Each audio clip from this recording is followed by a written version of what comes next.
who would like to give us a recap of what happened last time?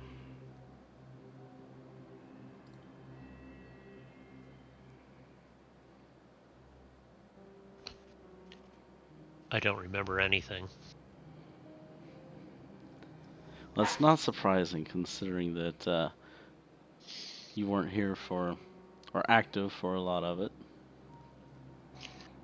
Well, it's more that I have amnesia now. No, right. You're thinking about me. I was the one that wasn't active most of it, but I remember it all. So Even though you weren't there. even though I wasn't there, I remember everything. Yeah.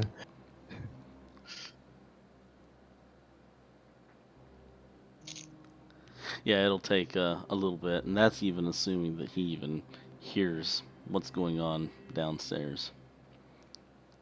I think when we left off that he did actually hear Barney call out something, if I remember correctly. But yes, it will take him a moment. Plus, he has to decide what to do with the old man as well.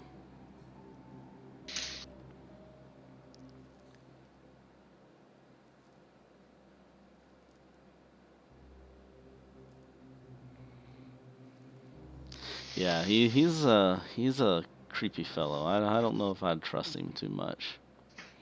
What the hell? I think the preferred nomenclature in those days was Oriental. By the way. Oriental. I think there are some other terms that they were usually called too. But... Well, there's that too. We don't have to go too far. Alright, so when we left off, we were ready to pretty much jump straight on into the action. And so, after just a quick summary here of what current events are, we'll start initiative and we'll jump into round by round or turn by turn initiative.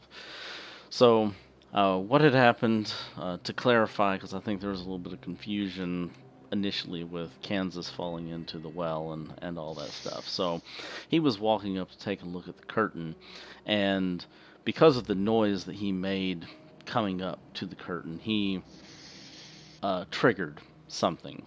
And so the curtain kind of started to push out towards him, and he rolled his perception check, and he failed it, or actually he fumbled it. So it wasn't that he stumbled and tripped into the pit, because of his failed perception all in of itself. It was that the curtain was pushing out, kind of changed his perceptions, kind of set him off balance a little bit as his self-awareness was off kilter a bit, and as he stumbled kind of backwards, his foot caught on the edge of the pit, and he tumbled over. And so as we start, he's clinging there onto the edge of the pit with this creepy ass looking thing underneath him. His lighter fell into the pit, and so it's pretty much not producing any light now because the creature kind of crawled over the top of it, and it's done. But I believe that Barney had a flashlight on as well. And he's the only one that I recall saying that he was pulling out any kind of a light source. So Barney right now is the only one with light, and he has continued to illuminate the area ever so slightly. And as the surprise round took place, the curtain pushes aside, and you see these creatures kind of emerging from behind the curtain. They look like slaughtered people, to put it mildly. Their guts have been cut open with intestines hanging out. They have a big symbol etched into their forehead. We know what zombies are nowadays, but zombies weren't really a thing back then, and so you guys are kind of freaking out. You don't know what exactly this is. Everyone except for Alonzo managed to pass their sanity check. Alonzo is really freaking out quite a bit, and so he ends up just kind of completely blanking out, and we'll let him play that out as he wishes. That is going to last for 8 rounds. And so, here we go. Round number 1. Initiative starting. Charles is first, but Charles is upstairs. Next, Irene. Irene is not here. She is off at the captain's house. So, Barney.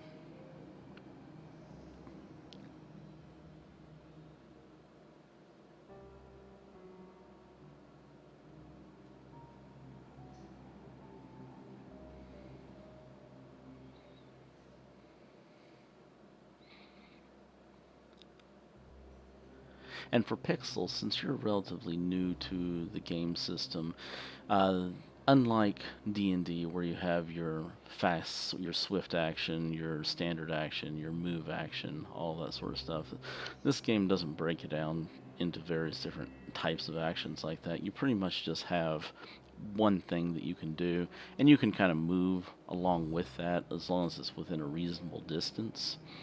Okay. So there's not all the tactical detail, I guess. It's more kind of narrative. Okay.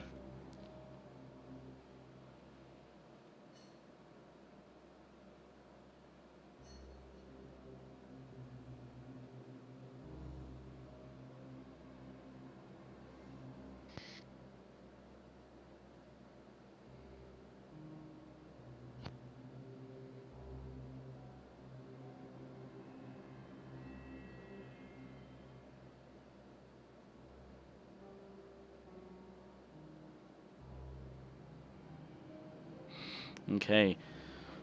Barney is going to fire at person number 1. Yes, this is within point blank range.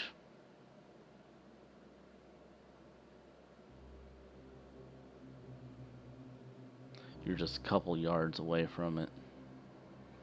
Very nice. Extreme success.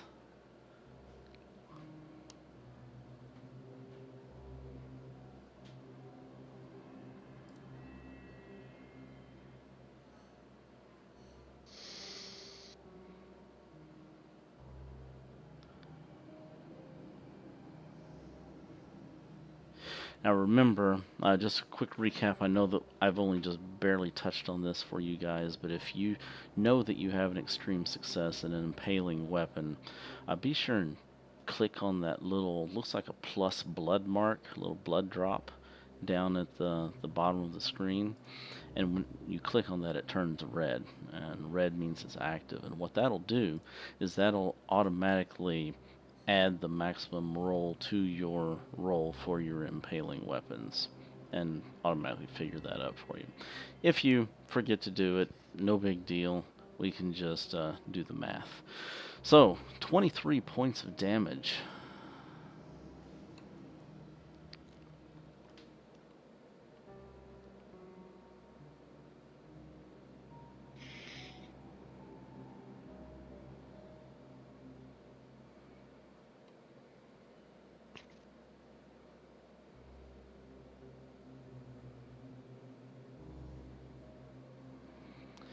Okay, Barney takes a shot at this thing, and he shoots at what you feel like should just drop any normal living person to their feet, just dead in their tracks.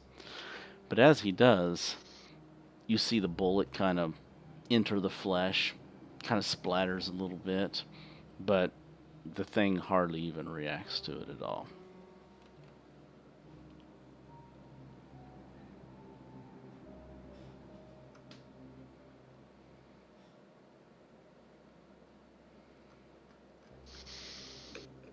Sound check. I can hear you. Now that was not a... Roger. I can hear you as well, Brice. That was not a headshot. And so you guys don't really know, hey, we need to shoot zombies in the head if we want to kill them. In fact, you don't even really know if that's these things weak point or not.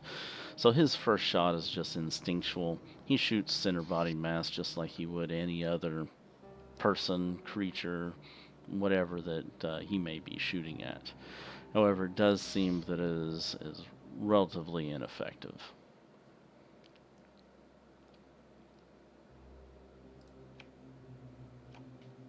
If you do want to do called shots, then you can do that. However, it does increase the difficulty of your roll.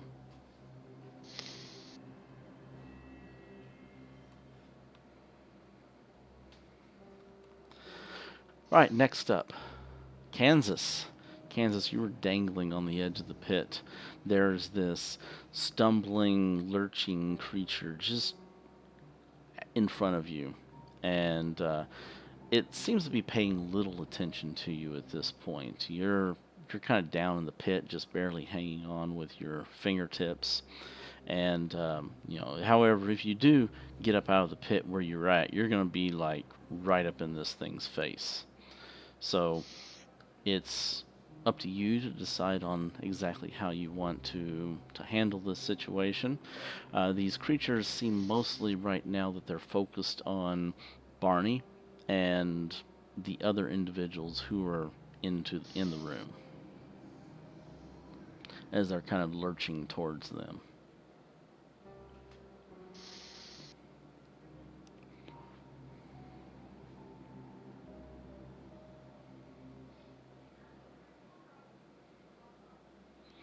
Okay.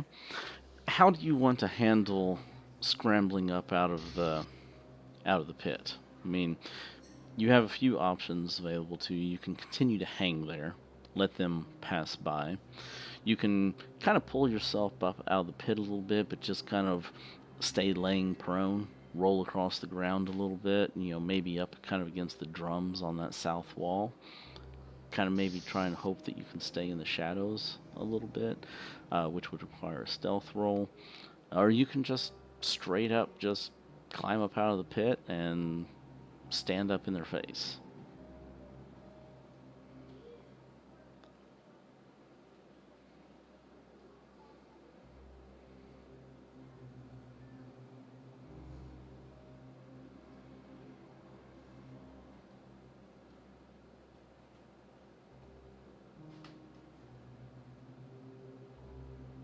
Okay, so we're going to need 2 rolls for you. This will be a kind of a chain event here. 1, to pull yourself up out of the pit, and 2, to stay hidden. So give me a strength roll to pull yourself up. Athletics could also work.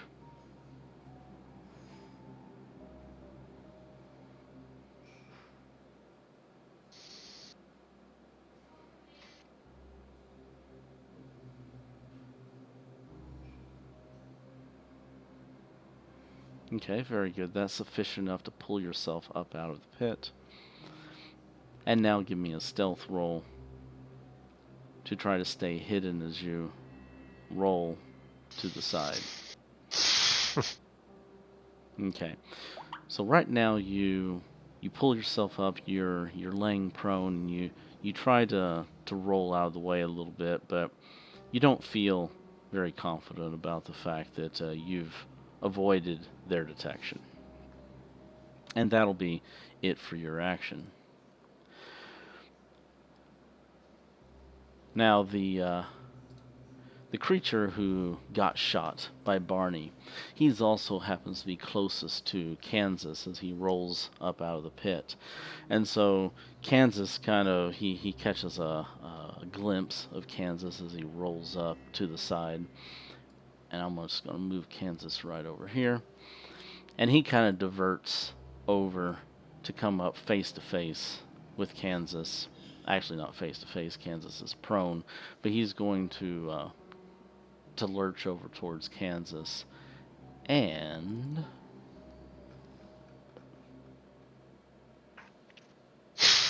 he's going to reach down, and he's going to try to gnaw on Kansas's head a little bit, or just any body part that happens to be available.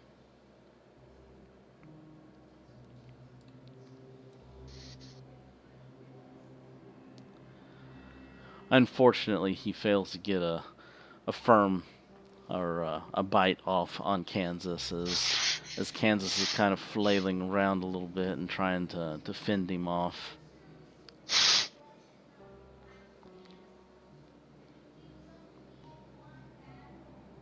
Yes, there is a map up with tokens. Let me share it one more time. I got it now, thanks. That should pop it up onto your screen. Yep, I'm good now, thank you. All right. So you were actually first in initiative, Charles, but you are upstairs. So we're going to backtrack to you for just a moment. You heard a scream come from over towards the hatch that was in the floor. You have a decision to make now at this point. Do you run to the hatch and leave Silas to his... My first, I actually put it in chat, but basically he'd be like, all right, old man, wait here. And he's going to take his other set of cuffs and cuff him to the bed and then start heading down. Okay.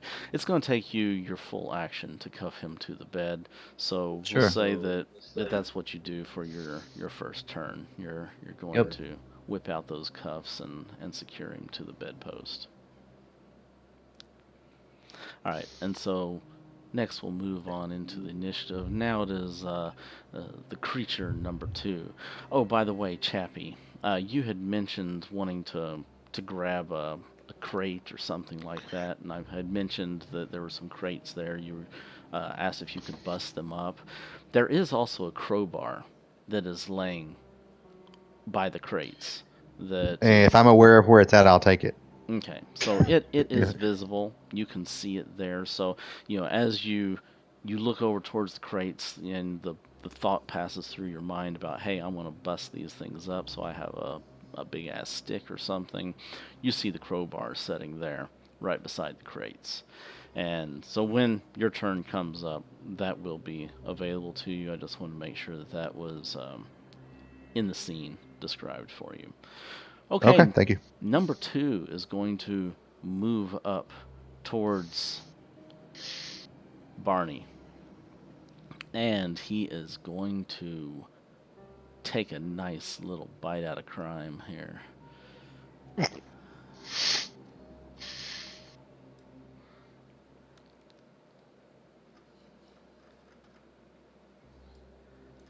And he fails as well. I keep forgetting to ask you guys whenever I declare what they're doing if you're wanting to defend or if you're wanting to fight back. So, we'll make sure that we do that.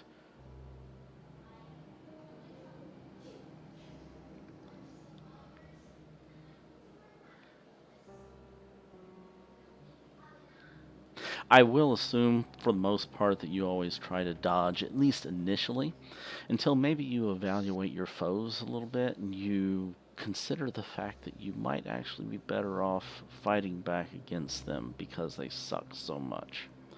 So, now that you've kind of seen them fight a little bit, you can choose to continue to dodge, or you may choose to do something differently.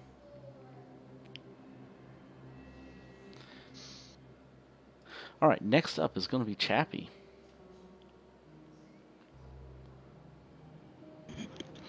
All right. Well, I am going to grab that crowbar and move back because I don't think my visibility is too great anyway. So, Okay. Going to step back over here. And do I know? I mean, can I see where the door is to exit this place, or is it too dark? The light that is being held is shining towards the monsters. So there's not really any light shining in the opposite direction, illuminating that northern wall. And so you would not really see anything coming from that direction. The only light that you would see is the illumination of that southern alcove. I'm going to try to. Oh, and I'm going to try to get Alonzo to come with me. Okay. Yeah, I'm gonna gesture to him as I pass by him. Okay. And I'm going. But I'm trying to be kind of quiet though, because I don't really want to be noticed. So. Okay, I am going to pop a club, which would be the equivalent of a crowbar, a large club. into your inventory. Let me pull that up here real quick.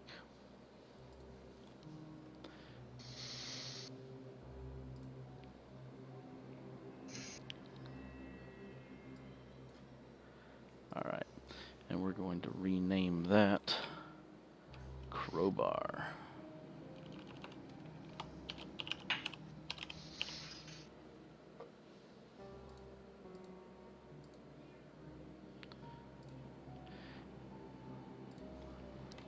Alright, so now that should have populated in your melee section on your main tab. And you can see that reference there. Alright, Chappie's moving back and he's kind of tugging on Alonzo a little bit, maybe wanting to know what the hell is going on. You know, you have been stuck down here. These individuals have come in, presumably to rescue you, but you really don't know who they are, and so we'll let that scene play out.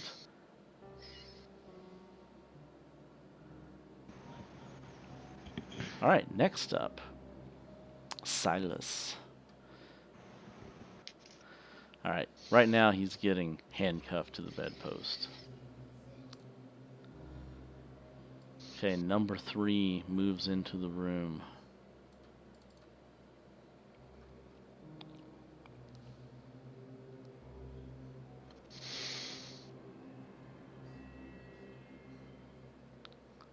Let me see what his move is.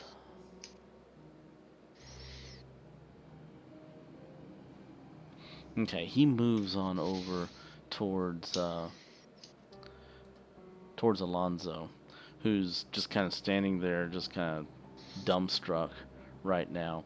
And Alonzo, there's this creature that has just terrified the living crap out of you, and it reaches out for you and tries to grab a hold of you, and you don't know what the hell is going on. You don't know where you are, why you're here.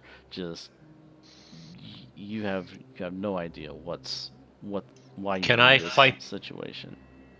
Can I fight back out of instinct, or am I just in shock as well as amnesia? You're kind of surprised, but the initial surprise is kind of worn off, and in the time that it takes him to get to you, you can respond. You can defend yourself, but you just really don't have any idea as to why you're here, what's going on from a mental state point of view. Right. And so this creature, he reaches for you, and you're going to fight back or dodge? Yes. Okay. Yes. So give me a fight roll then. What the hell is going on here? What? That's not my room service. What's going? That guy looks terrible. Get off me!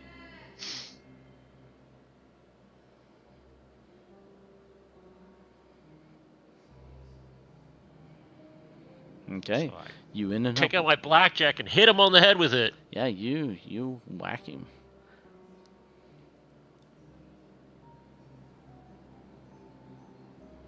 And you hear a smashing of flesh and a little bit of a thud as your blackjack hits the creature, but it doesn't really respond like a normal person would. It doesn't recoil in pain or anything else.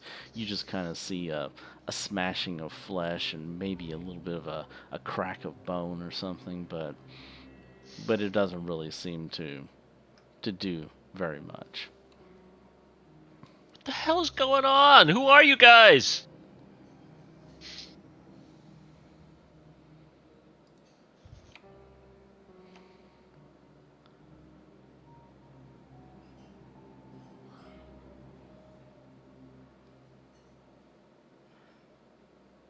All right. And next up, Alonzo. Now it is your turn to make a full action.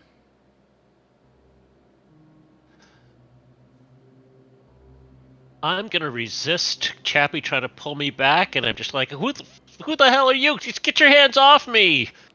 And although I'm tempted to hit him with my blackjack to get him to get off of me, I'm gonna hit that zombie again.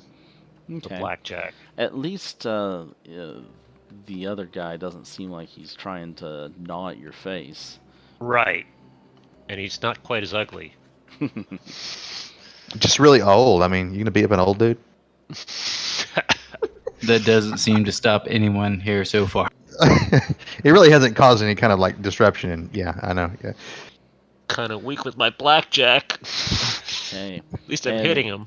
And the creature is fighting back. But oh man, he fails miserably.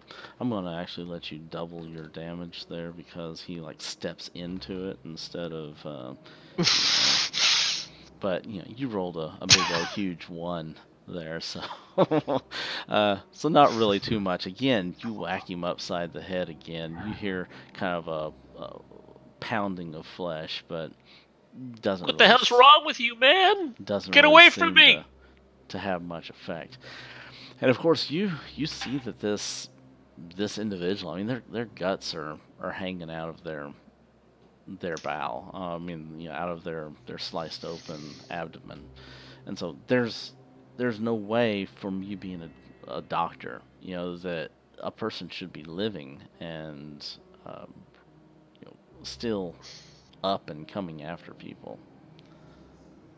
You gotta get yourself to a hospital, man. I'm sorry, but you just get off me. I'll help you get to a hospital. All right.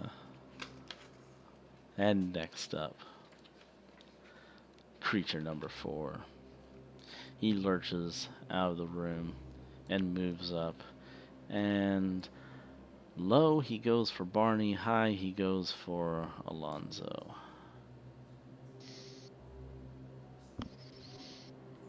Okay, that is right on the cusp. Nice.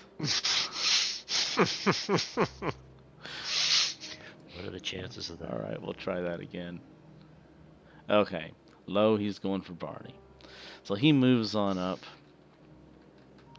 And he tries to take a bite out of Barney. Barney, what are you going to do? Fight back or defend? Okay. Doge. Barney easily dodges out of the way as the creature tries to gnaw at him a little bit.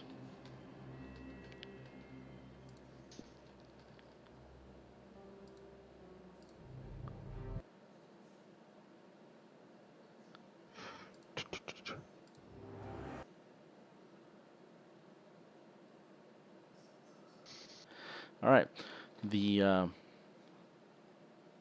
object in the pit can't really do anything. You see it kind of stretching up, trying to reach for Kansas, but fortunately Kansas pulled himself up out of the pit, and the creature, whatever this thing is in the pit, which none of the rest of you can actually see because of the angle and the depth of the pit, but Kansas, as you kind of look over the edge of the pit, kind of laying there right on the edge, you can kind of see the pseudopods, kind of stretch up towards you, but they're not able to get up nearly high enough to be able to reach you. You seem to be relatively safe where you are.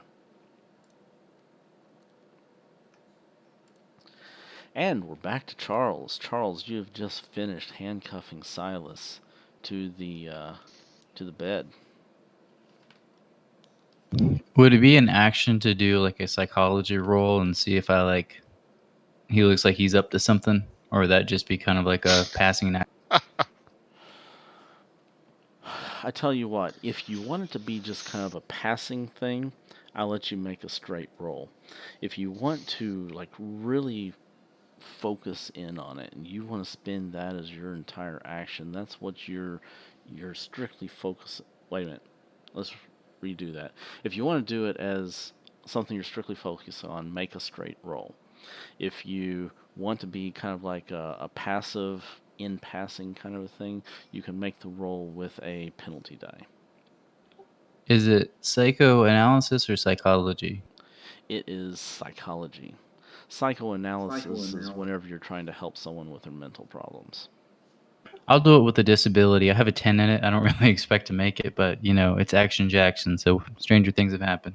All right.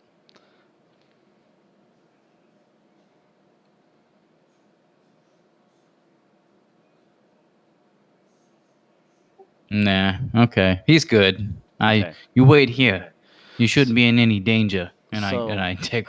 So the old man, I mean, he seems like a helpless victim. I mean, you kind of feel sorry for him a little bit. This old geezer, you guys are beating up on him, and he's kind of like crying out, thieves, thieves, and he seems like he's pretty genuine. He thinks that he's getting robbed, and that some burglars have come into his shop and started accosting him. That's pretty much what happened. Yeah. He's calling out for the cops. Hey, I try to do my best, but I'm trying to babysit wild animals here. All right, All so right, I'm gonna start running down. so that was your passive, and so you can run over to the hatch. You look down into the hatch. There's a ladder that goes down. You can choose to jump down, or you can climb down. Of course, jumping down would be a little bit faster. Climbing down is a little safer. Do I like lose a turn or anything, or how does that work? Uh, what I'll do is if you jump down, I'll have you make a roll. If you succeed, you can gain a little bit more distance. If you fail, uh, you you don't really gain any extra ground. You drop down, but it kind of you stumble a little bit. If you fumble, then maybe you might twist an ankle or something like that. Or you can just Do a swan dive into a pit yeah, of evil? you can just play it safe, and you can climb down, and that'll be your action to just climb down. I'm jumping. Okay. Oh, No. Okay, so you jump down. You're not hurt or anything. You get down to the bottom of the pit, or at the bottom of the stairs. Oops. Down and into the pit. and so you're down in this hallway. You see this. Oh, do you have a light? I do have a flashlight. Yeah, I can bust it out. Okay. You drop down, and you're in just pitch black darkness. Actually, And hold on. I probably had my light out before because I started shining it around when I said it's the police. And if there was no other light, I wouldn't have turned it off and stayed in the dark. okay. Yeah, there was light in Silas's room, but there was not any light in the other side of the shop. So it's up to you. I don't Yeah, he'd remember have flipped exactly it on what in your that status case. was, but Yeah. I'm gonna say it would be easy enough for you to pull out your flashlight as you're running towards the stairs and you jump down. Doesn't take any extra action to do that. Alrighty. Okay, so you have your flashlight in hand. You're shining it down this staircase that seems to descend down this long hallway, and just faintly at the edge of your light, you can see what looks to be maybe like a shadowy doorway, um, at the far end. For And I everyone, take it I hear noise coming from there. yes, you can hear some noise coming from that area. For Chappie, since you were kind of looking in that direction and intending on running that way, you can see just a very, very faint flicker of light coming from that doorway there. I'm gonna say. Hold on one second. Yeah, I'm gonna kind of start moving towards that way whenever I get the chance, but I'm not up yet. Okay, Barney, you are next in initiative. Yes, you would have heard the gunfire going from downstairs as well, Charles, whenever you were up in the upper area. The gunshot would certainly echo up the stone corridor.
No. Okay. You would have taken a penalty dice for a targeted shot to the head, so that would have basically removed your bonus dice. Even with the BDI? You cannot push a combat roll. Oh, you don't take penalty because of your aimed shots. Okay, the talent. That's right. I forgot about that. Not much of a talent. He missed point blank. Yes. Unfortunately, the creature is kind of thrashing around a little bit, and you try to point your gun up at its head, and then just right as you're about to squeeze the trigger, it kind of in its thrashing around, it knocks your gun aside, or its head moves, and the bullet flies right past its head.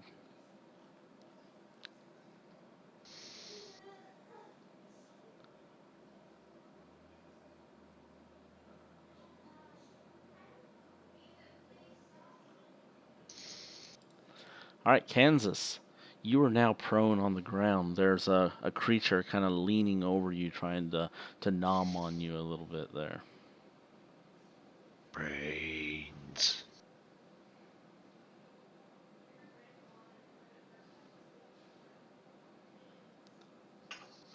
Yes, you can. Or you can just shoot from where you're at. If you want to try to stand and fire at the same time, though, I'm going to say that is going to be a penalty die. Being prone in itself doesn't give you any penalties. You can shoot just as easily lying down as you can standing up.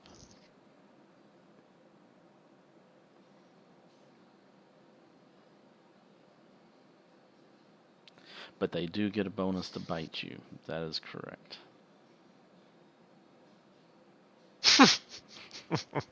Which I actually forgot to add the bonus in whenever I made him attack you last time, but you lucked out. Okay, take a penalty die on your shot.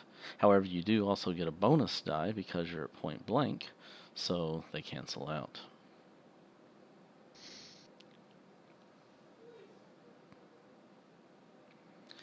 And Kansas shoots, but he fails to hit his mark.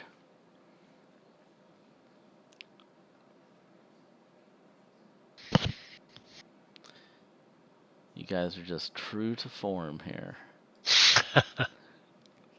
All right. The creature continues to struggle towards you as it tries to grab a hold of you and bite at you, trying to take a hunk of flesh out of your shoulder or your neck or some nice juicy area like that. Or are you gonna fight back, or are you going to defend, dodge?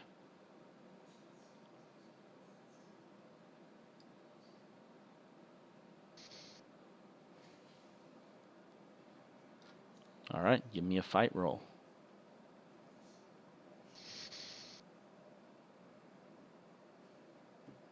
No.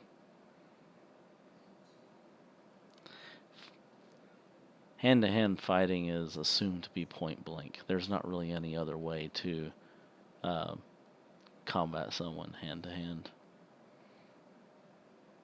Yes, you do have to hand-to-hand it. Fighting back means that you're physically fighting back, not trying to take another shot. Oh, so I couldn't use my blackjack to fight back either? No, that is a melee weapon. Okay. Yeah, so you can pistol whip them, you can fight back hand to hand, you can use a melee weapon. You just can't shoot in a fight back.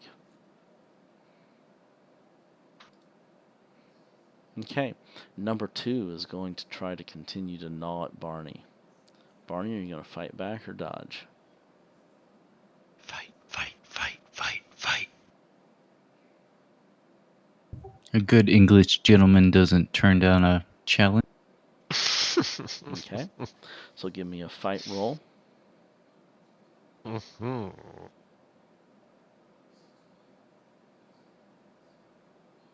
Does he get to fight back if they did bite, or how does that work?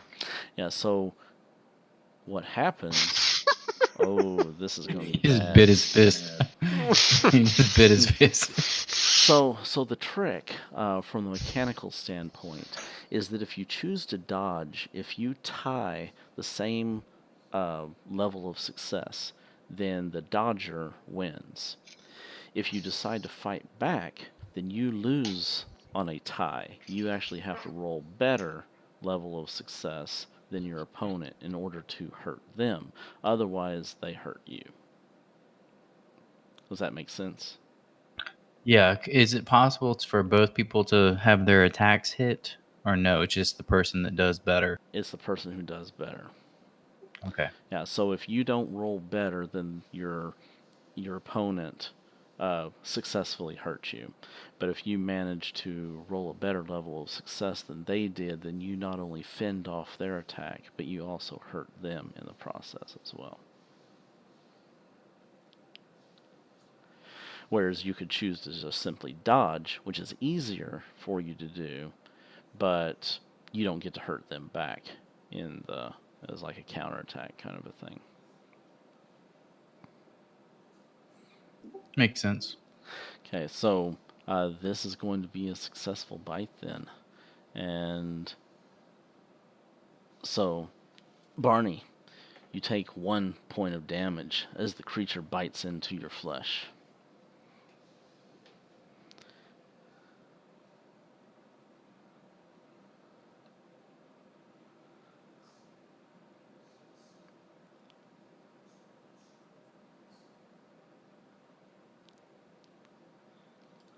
Chappie. Right, you see these creatures illuminated by the light as it's shining on the south wall, assuming that Barney is still keeping his light focused in that direction as he's fighting these creatures and trying to keep them illuminated. You also see just the very faintest of flicker of light coming from that northern doorway. All right. So I'm going to kind of reach out and touch Alonzo and be like, Sonny, we need to find a way out of here. And then I'm going to move. Stop touching me. Now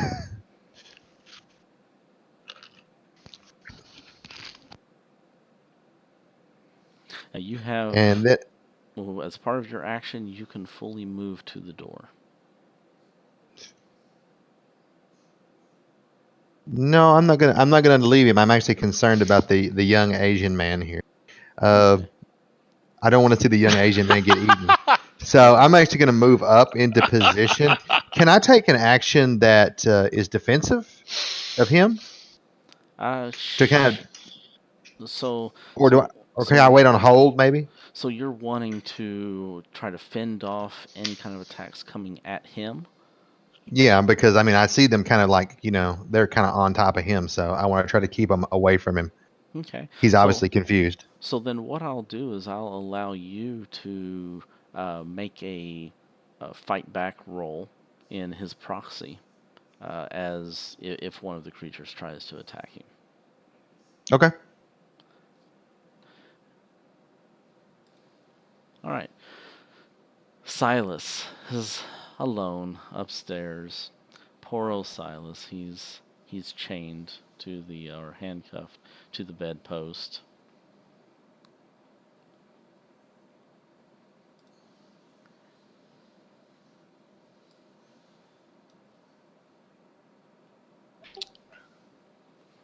Wow. I'll let you use your imagination. All right. Creature number 3. He is going to attack at Alonzo from down at a distance. Now, since he's kind of a fair distance, if you want to still try to defend him, Chappie, he's on the opposite side of Alonzo as you. I'll let you continue to try to fend him off a little bit, but this is going to be a little bit of a reach for you. So you're going to have a penalty die because you're trying to defend a creature that's on the opposite side of him. Can I fight back at the same time? Yes, Alonzo, you can certainly fight back, or you can dodge. Whatever you wish to do in as your own defense. Yeah, I don't know if I'm going to attempt to protect him from that one. I don't even know how well I can even see it. Okay. Nice old man. All right. So he's going to bite at Alonzo. Alonzo is going to, was it fight back, Alonzo? Mm-hmm. Okay. Mm-hmm.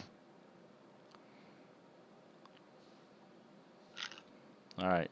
And both of them fail. It's a stalemate. Nothing substantial Lame. happens. All right, Alonzo, it is now your turn.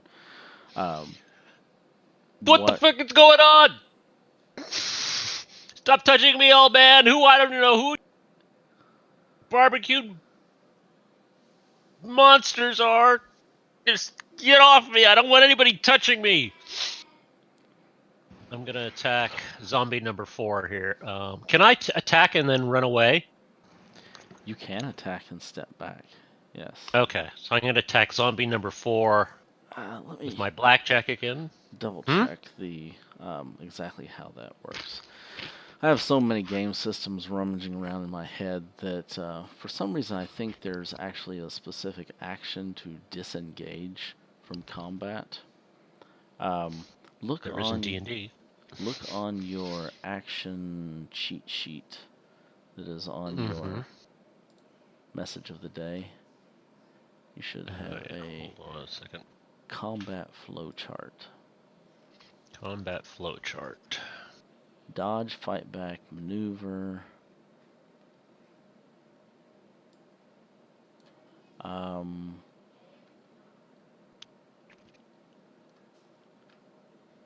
Okay, it's not on there. Let me pull up combat here.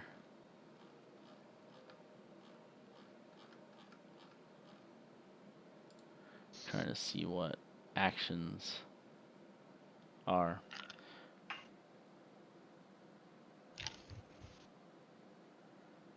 Does anyone else happen to recall if it's a special type of action to disengage from melee?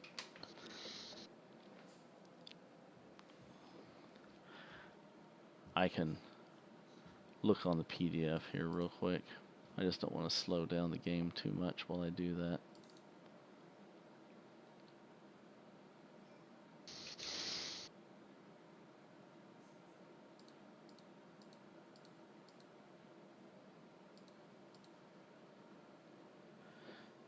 See, escaping close combat, page 108.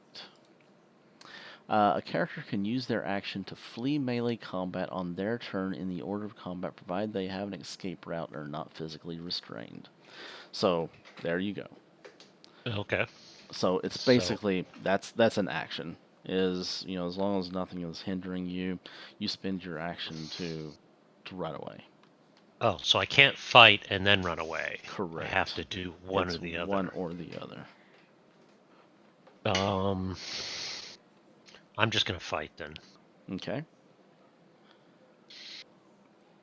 Zombie number 4. Blackjack. Crap! Okay, it's going to fight back as you... Now, can I defend him now? Try to club it. No, because this is basically it just instinctually fighting back. It's not specifically trying to go for him. It's just a chain of melee events taking place here. And he fails anyway. Alright, next up, Zombie 4. Now, at this point, since the zombie is actually going on his own initiative, then you can defend him at this point if you wish. As Yeah, I part, will. as part Now, of your action from last time. Okay, now what are you going to cool. do, Alonzo? Are you going to fight back? Are you going to dodge? I'm gonna fight back. Okay.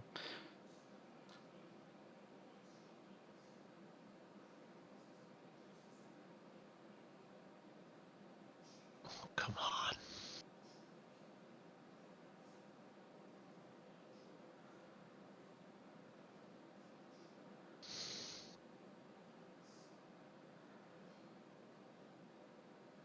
And Chappie, you can Twitchy give little me things.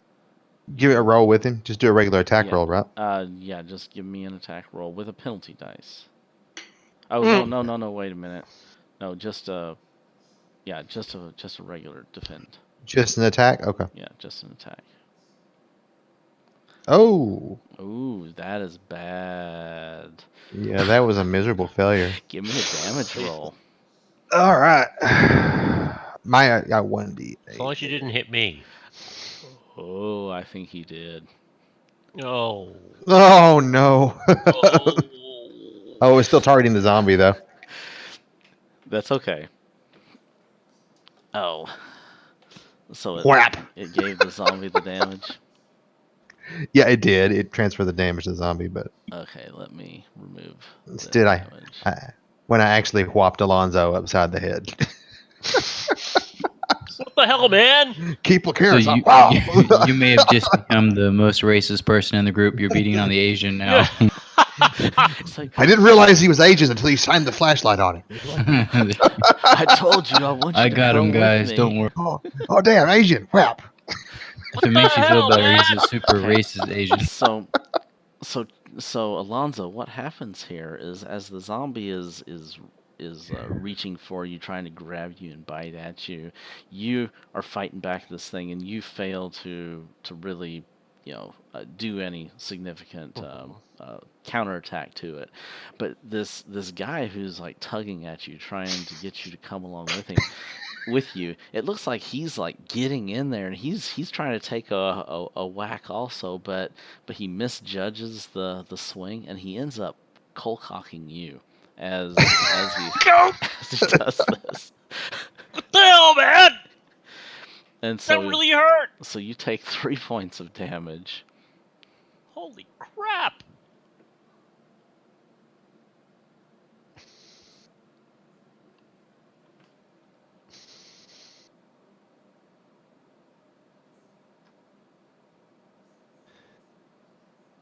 What the hell is going on? All right. And so next, I don't know why my combat music isn't playing. Ah, there we go. Now it's playing. That was the problem. Yeah, we didn't have our nice thematic music going. Okay, we're back up to Charles. Charles, as your action, you can run down the hallway to the doorway. Do I still have time to take a shot? Yes, you do have time to take a shot at a penalty dice because you are kind of, you run down to the doorway, you peek in, you're only just assessing the situation, you really don't have much time to respond to it, so you can take a shot at a penalty die. All right, if you want to like me roll some kind of perception or something to see if I can figure out what's going on, that's fine. I don't mind. Like that would be realistic. No, that's fine. I mean, you don't really have to make a perception roll. You look in there, you see a flashlight shining on these. Oh, actually, what you do have to do, though, is you have to make a sanity check. Okay. Because the flashlight is shining on these creatures that are just horrific looking.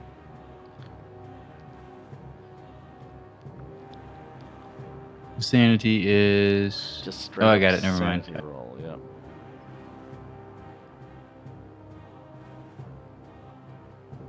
Very nice. I've Okay, seen worse. So you you hold your stuff together as you go down there.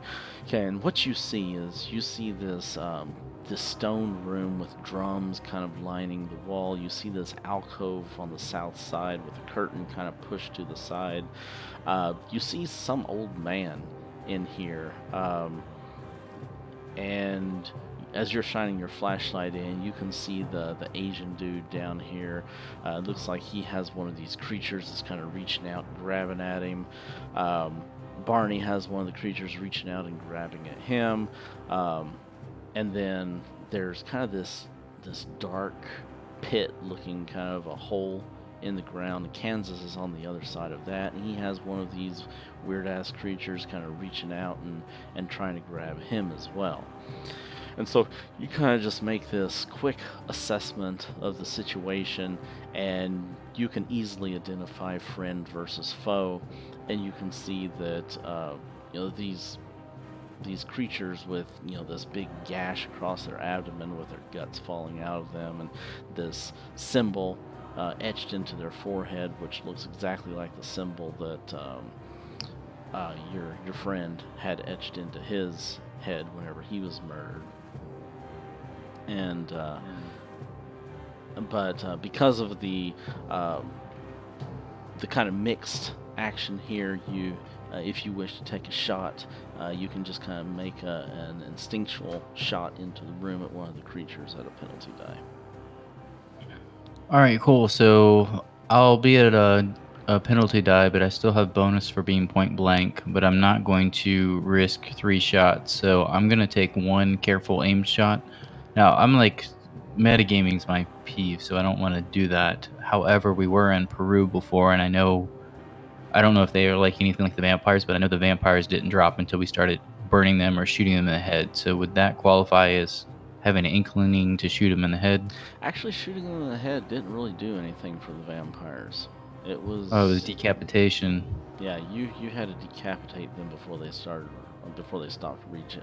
Actually, no, even that didn't make them stop regenerating, because all they had to do was just put their head back on, and you had to actually burn them to make them. Yeah, but the bullets did drop them, so I'm gonna just aim center mass, because I do remember the vampires, when you shot them enough, they did at least get out of commission until we could do something. So I'm gonna line up 1 shot, and maybe, I don't know how rules work for penetration, but I'm just gonna pop a shot at that first one. Did we determine what your point blank range was? Because it's pretty far. It's bigger than this room. Yeah, it's a percentage of your dexterity, I believe, but your dexterity, I think, is pretty high. So yeah, I have an 85 dex.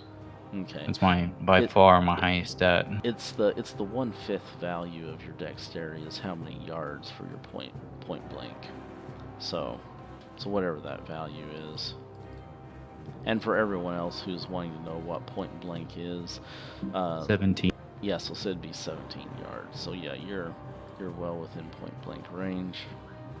Is each square a yard? Each square is a yard. Yeah. Yeah. Yes, I'm fine.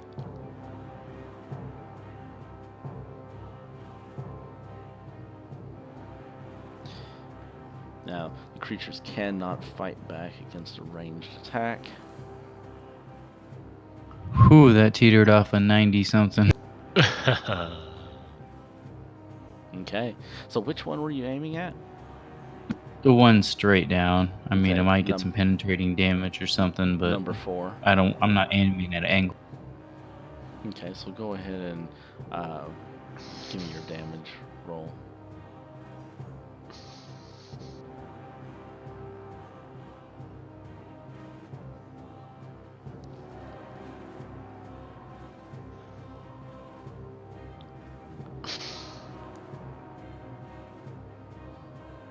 There is a penalty, Kansas.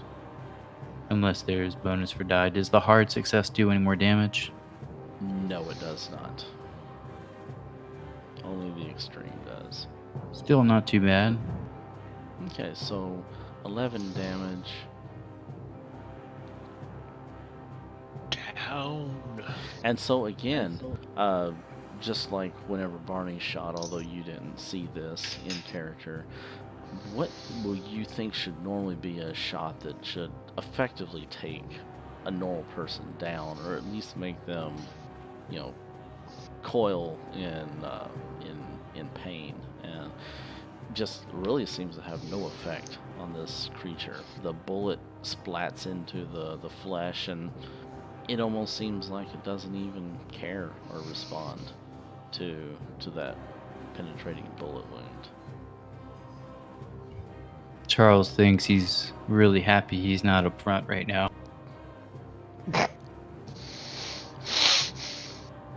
All right, I guess I'm going to step one space into the room, and that'll be my turn.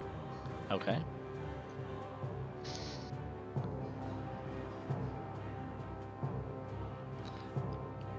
Barney.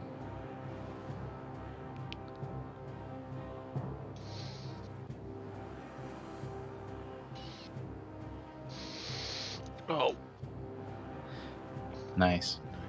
Okay, now because you are in melee range with him, he does actually get to fight back as you're trying to shoot him.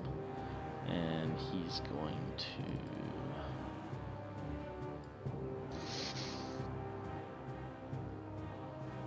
Oh. Oh. Crap.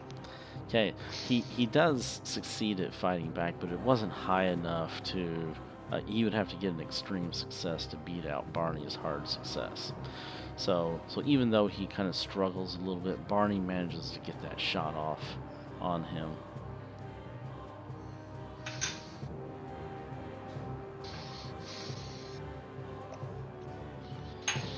And 7 damage to the face.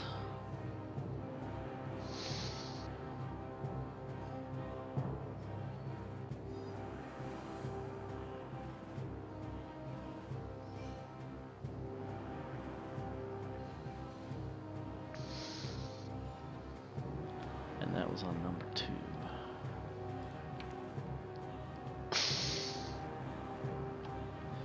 Okay, now this actually does seem to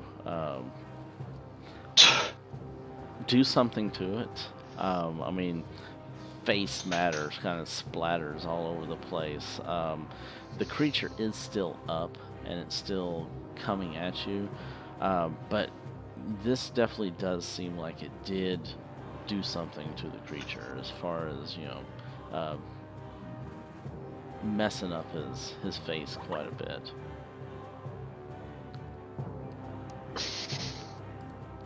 Kansas.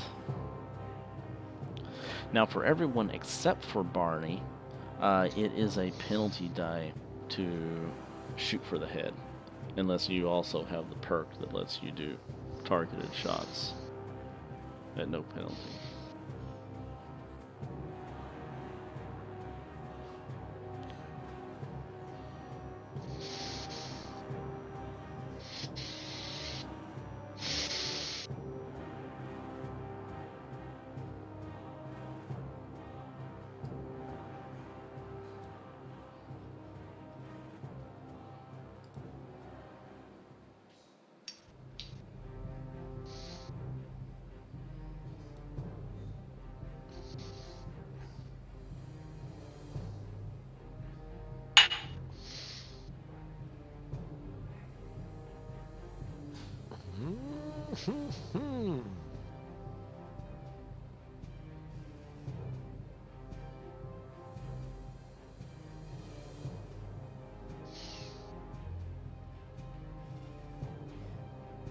Okay, because you're right up in his face, he can also defend. And it was really kind of pointless, and he wouldn't have been able to beat you with extreme success anyway. Or not defend, but fight back is what I meant. So, you deal 21 damage. Okay, let's...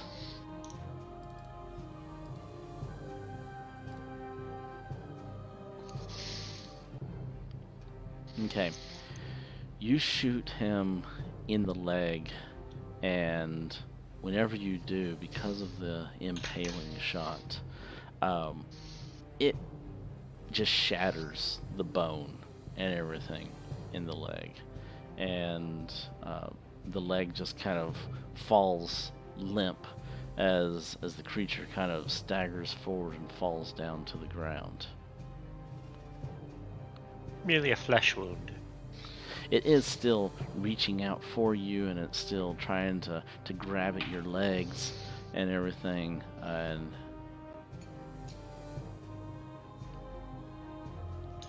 that is right, Barney, I did not.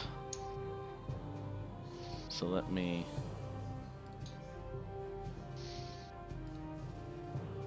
You rolled an extreme too, didn't you?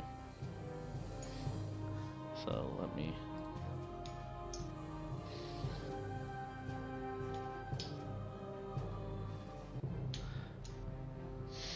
Okay, so his leg got blown off also, and he crawled to you and started gnawing at your leg.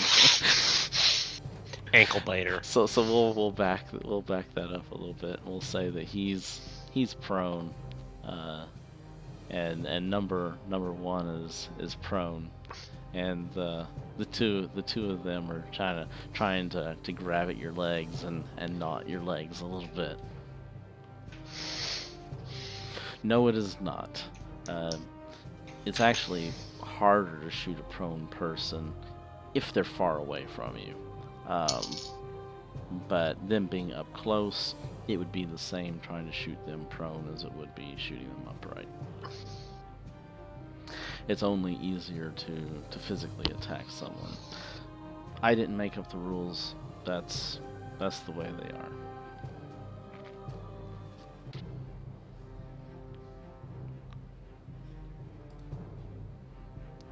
Okay, zombie number one. He is going to bite at some ankles.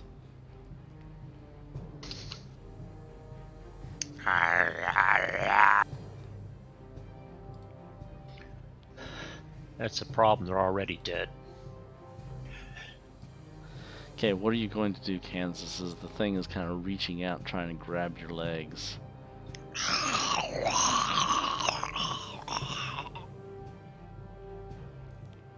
Okay, just gonna dodge out of the way.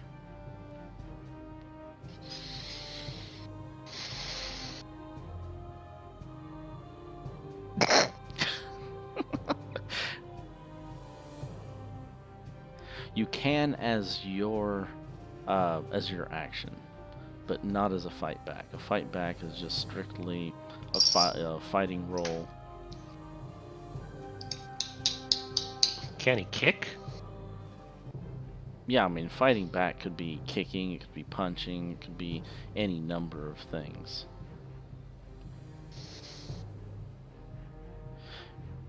Ooh.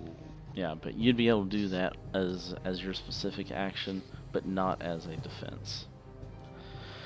Okay, so he's going to bite at your ankles, and he fumbles. And so, as he does, he falls into the pit. Ah!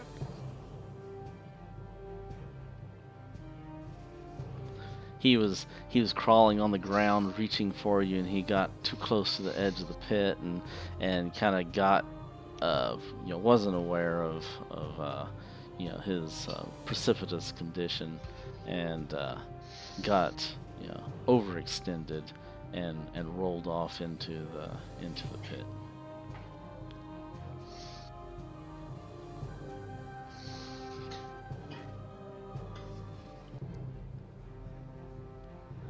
Alright, so that was him.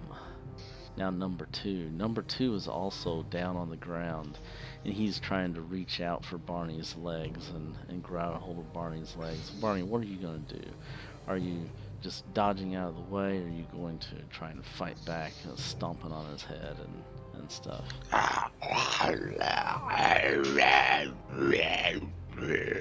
Okay, you're gonna fight back. Excellent.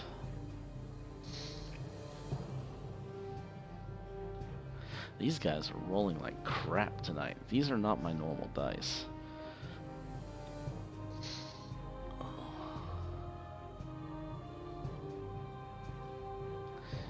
Okay.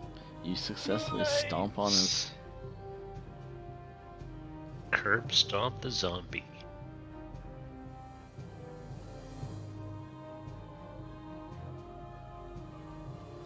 Okay. So number 2. And you crush his head in.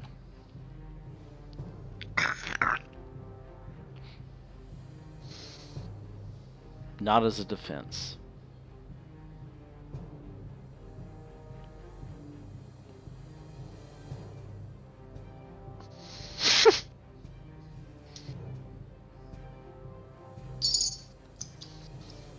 Chappie. Yes, indeed.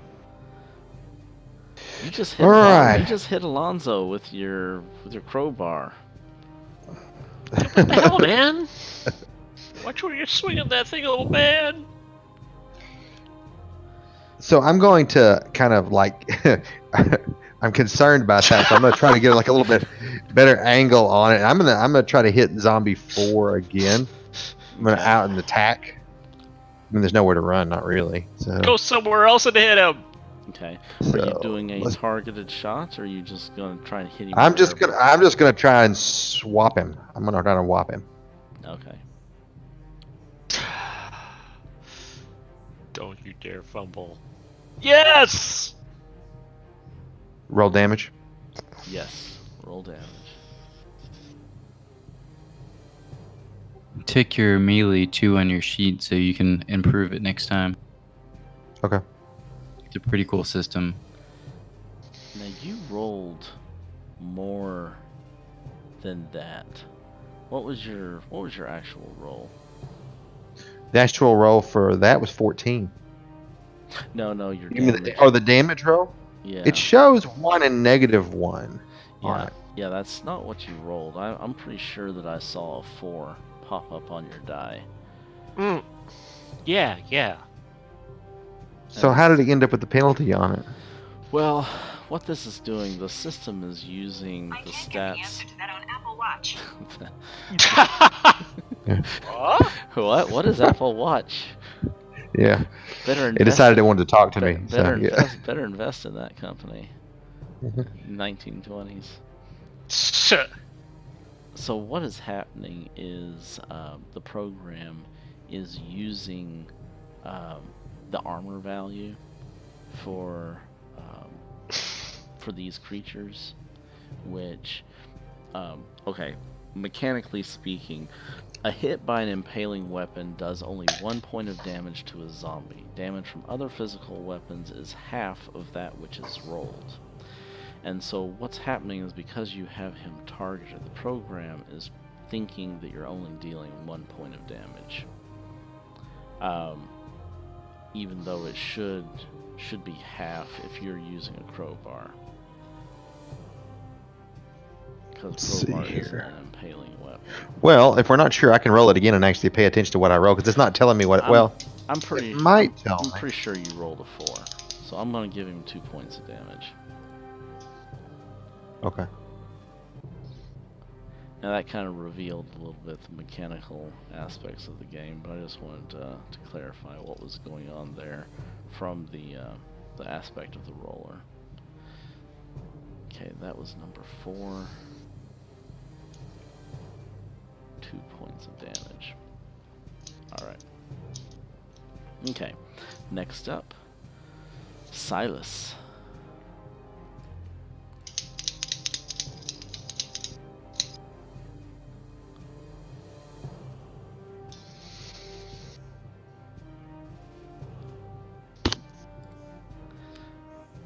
Number 3.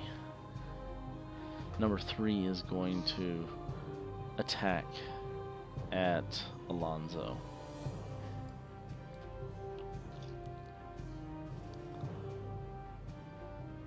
Alonzo, what are you going to do? I'm gonna fight back.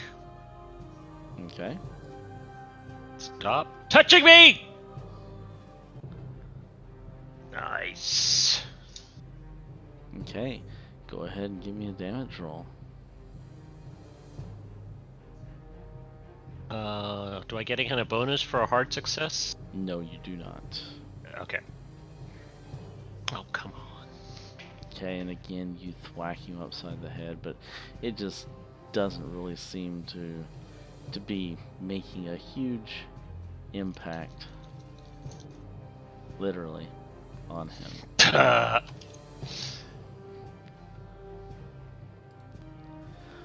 Alonzo, this is now your turn. God, it's all a dream. I'm gonna wake up. I'm gonna wake up any minute now, and I'm gonna run away over here, and I'm gonna close my eyes and wake up. I'm gonna be back at the hotel. You fleeing? Yes, sir. Okay. Fleeing in terror. Yeah. You run over to the corner. There is a guy who's come in to the doorway, and you see him shining a flashlight into the room, and he just shot a gun in the room. You have no idea who this guy is, and he looks like he looks like a pretty mean dude. I mean, his face. He almost looks as ugly as these guys in here, the ones that are trying to gnaw at you. I have feelings.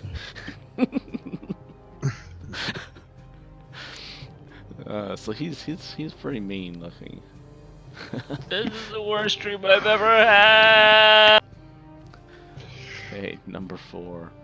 I'm gonna give him a 50% roll, low on Barney, high on Chappie. Okay, looks like he's going for Chappie. Okay, Chappie, are you gonna fight back or are you gonna dodge? I am going to attempt to defend myself. Okay. And Dodge seems like a pretty dodge. logical thing. Yeah, I'm not going to try and hand to hand with him or nothing here. Okay. Alright, so he fails. There's no real point in you rolling dodge. Because Okay. No matter what happens, you're not getting hit, so. Okay.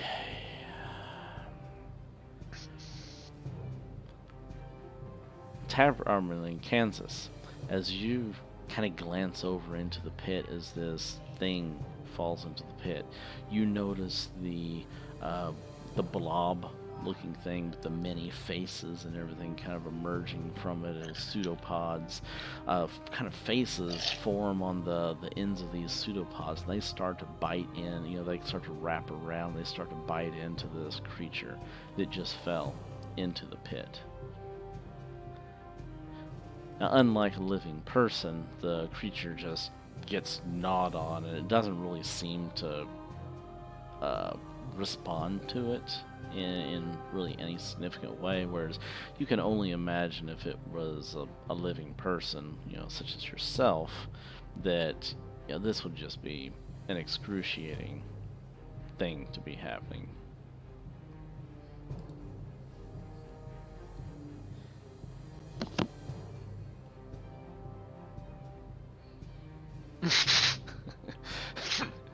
Alright, Charles, you are in the room shining your flashlight. The creature by Kansas has fallen into this dark pit, and Kansas is muttering something that you may or may not hear as he looks down into the pit. Barney just stomps his foot down on one of the creature's heads that's kind of grabbing at his legs as it's lying prone on the ground, and it looks like there's 2 more creatures that are actually still up, and I'm going to, I wonder why 2 isn't marked as dead. Did I see Barney shoot the thing in the face and have a bigger effect or no? Give me a perception check. Although he did yell it out, so. Oh, okay. So yeah, he yelled out, Alright, shoot him in the head. Cool. Okay. Good team player right there. So targeted shot will offset your bonus for your point blank. All right, I'm gonna take a step forward, and I'm gonna try to drill that one straight down in the face. Okay. And I'm gonna yell out, Number 4. Number 4, and I'm gonna yell out, "Did you find the China guy's sister?" China guy's sister. I thought that's why we were coming down here. If you're talking about me, I don't have a sister. Fuck you. He'd probably say what sister, or whose sister, or something like that, because he doesn't What? really. I mean, he wouldn't know that he had lied to you about his sister. He doesn't have any recollection of what conversations he's had. So whose sister? All right, I'm going to. Well, first off, I'll take 3 shots, and then I'm gonna spend. Is failing? I don't hit. Do I hit anyone? It's only if I fumble. Only if you fumble. Or how does that work? Yeah. Okay. All right. I'm gonna take 2 more shots. Then I can do that without penalty with my feet. Okay.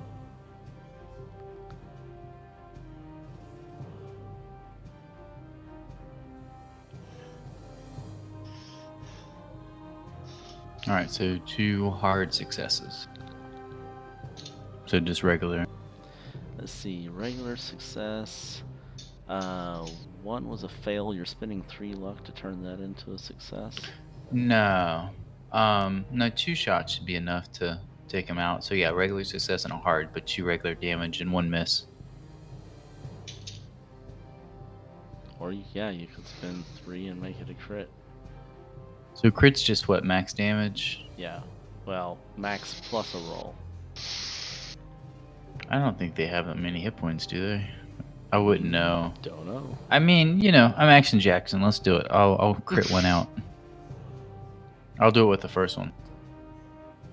All right, so I click what? 1 bonus die and then roll damage. What you're going to do is you're going to no, don't click the bonus die. You're going to click on that little blood drop looking symbol down at the bottom, and then you're just going to roll your damage like you normally would.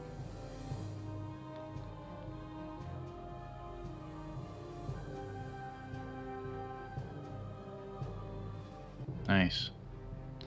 Okay, and you were specifically aiming for his head, right? Yeah. The head explodes. Watermelon shot.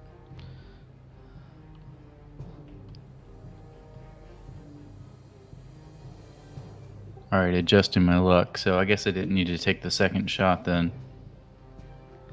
The first shot was your regular success. The second one was your hard that you spent 3 and made it explode. Okay. Yeah, with no point to roll damage though. Yeah, so you shot him, your first shot, it did whatever damage it did. You follow up with your second shot, and watermelon head, just it busts and splatters everywhere. Yeah, first wasn't that much. All right. I'm like actually pissed at the doc for lying about his sister. And I'm like splatter this zombie's head, shining the light, and I shine the light over the doc and I go, "We're gonna talk later, asshole." About what? And he seems like he is clueless. I mean, he genuinely has no idea what you're talking about. He doesn't even seem like he knows who you are. I mean, I'm gonna wake up. I'm gonna wake up. I'm gonna wake up. He's Yeah, kind he's still pissed though. He's kind of in the corner, kind of huddled, and he's crying to himself. I'm gonna wake I up. like our old doctor better.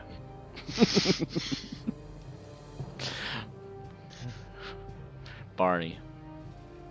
Alright, the one at your feet, number 2, is a splattered head. Number 4 has a splattered head. The only one who is still up is number 3, a couple yards away. Wake up, wake up, wake up, wake up, wake up.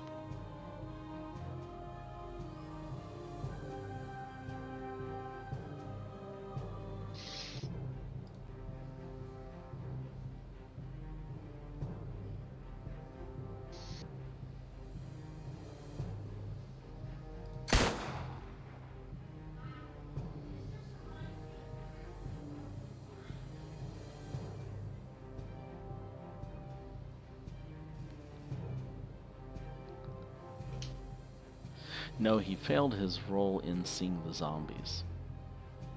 He hasn't looked down in the pit.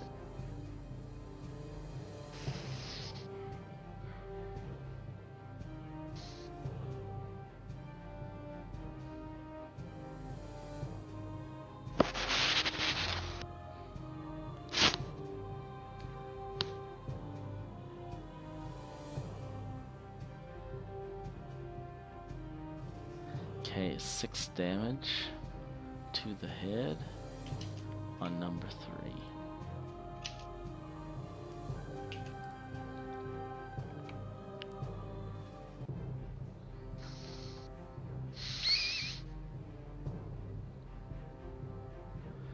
Alright, it takes a nice chunk out of the creature's head, but it seems to be still up and moving. It wasn't a vital enough of a shot to take it out.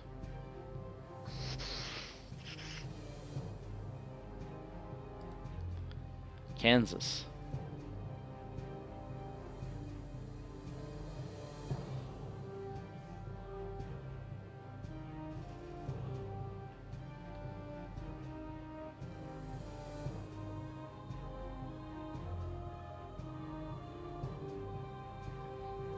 Okay, penalty plus your bonus for point blank cancels out. Oh no. What kind of weapon are you using? You're using 45 auto, right? I mean, why change your rolls now? You have a weapon jam.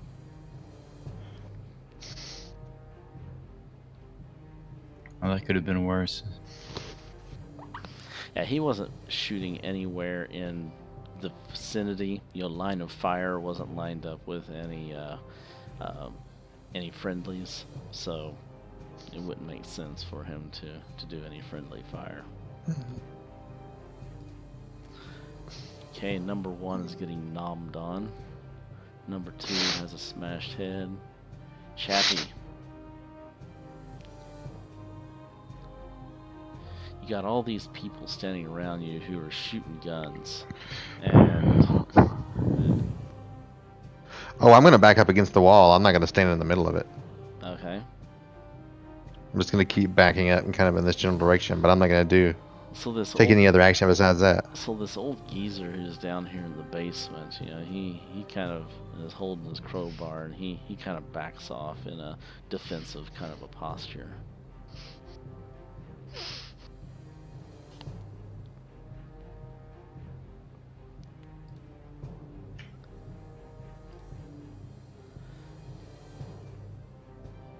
Okay, number 3, because Kansas is the closest, he's going to come at Kansas.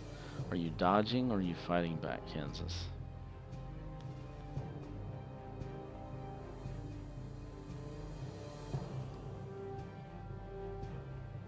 Okay.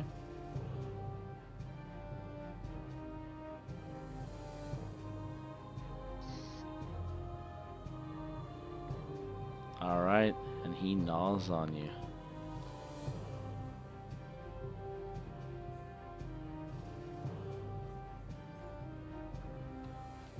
Kansas gets bit.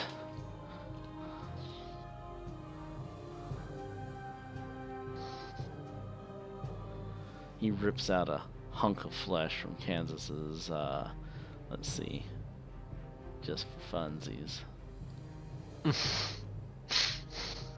Kansas's leg.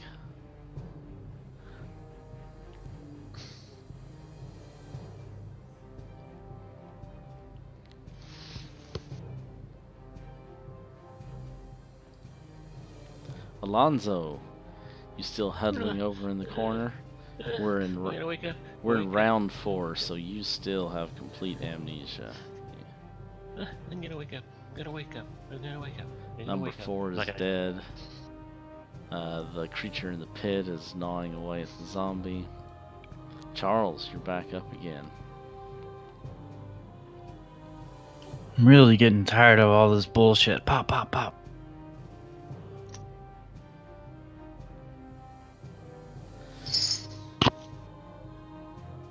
Ooh, nice. Maybe just pop.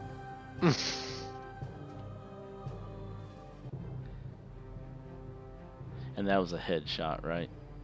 Yeah, Alright. of course. And just like the other one, his head watermelon explodes all over Kansas, brains and Max damage, too. and facial matter and everything else.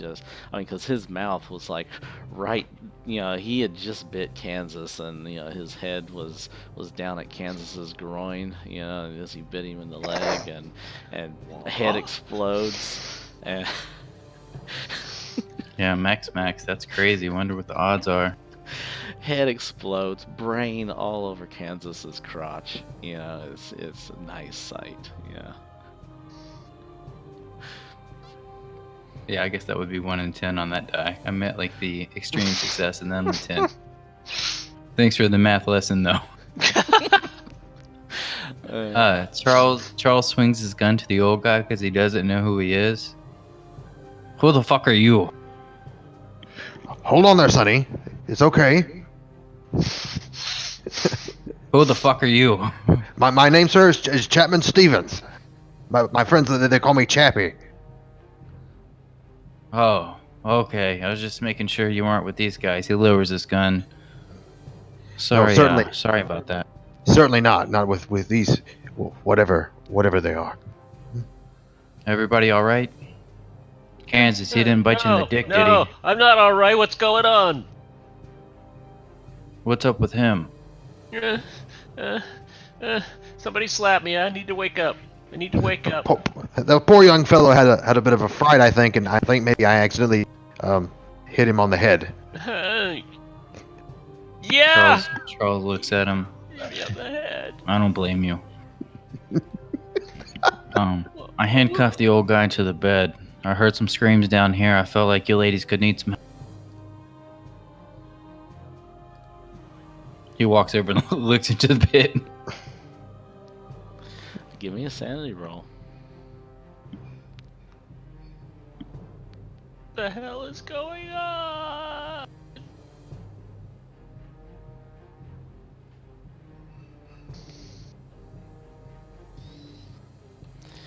Okay, let me double check this again here real quick.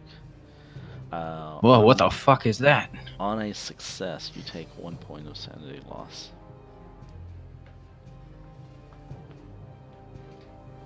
Okay, update it. I am pointing my gun at it and like, what the fuck is this thing? And what you Does see, anyone know what this looks? yeah, You're the what dumbass with zombie guts all over you from getting a zombie blowjob. Shut the fuck up. Charles is actually a lot nicer normally, but he's really pissed right now. He's just like this whole situation's got him on edge. So like the new people, he's actually a pretty nice guy.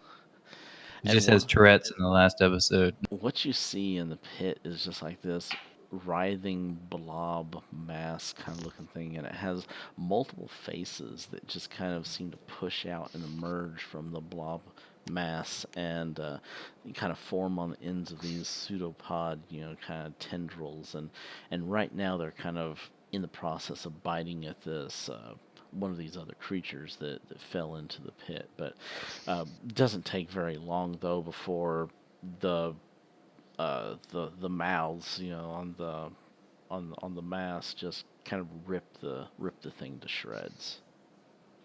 Can you get a rough idea how many heads pop out of this thing? Are they like growing new every time? Or are they kind of set? They do seem to change. They kind of change location. They change the particular face. They look like people's faces almost. I mean, it's not like some hideous bestial kind of face. I mean, the face that forms on the ends of these tendrils looks, like one looks like a man, and another one looks like a woman, and minus of course the hair and other things that make up an actual person, but no, the faces they kind of change. They cycle through various different individuals. So this probably isn't going to do anything, and it's probably not the best choice. But this is what he would do in character. He's going to say "fuck this bullshit" and start shooting head. Okay. So he's going to pop like 3 shots off. Wait till he sees a head and just like seeing what they do. So he's gonna be like, fuck you, fuck you, fuck you. Okay. And so as you do, it does absolutely nothing to it. The bullets just seem like they just penetrate into the mass, and it just, other than it changing form and changing shape, it's almost like you're shooting it into ballistic gel, and it just kind of wraps around the bullet, and it doesn't do anything. He yells down into the pit, "What the fuck are you? Fuck you! Fuck this bullshit! Fuck you!" And then he like walks away and kind of like runs his hand through his hair, takes a deep breath, and says, "Sorry, guys. I just need a minute." Actually, let me back up for just a second. Give me a 1d4 roll for Charles. Okay. All right. No change from what happened. I looked at the wrong stat for your sanity loss. Okay. Okay. As Kansas is shooting into this thing, the mouths, they start to open up and they start to let out this screaming wail kind of a sound. It's like weeping, shrieking kind of a sound that it starts emitting as these mouths, they all start to kind of scream and yell out. And everyone in the room who can all hear this needs to make a sanity roll.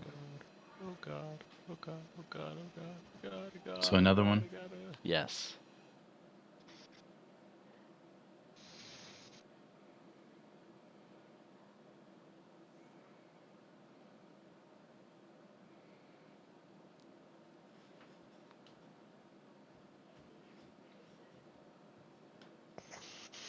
Uh-oh. Okay, regular successes. Poor Alonzo. Regular successes take 1 point of sanity loss. That critical success, I'm going to say you take nothing. You, due to the critical. Holy shit. Yeah. Well, I tried to cover my ears when it started, so. The failures will take 1d6.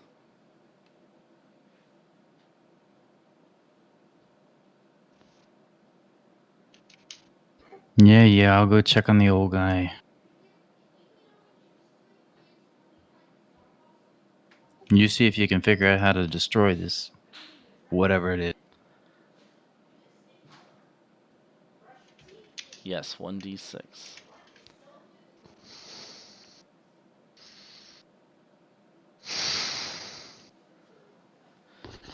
Okay, so Barney, give me an intelligence roll.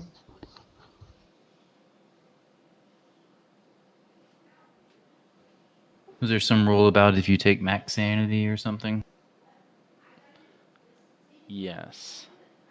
Oh, damn.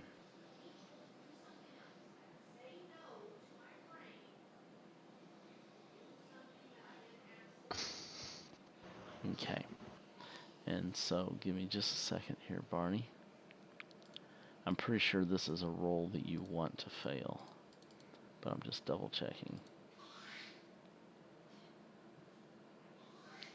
Insanity.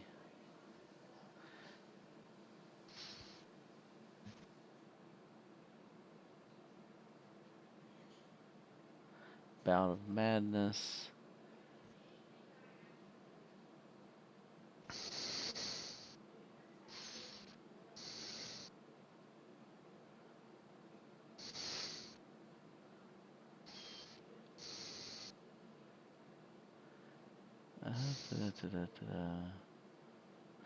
An investigator loses more than 5 sanity points from a single source.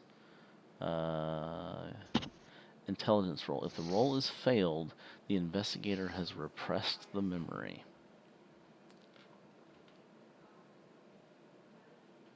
And does not become insane. Oh god. Oh god. Oh god. Oh god. Oh god. Oh god. Oh god. Oh god. Oh god.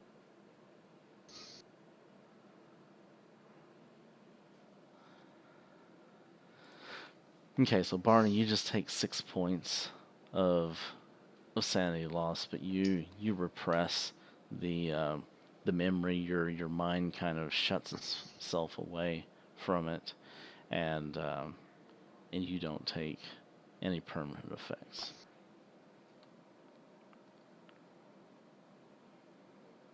Okay, we are out of initiative now at this point, and Do so I just subtract 4 from my sanity? yes, yeah, just Okay. subtract 4 from your sanity.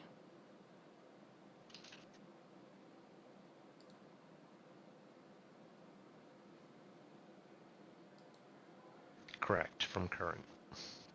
Mm-hmm.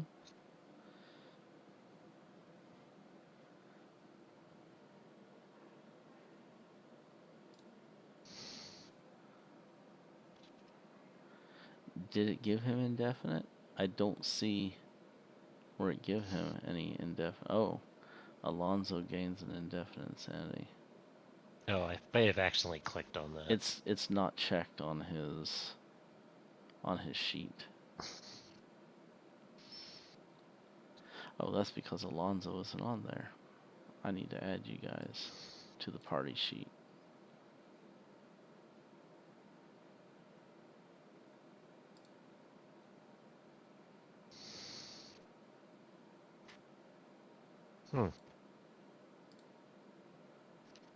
Now it came back again.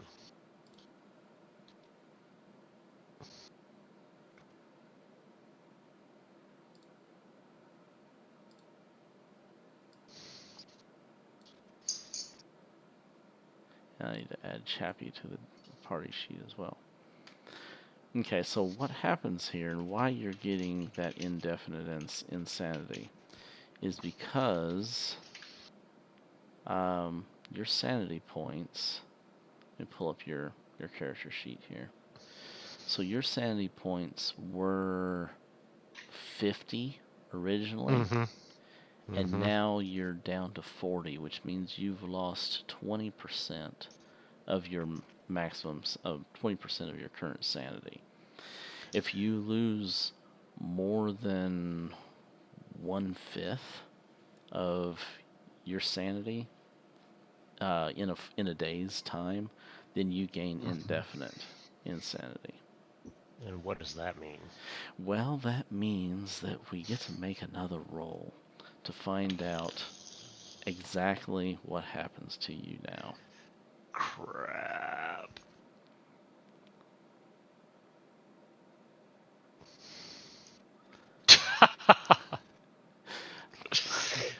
Okay. I get all my sanity back. On losing 1/5 or more of the current sanity points in one game day, an investigator becomes indefinitely insane. No investigator is simply able to shrug off this amount of sanity drain. A day in this instance is defined by the keeper, usually lasting until the investigator reaches a place of safety. Indefinite insanity lasts until the character is cured or recovers. Okay, so this is a new insanity roll to find out what exactly the amnesia is wearing off now at this point. Almost 8 rounds has gone by, but then as the monster shrieks out, you get hit with something new. What am I rolling? Another Oh, D6? I'm rolling it for you. Oh, okay. So you have a mania. Cool. Now let me roll on the mania table to see what it is. Oh, nice. Oh boy. This is great. That's terrific. That's terrific. Oh, look, it's an elder bathtub.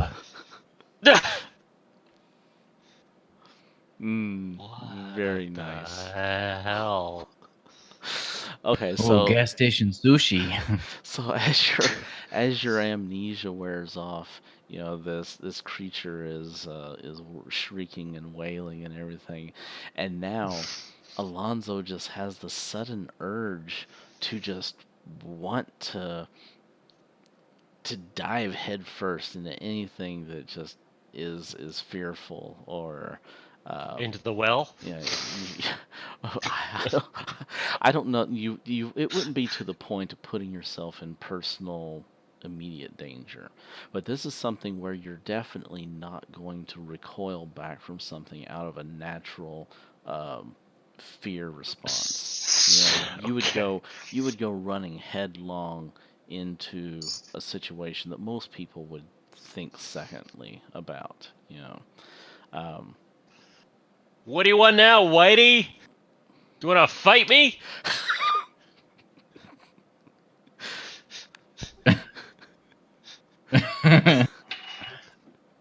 Are you Alright. are you for real? I smell bacon. Bacon, bacon, bacon. I'm gonna pistol whip him. I'm gonna try to knock his ass out. Okay. Are we going to ensue? I mean, if he's up here calling me bacon and Whitey, what's up? I'm just like, Are you what the fuck? Are you getting in his You're- face, Alonzo? Yeah, you Yeah. got the state, man. Pistol whip him. He's a tool Lucky of for the you, state. My melee's not that great, so you might Fight actually whip for my. the white man. Okay, so let's go for it then. So Alonzo, you're getting up in Charles's face. You're going at him, and he looks like he's had enough. He's getting ready to pistol whip you. You gonna Give- shoot me, Whitey? Are you going to dodge or are you going to fight back? I'm gonna dodge. Okay. Go ahead and make the rolls. All right, so do I add a penalty die? Don't. No, you're No? just rolling straight up. Okay. Can't hit me, Whitey. Come on. I did miss. It's not that great. Come on, you're asking for this. You suck, G-Man. I've had enough of you. All right, so does he take a swing at me, or we? What are you doing, Alonso? He tries to take a swing at you, and you dodge out of the way. You just continuing to call him names, or you gonna actually Yep. do something? I'm just gonna continue to call him names. You keep the shit up, I'm gonna fucking shoot you. How about everyone else? What is everyone Just- else doing? Other You than guys see him suppressing me? He's suppressing me. I just clocked He's him a tool with of the the state. pistol whip. okay, are you dodging? Yeah. Okay, dodge.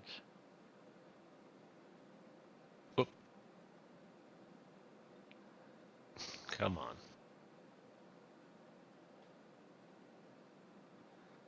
All right, he fails. So you All get, right, what's the damage on a pistol?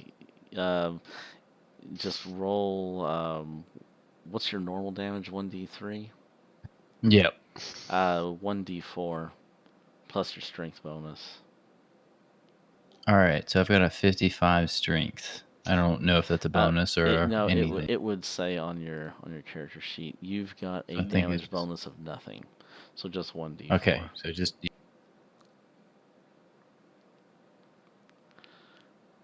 Okay, he cocks you upside the head for 4 points of damage, Alonzo. Gah! you better fucking stop while you're ahead. Okay, you get the feeling that he's being pretty serious about this. So, Alonzo at this point, is like maybe rethinking his attitude and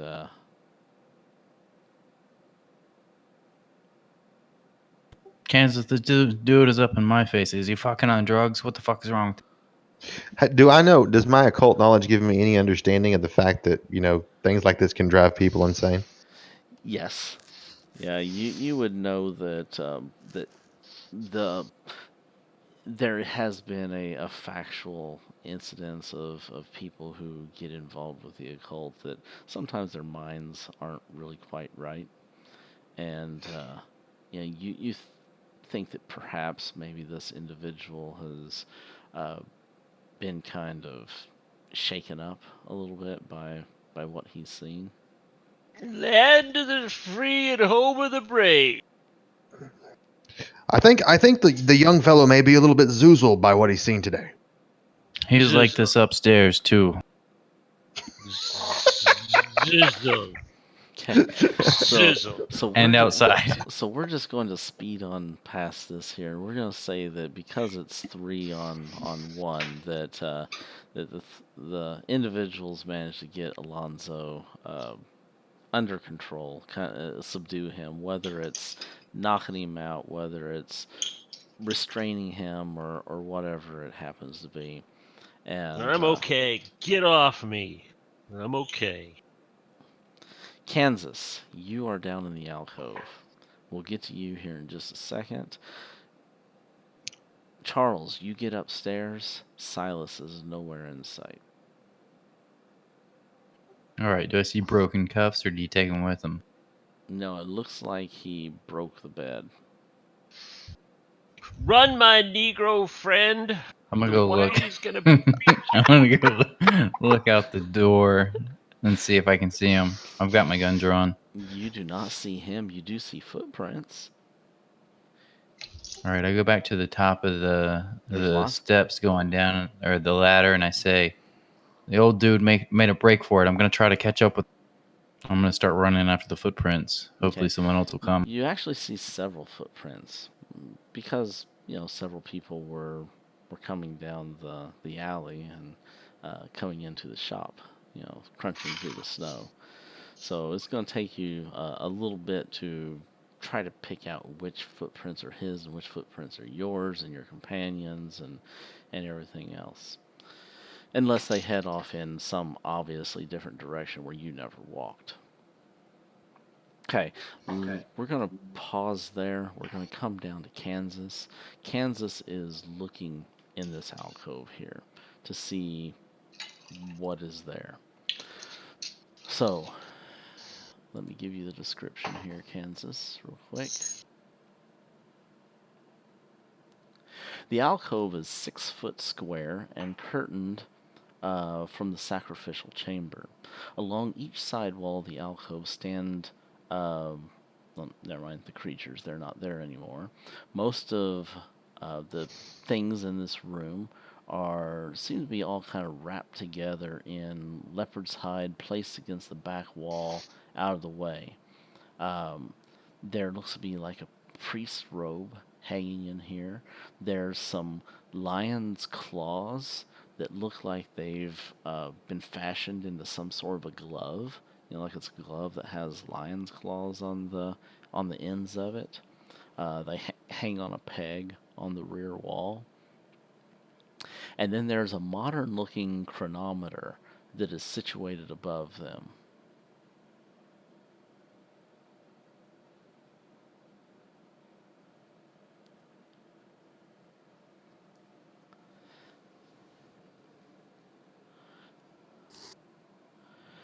Now, that is what you see at just a glance. Now, if you want to actually go through everything, you want to search the room, then you can do that.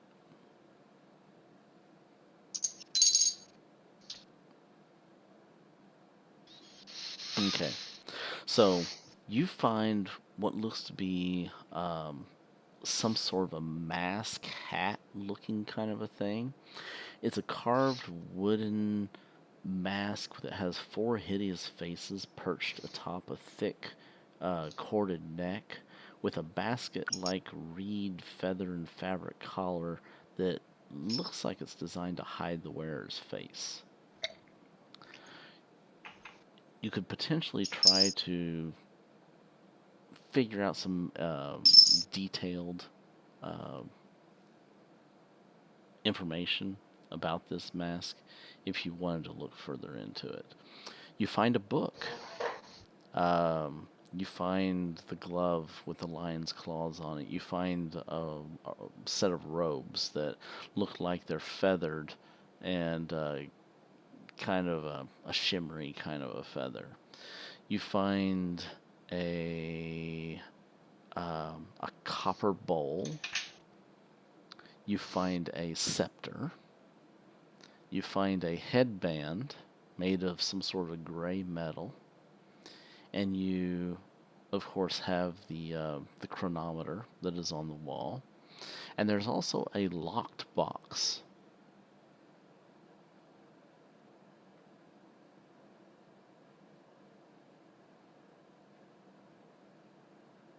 You do not know anything about Chappie at this particular point. Yeah. However, I'm very interested in anything that might have been found. Chappie looks into the room as Kansas is kind of rummaging through everything and kind of pulling items out and looking at them and setting them to the side and everything. And so Chappie can certainly, peer over Kansas's shoulders and see what he's up to here. Now, do remember that everything is completely dark in here other than where flashlight is being shown. There are torches on the walls. And so if you guys wish to light the torches, then that would, of course, illuminate the entire room without having to rely on the flashlights. I say you should certainly be careful there.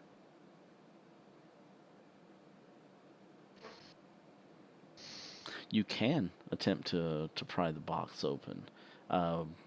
It looks like, using a tool, would allow you to pry this thing open. It doesn't look like, it's not like a safe or anything like that. With a little bit of effort and a tool of some sort, you should be able to bust the box Yeah, open. Get the cop down here. He's a tool. Okay. As you say with the black eye. A knife may or may not be that great of a pry bar, and so there's always the chance that you could damage your knife. Are you sure you want to use your knife to do that? Okay. Give me a dexterity roll.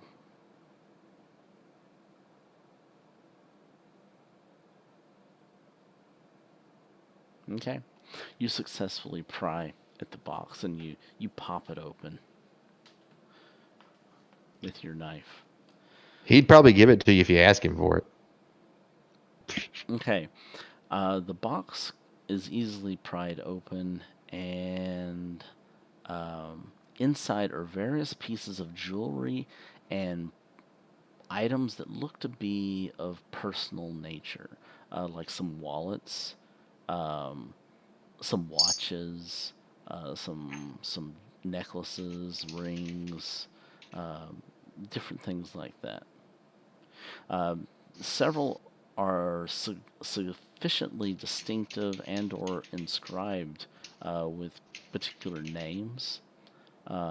Especially like the wallets and stuff. They would have ID in them and all that stuff.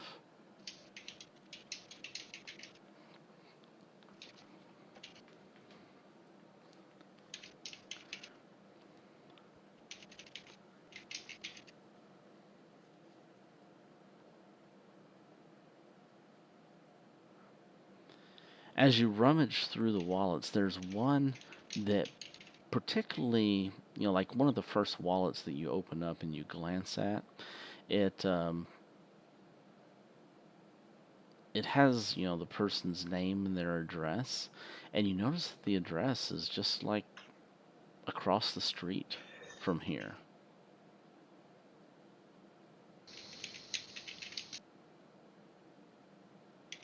Like in one of the apartments.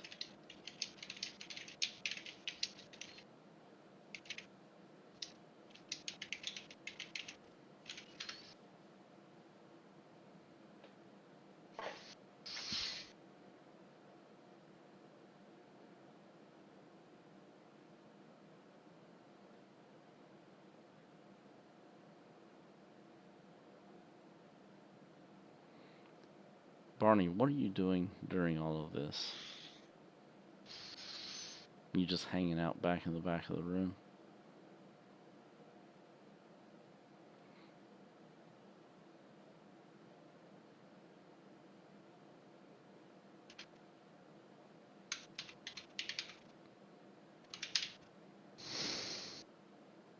Can I try to heal myself? can do first aid. Okay. To try to. What wounds did you take? I don't recall. Oh, Pistol whip. from the pistol whipping. I got Okay. pistol whipped. I got hit in the head with a. Yes, with a crowbar as well. Yes, you And can do some first aid to try. All to... damage from his own party. Yeah, didn't get a single wound from the monsters, but got the crap beat out of you by your own people. I just roll first aid. Yeah, roll first aid. Nice. Oh, Nice. Okay, so the first aid skill should tell you what you get back for healing on that. If it doesn't, I'll give you the details. Do you see it there? Let me see if I can find it out. Any of the items that he's not currently physically carrying, I want to check out. Okay. Chappie kind of pushes his way into the room, and he starts checking out a few of the things that Kansas is setting to the side after Kansas takes a glance at it. And you also see the same things that I listed off before. Do any of them appear to be of any value?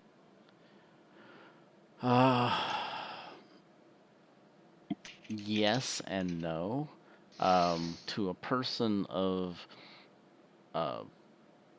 particular knowledge in occult kind of stuff, I mean, it could be of value to that particular faction, but intrinsically valuable to just any Joe Schmo, take it down to the pawn shop and sell it for a bunch of gold, not necessarily. So an occult robe is probably more appropriate. The robe does look very intricate and ornate with the feathers and everything on it, and that might be worth a bit, just out of its sheer craftsmanship.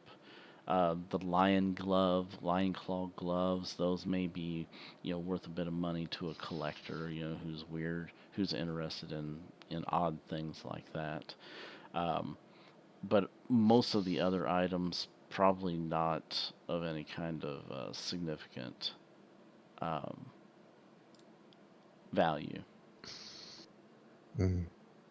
Okay, first aid. To be effective, first aid must be delivered within 1 hour, in which case it grants 1 hit point recovery. It may be attempted once, with subsequent attempts constituting a pushed roll. So, all it does is just gives you 1 hit point back. Okay. He had an extreme. I don't know if that does anything additional. We'll give him 2 hit points back because he got an extreme. Cool. Thank you. Really, the main purpose in first aid is mostly to keep someone from dying. It's not really meant as like a D&D, heal half of my hit points back, kind right. of thing. Right, okay.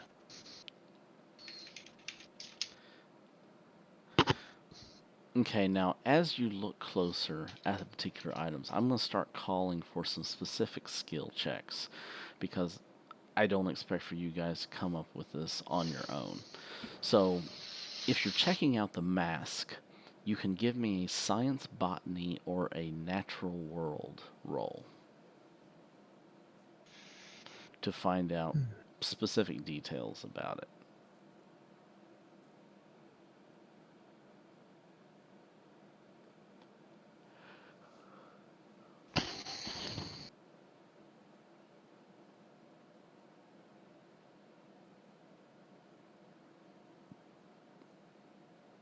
Okay, you do not determine anything special about the mask.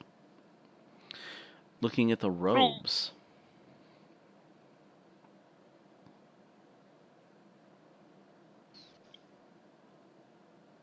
Give me that mask. I want to put it on. Natural. Well, Barney is across the room. Barney, are you actually coming over and looking at stuff? What was the racist sailor English word that you were calling him? Limey. Limey. Yeah. That's actually was a derogatory term for English sailor. It was a term of endearment. Well, we'll find out how Barney takes it.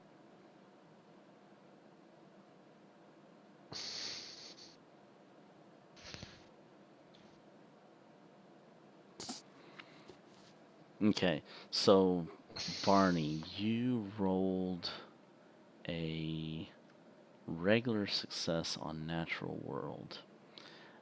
You needed a hard success, so you don't really gain any additional information other than the fact that the wood that it's made out of looks unique.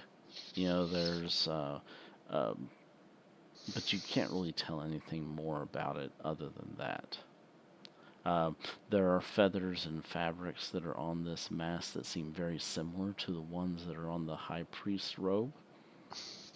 And so you can give me a science zoology or a natural world roll to try to determine additional information about the robe.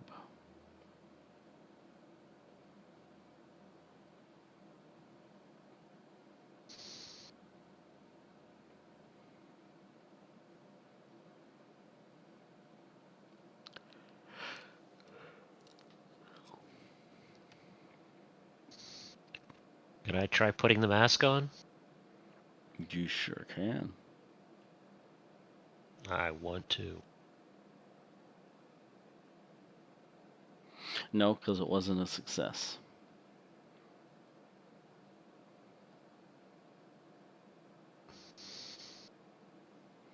You needed a hard success to give you the information.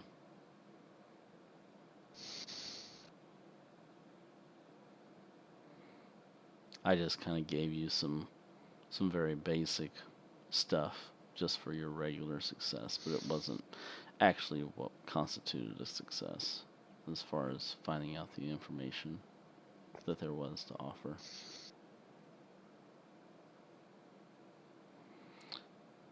So we need a hard success at natural world or a regular success at zoology.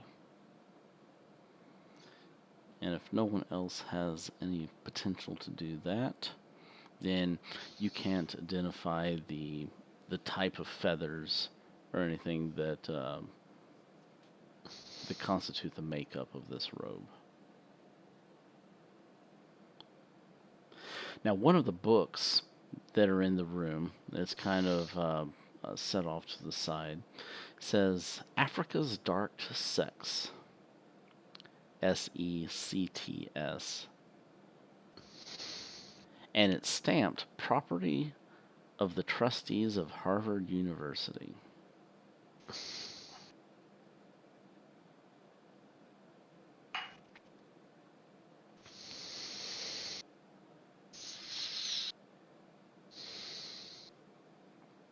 What are you guys doing down there? We've been shooting here. Someone's gonna probably show up soon. These guys been fondling the mask down here. They're getting off on it.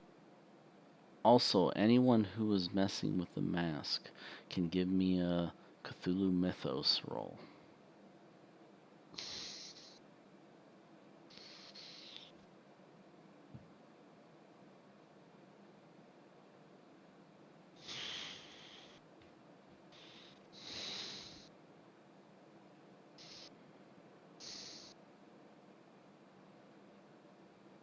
Okay, you guys do not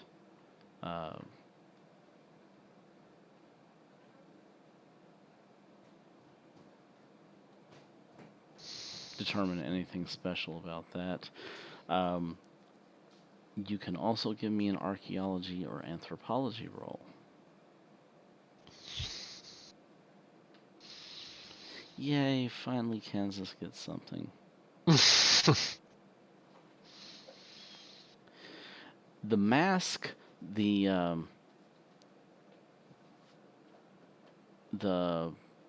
type of engravings, the type of craftsmanship put into the mask has a strong resemblance to a Congo type of origin, Kansas.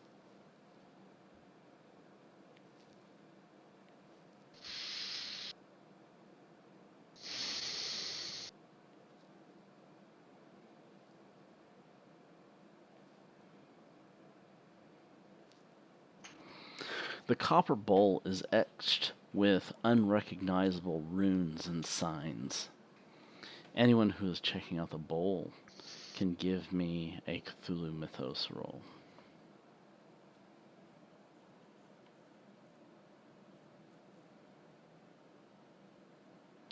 And no one can discern anything more about that.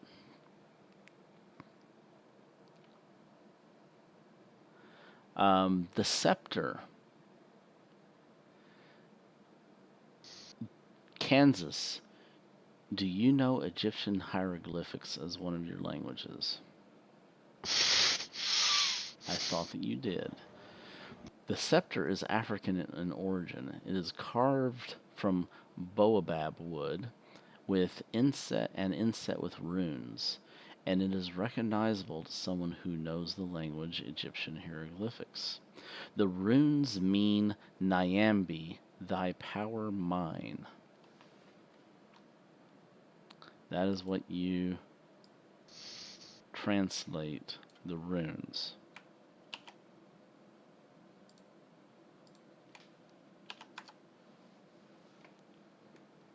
The scepter,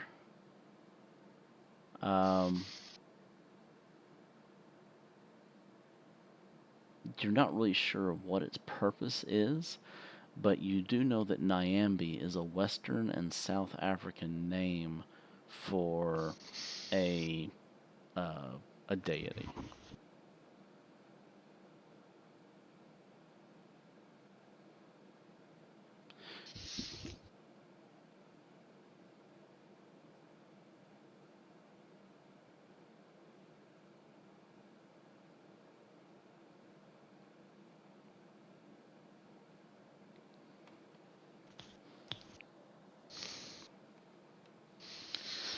The headband, made of gray metal, has various cuneiform-like runes that are scratched into the surface of the heavy and yet curiously warm metal band.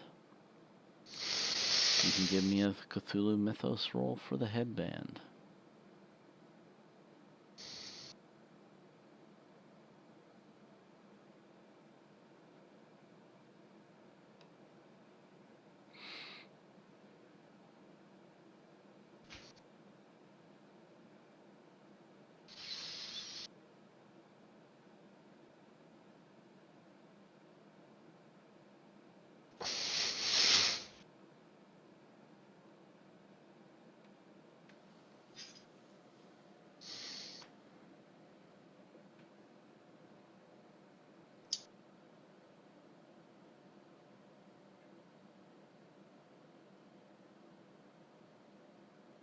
Chappie was the head priest?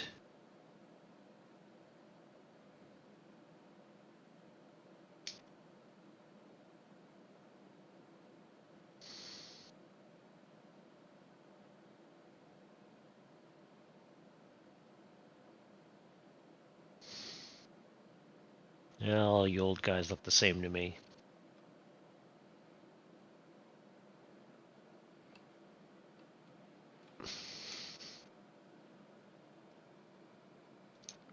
Barney, since you're over here now and you're checking out stuff, you notice that one of the wallets that Kansas was looking at and kind of set off to the side, it has the ID of a black man in it, and you recognize the address on it. Specifically, your eyes are drawn to it, and you notice the address because it was the apartment that you went into whenever you were sneaking around the night before.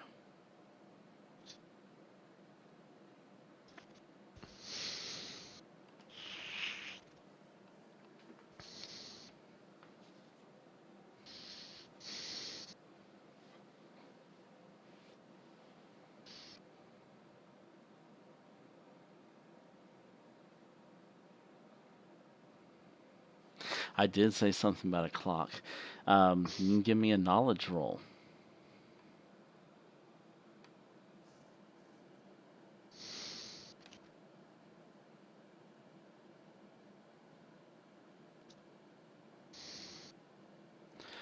So Kansas, you notice that the clock is off.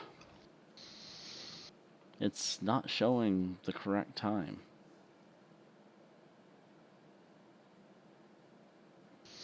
Same thing with Barney. Barney specifically,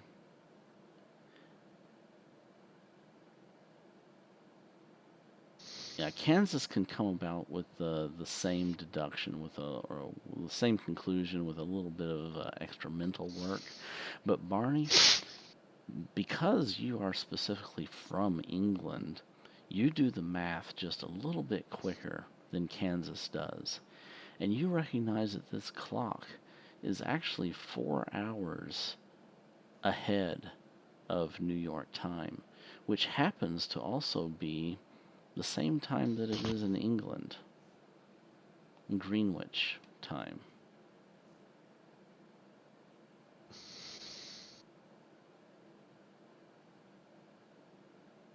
Greenwich. Okay, however you want to pronounce it. Sorry.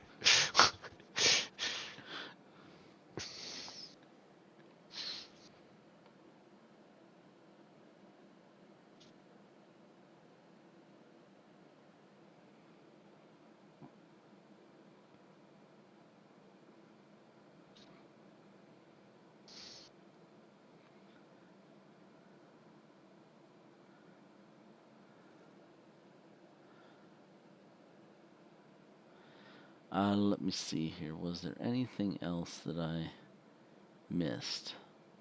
Nope. I think that is pretty much it. I think everyone rolled on pretty much everything there was and failed at most of it. If you want more information, you're probably going to have to go to an expert in such matters. Now, I am going to share these items with you. And you can put these in your notes if you wish. Of course, they're going to be unidentified until the time that you actually discover more about them.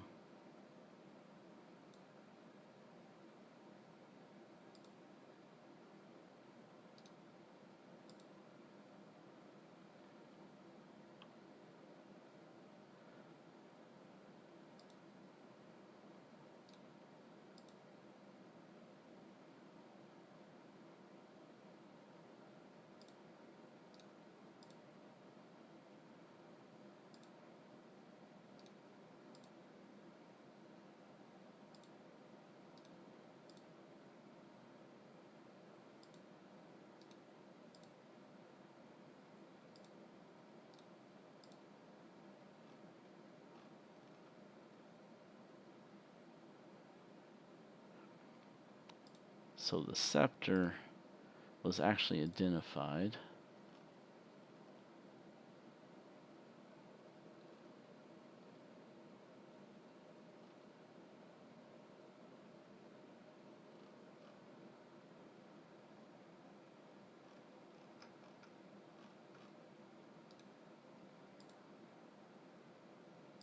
By Kansas.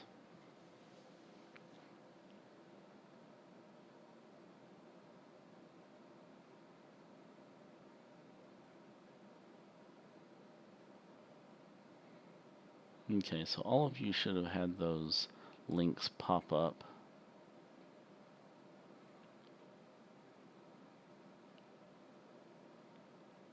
And you can save those to your notes, or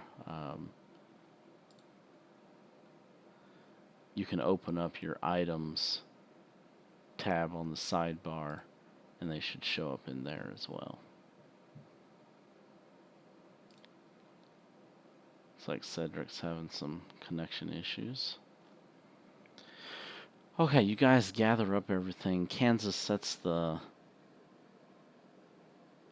You'll have to go to library and look up in the top section and just put a little tick in the item in the little box off to the right of items, and then that'll make it show up on your sidebar. Okay, you guys gather up all your stuff. Yes, you did read the title of the book. Let me pull that back up again.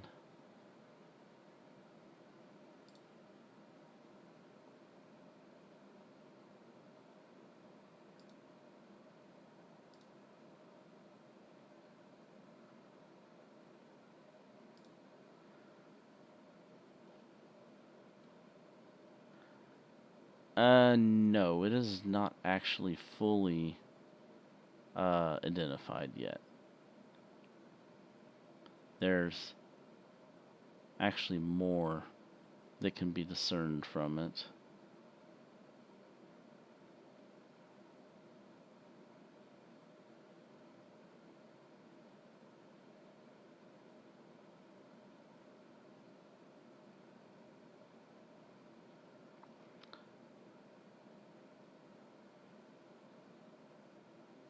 Does it not show you the title when it's not been identified? It just says unidentified, Oh, except for carved scepter. okay.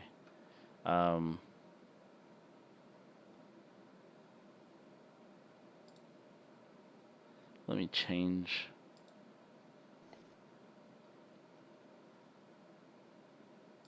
the name on that then.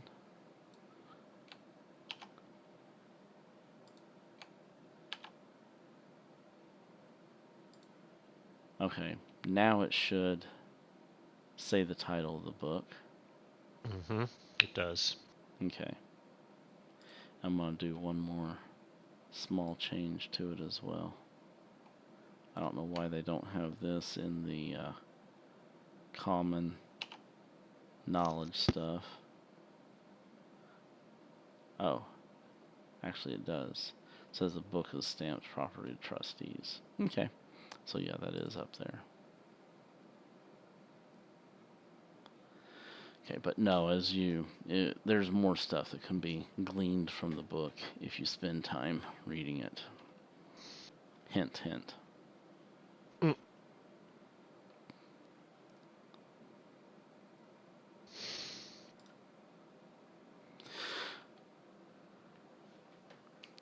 All right, so all you guys, you gather the stuff, you head back upstairs.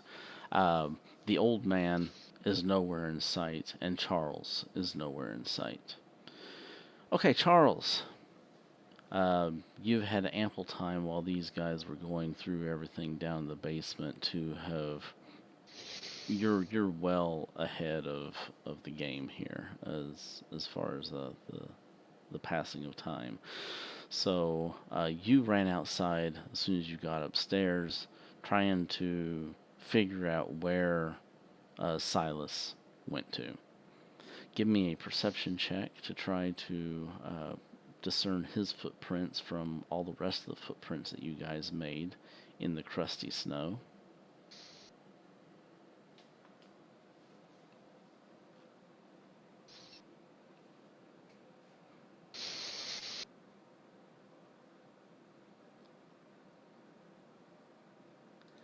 Yeah, I see the Z on him there. He may have had to have left to tend to his kiddo.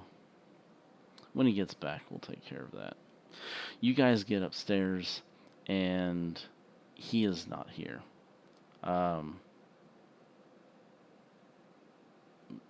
Irene?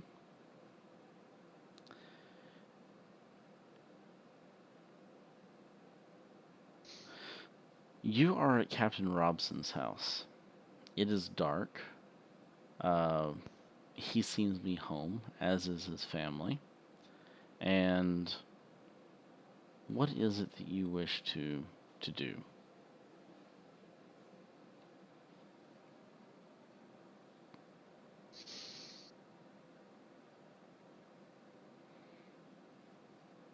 Okay. Let me fast forward the calendar just a little bit here with the time that has elapsed. It is roughly about 9 o'clock at night. And so I'm going to say that he's probably getting ready to head to bed pretty soon. You start to see lights turn off in bedrooms, and there's several lights in the house that were on that start getting shut off.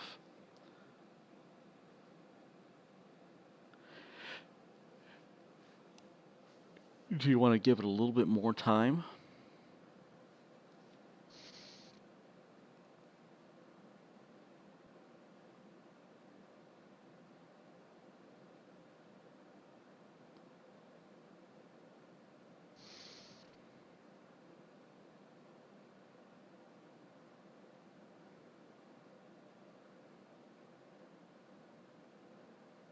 Okay.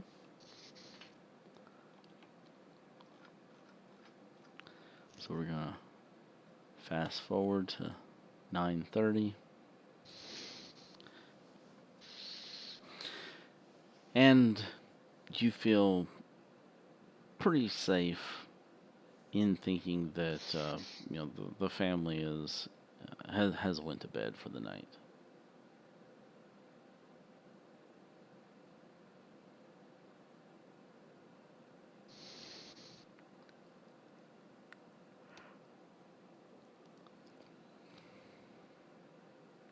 There are not many cars in this neighborhood, Kansas. This is a pretty poverty-stricken, low-income area. And they are definitely not the sort of people who would have an automobile in 1925.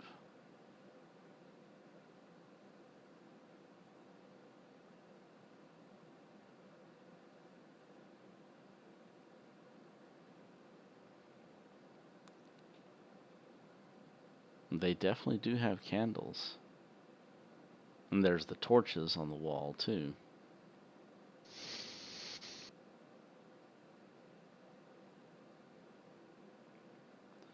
Okay, go ahead and give me a lockpicking roll, Irene.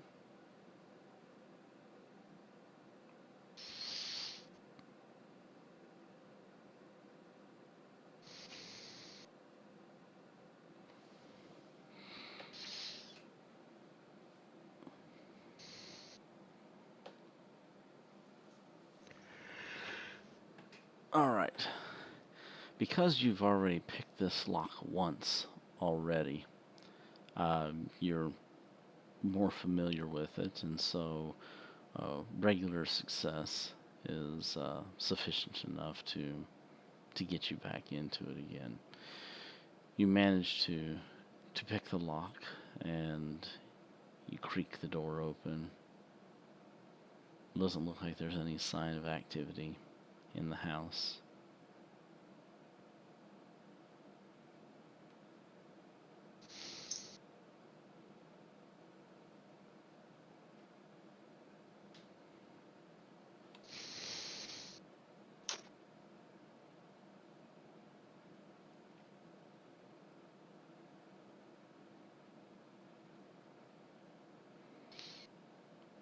Okay, give me a stealth roll.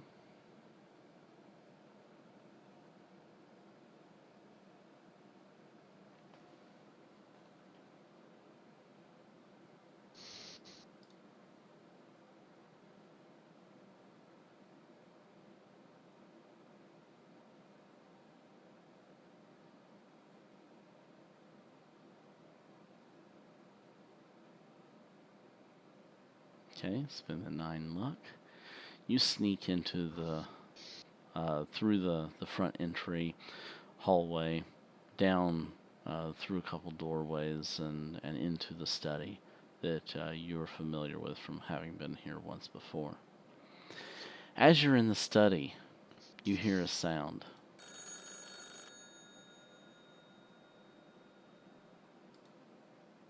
It's distant. It's not... in the study itself that you're hearing this.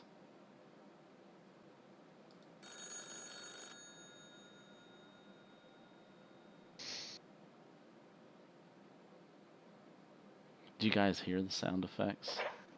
Yes. Okay, just making sure.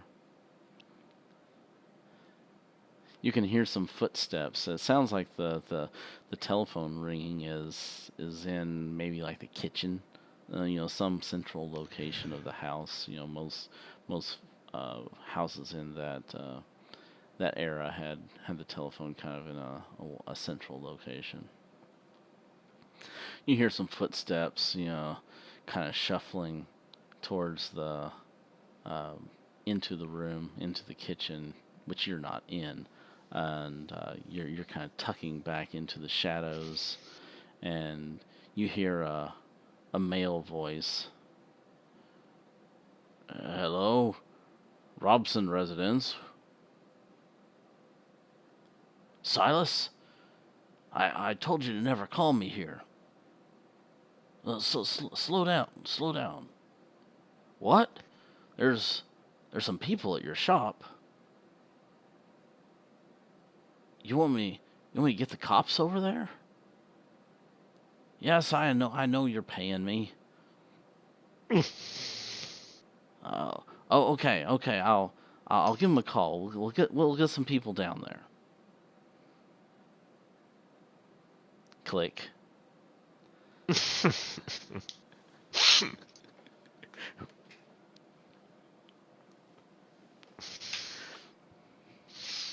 Okay, then you can hear the receiver pick back up again, and you can hear the rotary dial on the, as he's dialing a number, and like, Sergeant, this is Captain Robson. Yeah, I've just received word from a business owner down in Harlem that he's had a break-in. Yes, the address is blah blah blah 2 Ransom Court. Be sure and send a couple patrols down there. Word is that the burglars are armed.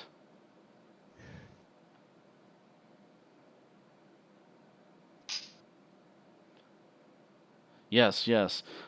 Do expect trouble. Shoot first, ask questions later.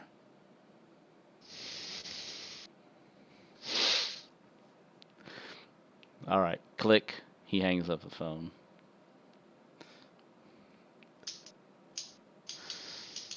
Irene, what do you do?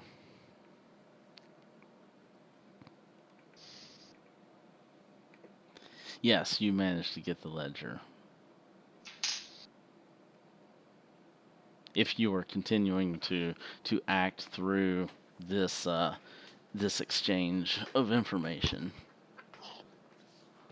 and not just listening. Nerves of steel.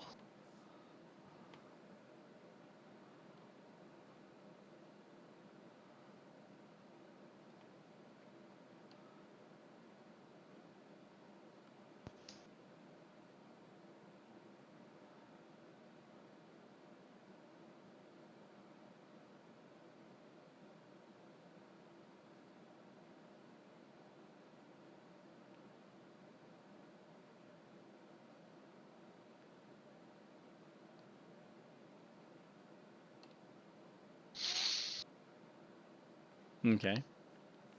That's fair enough.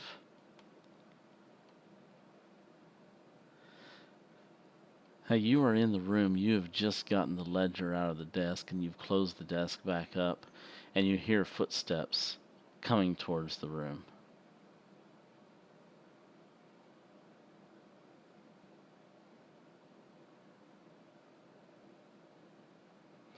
You can hide behind the desk.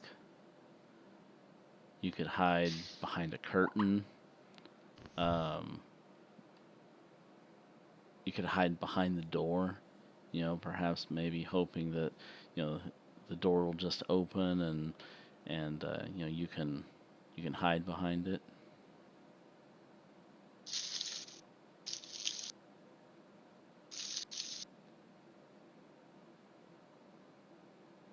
There's not a closet. This is just an office.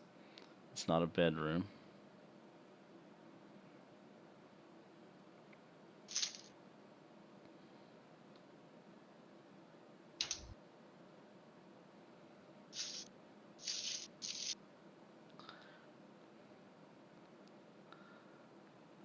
All right. So you sneak in underneath the desk. You can hear the footsteps. There is not a phone in the office. Remember, again, this is 1925. Phones are not prolific enough to where people are going to have, phones in every single room or anything like that.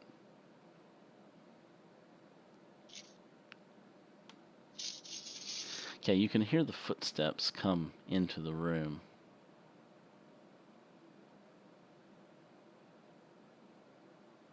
Okay. They come around to the side of the desk, and an individual sits down in the chair.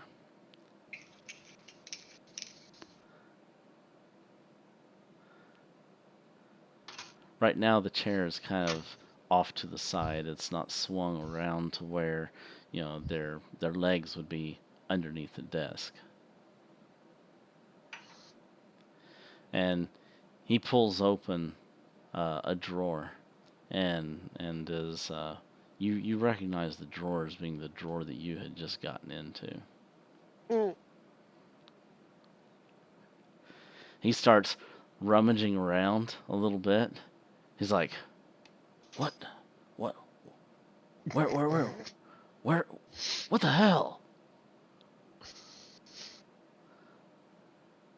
He looks, he opens up some other drawers, and is like starting to look around a little bit.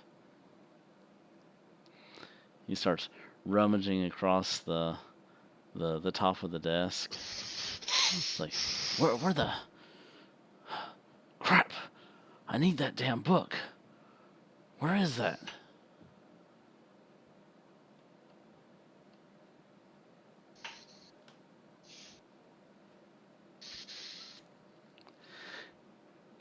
And then you see the chair kind of push back a little bit, and he kind of peeks down like he's getting ready to look underneath the desk.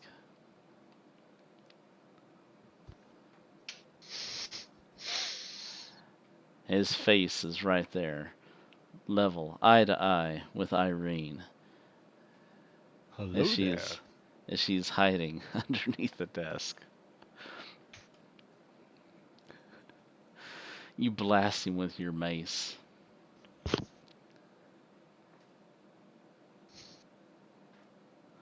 He recoils back and holding his face and screaming out in pain.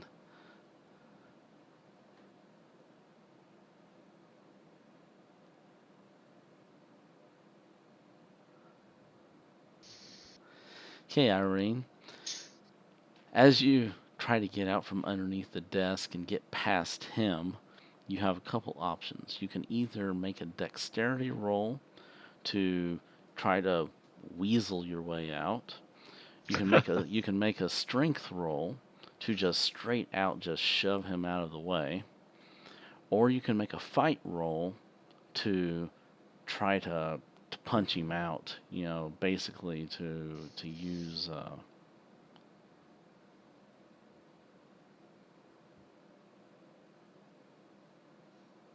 Nice. All right. So Irene kind of hunkers down and she crawls out, in between the gap between the screaming captain, holding his face, and the chair and the desk and everything else, and she scurries on out of the room and runs out of the house. I assume, are you leaving the house entirely, or are you just leaving the room? Okay. Running out of the house entirely with ledger in hand. Okay, Irene, at this point, you know that to Ransom Court is the address of the Juju house. And that your friends are there. And that a man by the name of Silas has called and said that there's robbers. And that they're armed, and that the cops are being summoned to that location with orders to expect trouble and shoot first, ask questions later.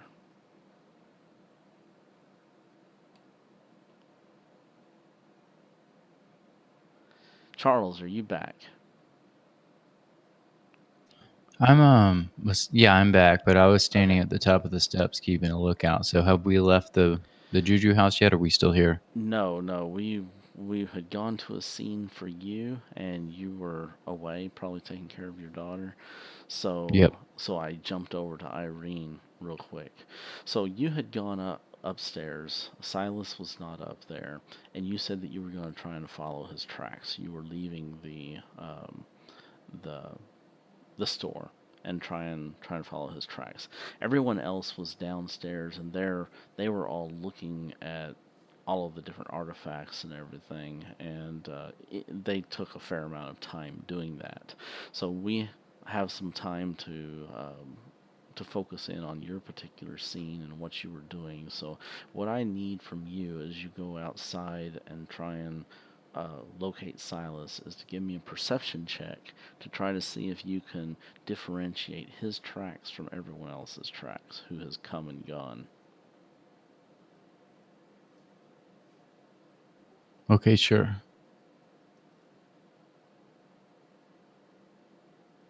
All right, it's not called perception though, right? No, it's spot No, hidden. spot hidden. Spot Right. hidden.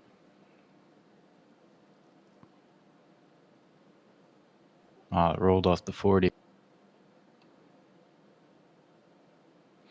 Robson's house is kind of at the south end of Harlem, right at the edge of Central Park. So when you get your luck back, it's like between the main story things, right? Like that's not very often. Yes, it was in the Harlem precinct. What was that Oh, you again? get a D10 back a day? Oh, if you fail, okay.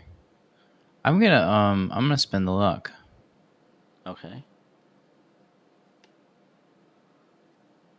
Spend luck to turn it into a success. Yep. All right, you run outside. There's several sets of tracks, but you quickly differentiate the ones that were coming versus the ones that are going, and Silas's also heads off in a different direction, so you can pretty quickly discern which ones are his. And you're going off chasing him, correct? Yeah, if I'm gonna catch him, I've got to do it quick. So I'm just gonna start hauling. Okay. So uh, you're running in the direction of the tracks. You come to an apartment complex, and the tracks go up to the doorway of the apartment complex, and they disappear. All right. Do I hear anything? Like any lights on? Yeah, there's some lights on in some of the windows of the apartment complex. It's only about 9 o'clock at night, and so or it's getting kind of close to 9:30, and so there's still a few uh, windows that have some lights in them, but you really can't. You don't notice. You know, it wouldn't let you know immediately which room to go to. You know, is what I'm trying to say. However, there Is is the exterior locked? no. The exterior door is not locked. You could go inside. You could also give me a hard spot hidden roll to try to follow footprints, you know, because they would have some snow on their boots, you know, or shoes as they come in. No. I'm gonna walk over to the mailboxes. I'm gonna see if the last name is on any of the mailboxes. Very good. That's what I was going to ask for a knowledge roll for was or an idea roll was to see Yeah. whether or not you would think to go over to the directory. You notice Maybe that my common sense.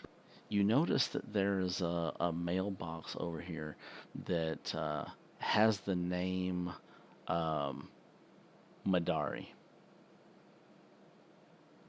All right, great. What apartment? It is apartment number um, 21.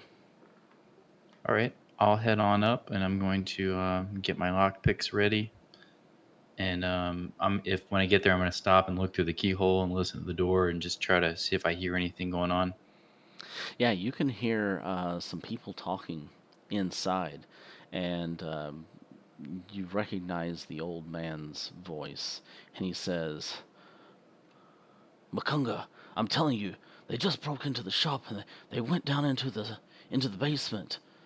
I'm calling I'm calling Robson right now so he can get the cops over there. His men will make sure and keep everything all quiet." And then you can hear him pick up the phone, and he's starting to talk to Robson, and he tells him, get cops over here. That's what we're paying you for. Blah blah blah blah. That whole conversation that Irene just overheard. Okay. Cool. I like how you're painting the scene from different angles. I'm gonna try to pick the lock. Okay, you're still gonna try to get inside. Yeah, Okay. while he's on the phone and distracted. Okay. I don't have a very good Now lockpick skill. this is Silas that is talking, and so you can't see in the room. You can only hear through the door the voices. You don't know where Makunga is, what he's doing or anything like that. So just Which one was handcuffed to the bed? Which guy was that? Silas, the old man. So this is the guy that. And so who is Makunga? That was the. You don't know. Okay. You've heard his name mentioned several times, but you do not actually know who this guy is, what he looks like, or anything else. Did I hear the voice coming from the room, or was he on the phone? No, you heard the two of them talking, and then you heard Silas get onto the phone and start talking to Captain Robson.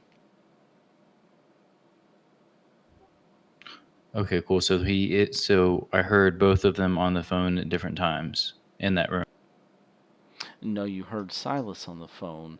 Before Silas got onto the phone, you heard him talking to Makunga about how people had just broken into the shop and On the phone.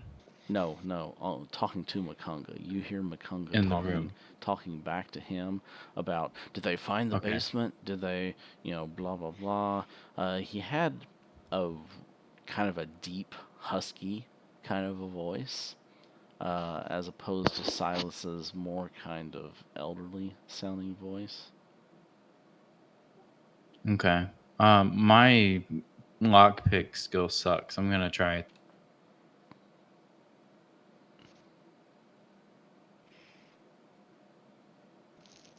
Shoot the lock. I didn't make it. You want me to roll like a stealth or something to see if I'm quiet? No, it's fine. You try to pick the lock while you hear all this stuff going on, and you fail. Now what you can do is you can push the roll, and again, this it should most of the time be suggested by the player. But I'm going to suggest this is an option where you could push the roll with the consequence of it being that you are caught in the middle of picking the lock open, I have a 23. I'm actually going to just turn the handle slowly and see if he even bothered to lock it. I mean, he was in a hurry. He just got in. I'm going to just give it a little turn. Okay, it twists. Oh, it's open. I did it. I'm the best lock pick ever. All right, I'm going to pull my gun, and I'm going to try to quietly go in. And I'm going to have my gun up. And then based on what happens with the stealth check, we'll take it. Okay, so give me a stealth roll. Yeah. Nope. All right. I go in and it creaks and I just say, "Oh, fuck it." I run in and pull my gun down and go, "Get the fuck on the ground, right? Fucking." Okay, we're gonna back up a little bit there.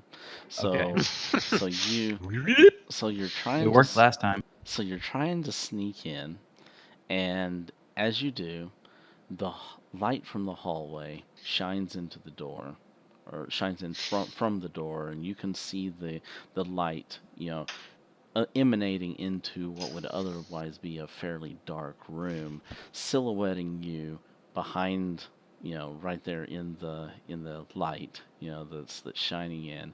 The door creaks at the same time, and you realize that you're the game is up. That you are not being very stealthy at all, unless no one is in the room to start with. Okay, give me a.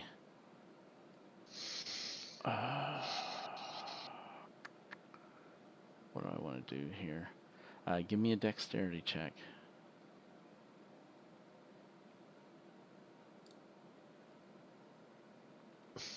Ooh.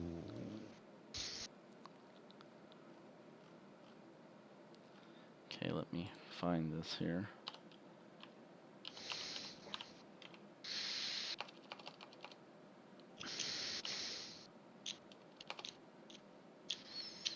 Oh, come on. There it is. Okay, dexterity. Come on, dude. Ah! Alright, you get to act first. Okay, we are going into initiative. So let me add old Makunga to initiative here. And I need to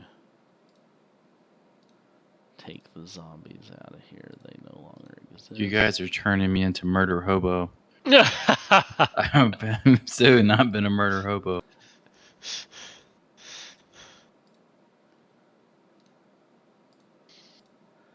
Okay, removing all the bad guys that are no longer there.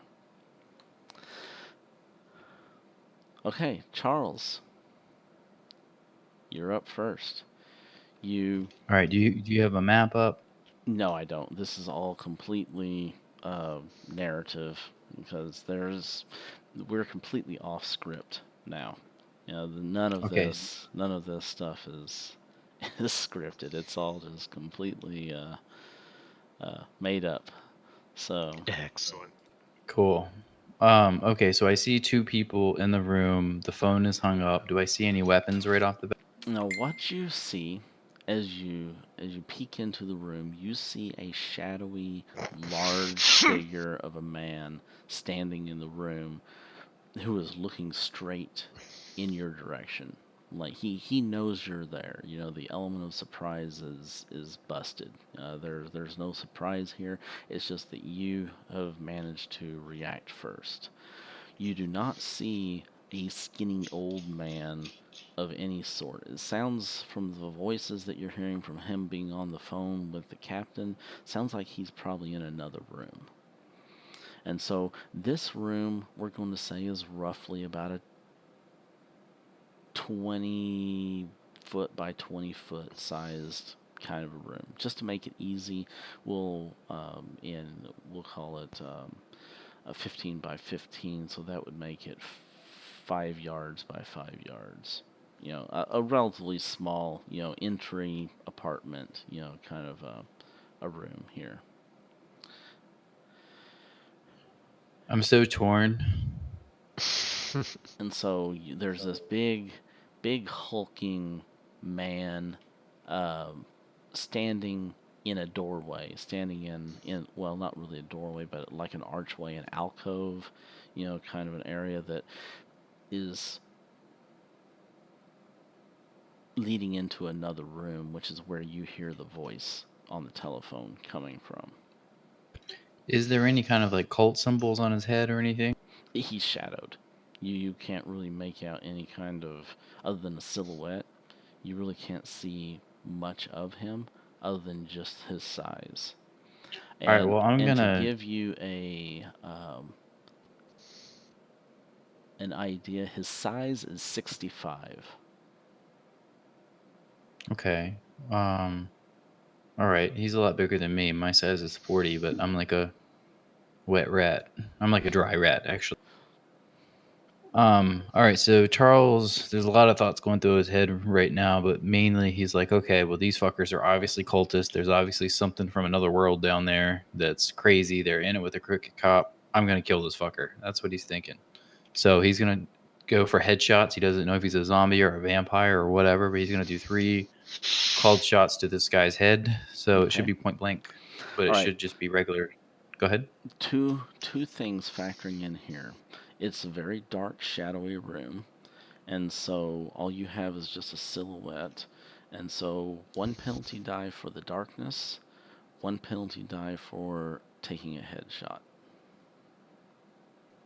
Okay, and then 1 bonus die for point blank, so just 1 penalty die. That is correct. All right, still taking 3 at his head at a penalty. Okay.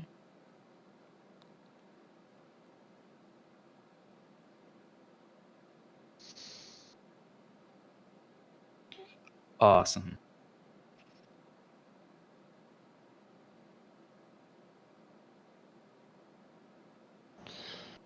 Oh, I didn't add the penalty, but I think I failed it anyway. Oh, want me to roll that? I'm gonna roll 1 dice because I could still fumble it. Okay. Nah, it would have been the same. Yep.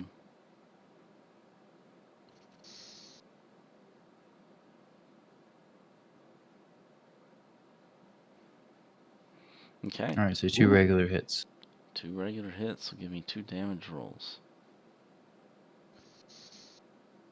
Does the head do anything? As far as extra damage or anything, no. Yeah. It's not.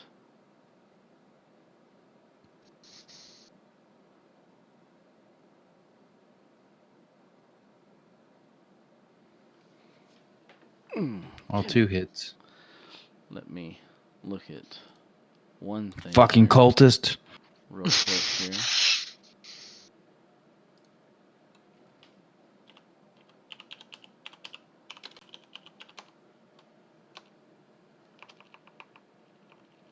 I would also think Charles is smart enough to reload at some point, but he has another gun if not. He has clips, not revolver.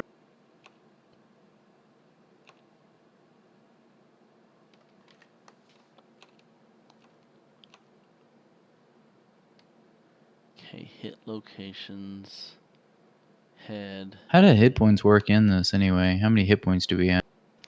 Oh, I got it. There it is. Yeah, you guys have, which I just discovered Like, what's that average? you guys actually have double hit points from what you normally should because we're using the pulp. Should it be an even number then? It should be an even number. I have 19. Maybe you took some damage? Or 19 Maybe. was your... Okay, so I guess you guys... I guess it's not an even number.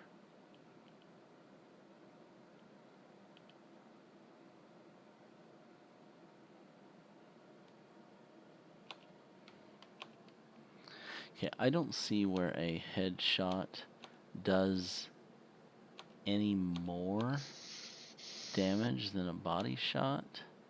Although that doesn't really make much sense to me. Seems like a headshot should.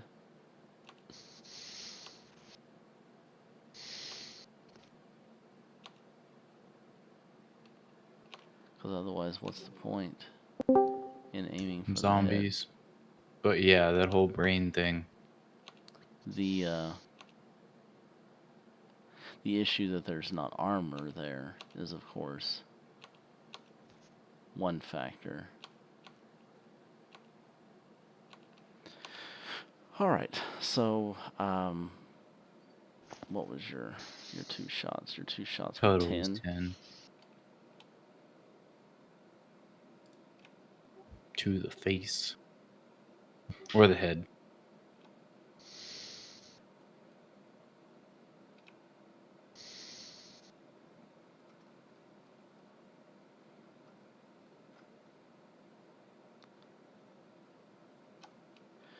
Okay, so you take a couple shots at his head, and you hit him in the general face head area. Uh, Not lethal. You know, you didn't shoot him in the brain. Obviously, he's still up and operational, but your bullets did strike him in the face head region and did some serious damage to him. He is definitely um, feeling it, I should say.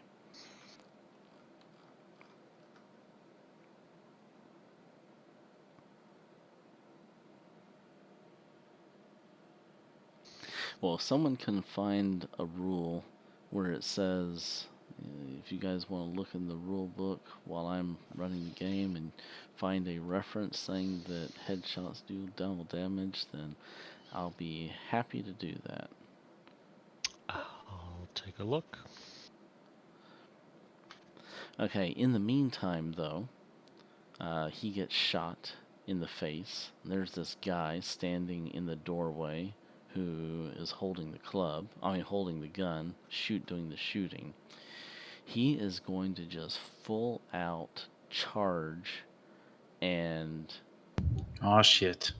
just try to slam into Dodge. Charles.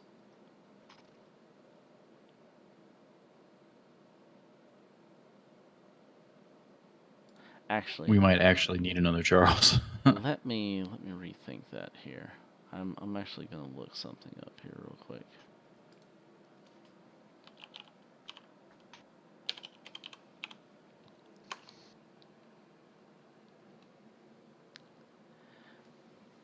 Okay.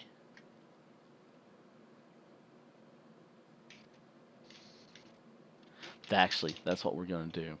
The man who you shoot, he starts to blabber something. You don't understand what it is. You think that maybe you shot him in the face and he's trying to talk, but his mouth is all mangled or something like that. However, suddenly you just feel this searing pain in your mind. And you are going to take 5 sanity points loss, which is also going to automatically induce temporary insanity. No save?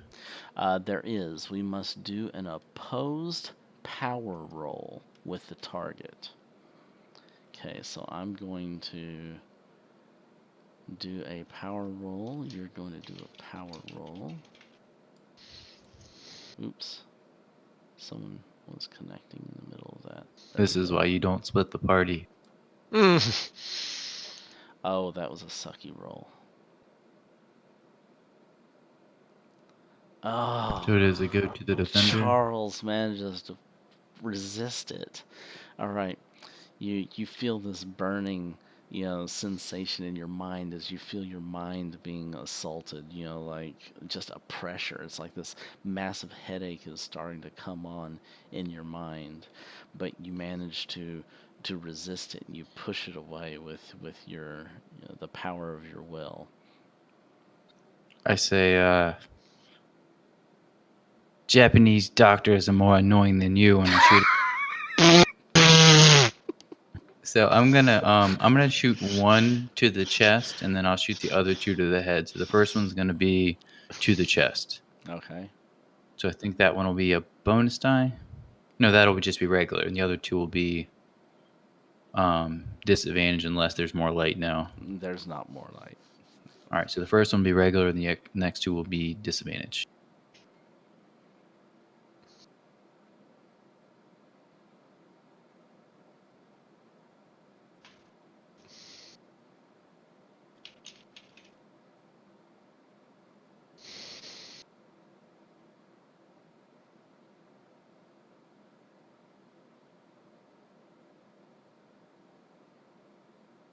All right, so 2 hits, 1 in the chest and 1 on the head.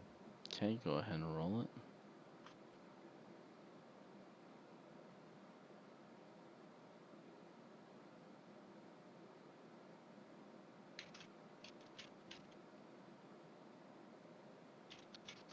Chest. Bam. Okay, so he takes a hit to the chest, and then you, as he kind of recoils back from that, you take another shot to the head, and blast, brain splatter, all over the back wall. Just as that happens, your gunshots recoiling, you can hear the phone conversation wrapping up, and um, the other individual, who you assume was Silas based on the voice, is hanging up the phone. You do not see him. You could only hear him in the other room. And just as your shot, your last shot goes, the big dude drops to the ground. You can hear him say, "They got guns. Get your ass over here now!" And click. Charles reaches into his jacket, grabs his other gun that's fully loaded, and starts going toward Silas. Okay. Yeah, because you shot 6 rounds now, right? Yeah, and I probably would have reloaded from the last time, but yeah, I shot 6. And what do clips hold back then? Do they still do? On a I Colt don't know how government big. model, that's going to be about 7 rounds. Okay, 6 plus 1 in the pipe. Yeah. Okay. Yeah, I'll just switch guns. At this point. On a 1911. So yeah, you would have probably depleted your magazine by now, and so. Yeah, so I'll switch it on and then head forward. Okay, so you head into the kitchen, and you can see Silas in there. He's standing by the phone. He still has the handcuff on his wrist. Silas, I wish I had more time to ask you questions, but I don't have that luxury. I'm gonna shoot. Okay. I gotta get out of here.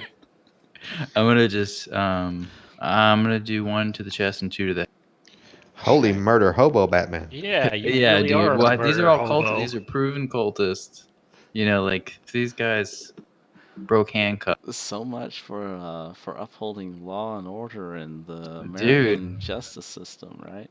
Hey, you see a giant amorphous face-eating zombie creature. See what happens. Tool of the state. What did I tell you? You're still on my list. All right, is it light in here? It is light in here, yes. Okay, I would have had a bonus on that one, but we'll That's do. fine. These are gonna be a wash because they're hit. You hit. It's fine. He's an easy target to hit. He's an old man. He's a couple shots is gonna take him out. I'm not even gonna mess with all the details on this. You kill him. You shoot 2 in the chest, 1 in the head, and he's down. However, All right, I'm gonna take the. Go ahead. Sorry. all of this gunfire is, of course, waking people up in the apartment complex. And you can start to hear voices about, yelling out in the hall. Who's shooting? Who's shooting? Get back in your room. I'm the next thing I'm gonna do is I'm gonna reach out and take the cuffs off of him, because that definitely links him back to some kind of. So I'm gonna take the cuff off. All right. And then, I mean, is there anything valuable around that could make it look like a robbery? I mean, you could just kind of start trashing the place if you wanted to. I'm gonna start reach in and take their wallets. Just ripping out drawer. Okay, so you grab their wallets. Yeah. Wallets, and I'll just knock some shit over and head out the back and get the hell out of here. Are you gonna try and take a fire escape, or are you going to? Yeah, I'll go out the back. Okay, you locate the fire escape on one of the side windows, and you go down the fire escape. Give me a dexterity roll as you traverse the icy fire escape. Sure. And if I see any hats, I'm gonna put a hat on just so it'd be harder to identify me.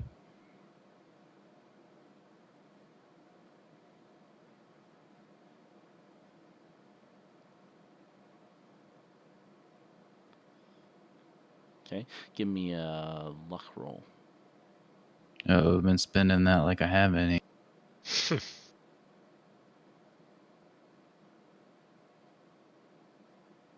Nope. You do not find a hat on your way to the window. Okay, I'll just try to keep my head down. I don't have respect for the hat that identifies you as the only person that wears the hat in this. All right, so you make your way down the fire escape into the back alley, and where are you going now? What are you doing? Heading back to the Juju house, but I'm going to, instead of rushing back in, I'm going to try to hang out on the perimeter and see if anything else is going on. They might, for all I know, they might not even be there when I get back. So I'm going to kind of watch from a distance and You heard him on the phone telling Captain Robson to get the cops over there right away, that people were breaking in. Yeah, that's true. Would I know where to find a telephone at? There might be a telephone in the lobby of the apartment, but it's kind of a low income apartment, so that's going to be iffy at best. Are there any businesses on the main street open? No, not at Yeah, this or telephone hour. booths? Not at this hour. It's late, and we're in the middle of Harlem. I'm going to say that if there's public telephone booths, they're few and far between. All right, I'm gonna go and just be backup. Then I'm feel like we're gonna be shooting some cops. We might have to. I was gonna plan on. I was planning on calling the FBI office, but I don't have a phone. Okay. So I'm gonna head back. Or like, We is can phone booths? Are we those a can thing yet? we can roll luck to see if you come across a phone booth. Oh, so close. It's bad lieutenant time. Okay. Yeah, for real. I've passed that, I'm sure. You have a feeling that if you haul ass, you might be able to get over to the Juju house and get everyone out of there before the cops show up. However, you're going to have to really haul some buns. All right. Well, I'm gonna start sprinting. Okay. If I see any taxis or anything too, I mean, I could wave one down. You're not that far away from the Juju house. Yeah, I am pretty fast. So, in addition to your speed, give me a Constitution roll. Or actually, athletics. Isn't athletics a skill? Or am I thinking of I something don't see else? it.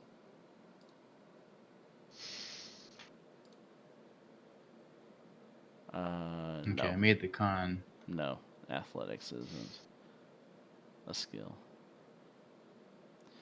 Okay, so yeah, that'd just be a Constitution roll to see if you can kind of keep up the stamina with your pace. And so, yeah, I mean, because of your move being so fast, the Constitution was basically to see if you could keep up that pace and without wearing down or anything. You haul ass over there. I mean, you're like the Flash. You know, you get to the Juju house, and in fact, by the time you followed Silas to the apartment, took care of business there, and you're getting back to the Juju house, the guys are just coming out of the basement with their arms full of all kinds of different artifact type of stuff and coming to the front door and wanting to know what's going on, where's Silas? And so that's where we'll come back into the the joint scene here. Sorry, I'm like laughing over here. I'm like, I'm just gonna go murder a couple people. I'll be right back.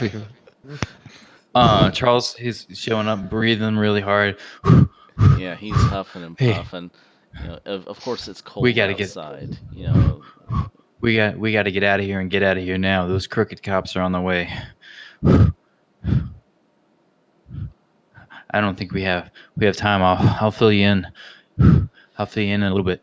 in fact, you gotta guys go can find a phone. hear police sirens coming. You know, from a distance. You know, and they sound like they're still some distance away, and that if you get going and you know you hide pretty well, that you can probably get out of the area. Whitey, I thought you was the police. They're coming from the south. All right. Well, I guess we'll head north. Okay.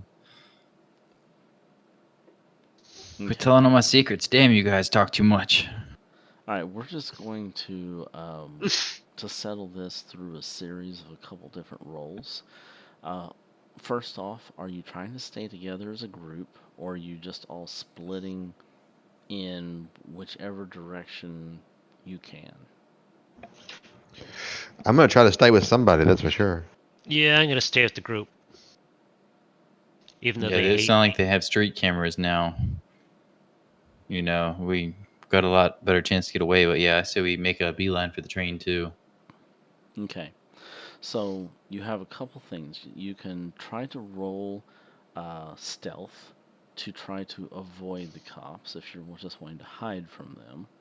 If you're wanting to make it to the train station and get out of there before they arrive, then we would need a group constitution score to rush over to the train station. And then, let's see, I'll give you a third option. Those are the only two that really come to mind. Can anyone think of? You could do some kind of deception or something if you wanted to try to hide in plain sight. Yeah. I say we just run for the train station. I thought you were all about the danger. Okay, anyone who fails the Constitution roll I'm all about the fear, man. will fall behind the rest. All right, let's get those constitutions, guys. Okay, so make your run for the train Barney station. Barney had a question. Yeah, what was your question, Barney? Yes, just an average, a standard roll. Oh, I'm falling behind. I was probably winded from that last one. Yeah, Charles. Oh man, I got the old man running past. I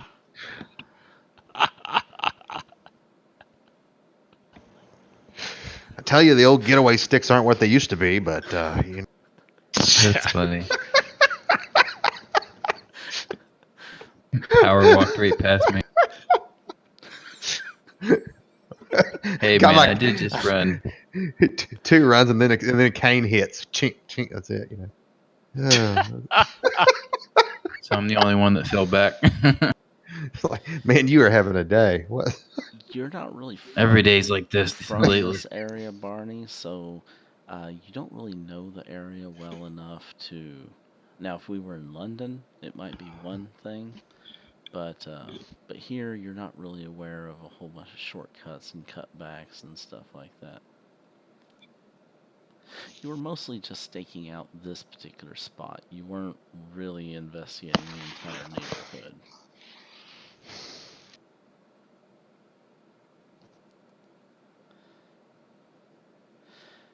Alright, so Barney falls behind, and so does Charles. Everyone else, you make it to the train station, you catch the train, you're out of Dodge. You're safe, you're out of the scene, there's nothing else we have to worry about. Charles and Barney, the two of you get outpaced by everyone else. You get short of breath, you you're in a little bit of trouble.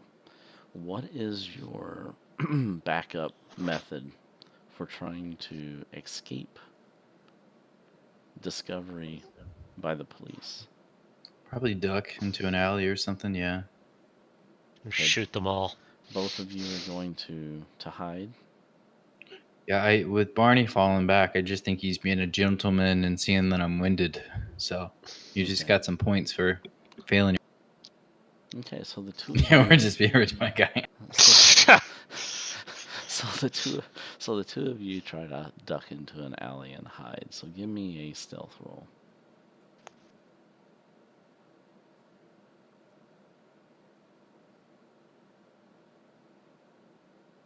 Yes, I'll give you a boost for darkness.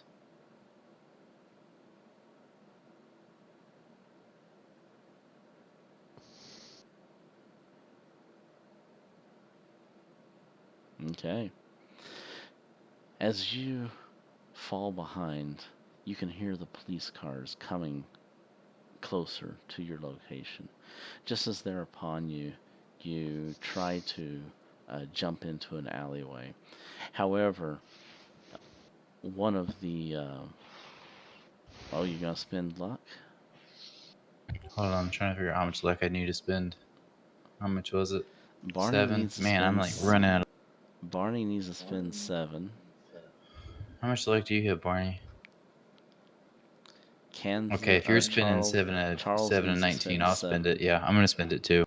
Okay, you're both spending your luck. Okay, a police car is coming to your location, and it is speeding up on you. You've fallen behind all the rest of them, and just when it looks like you're going to get spotted, you're running down the sidewalk, and there's an alleyway that you can just dive into just at the last minute before the headlights of the police car shine upon you. And see a Dunkin' Donuts, right? And you dive into this alleyway and you avoid detection of the police car as it bolts on past you, driving towards in the direction of the Juju house. A couple more cop cars come by as you stay put where you are, and eventually no more are coming. You get back out of the alleyway, you continue your trip to the train station, you get onto the train, and you head back to your hotels. Alright, there we go. End of the Harlem scene. Let's go back to Irene. Irene, you are bolting out of the house. It is just after 9:30. You've heard a phone call that Captain Robson got, and you sprayed him with mace as he discovered your hiding location, and he's screaming out as you squeeze past him and you bolt out the house.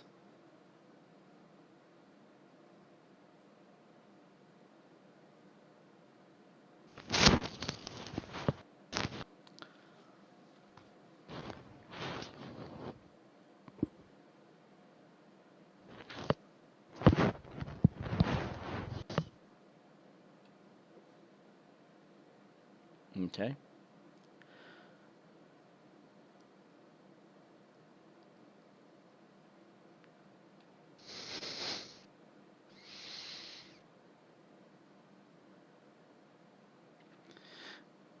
Yeah, I couldn't remember if you guys set up a location or where it was or whatever, but yeah, if you had a meeting spot after the operation, then that's where you would head instead of your hotels. And as far as the new guys,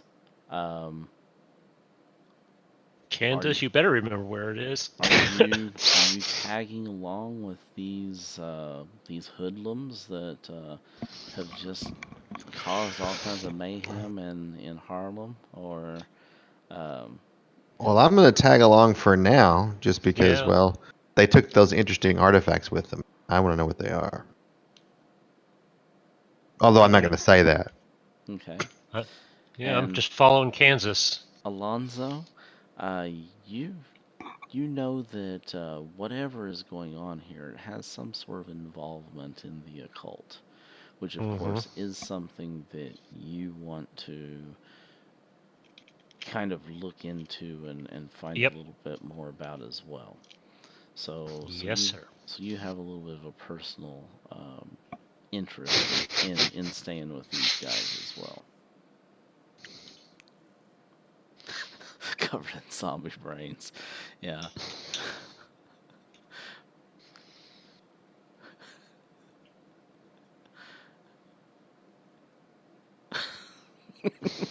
Yeah, you guys definitely are not looking like the like the cleanest group. It was a Can- night in Harlem.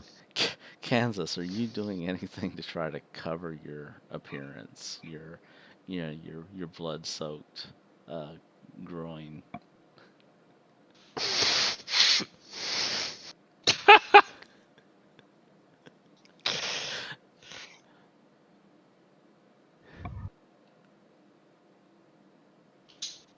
Yeah, that's fine.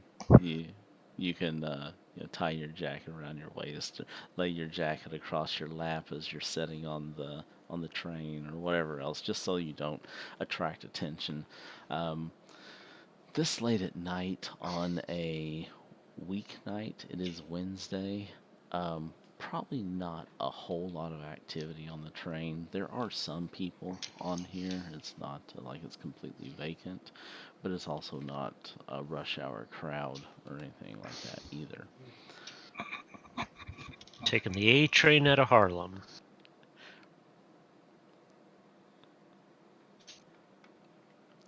Okay, you guys get to your appointed meetings spot. We're going to fast forward the clock a little bit.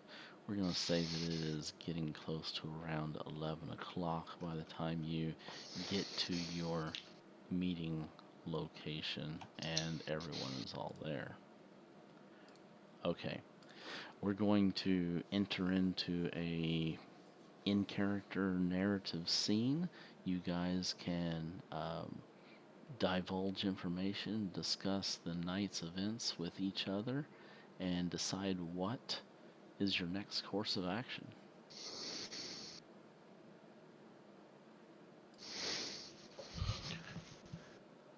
Yeah, who's the dame?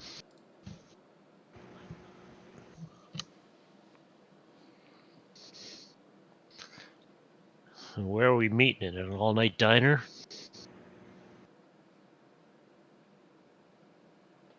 Pleased to meet you, Irene. You're racist too?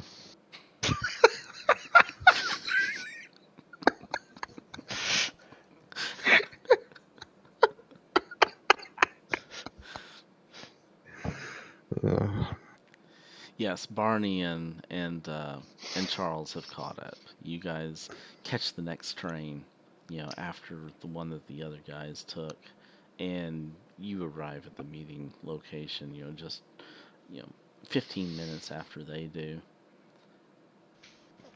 Give me a swig from. Give me that flask, Barney. And like I said, by the time everyone all arrives at the meeting spot, it's around 11 o'clock at night. You gonna share that?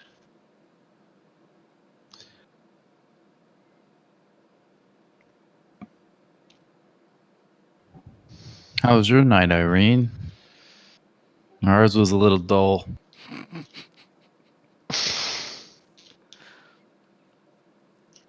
Jesus. Isn't that just like a limey? You might want to get let your friends and the higher ups know about that address over there. There's another one of those creepy ass monsters, for lack of a better word. Can I use your phone?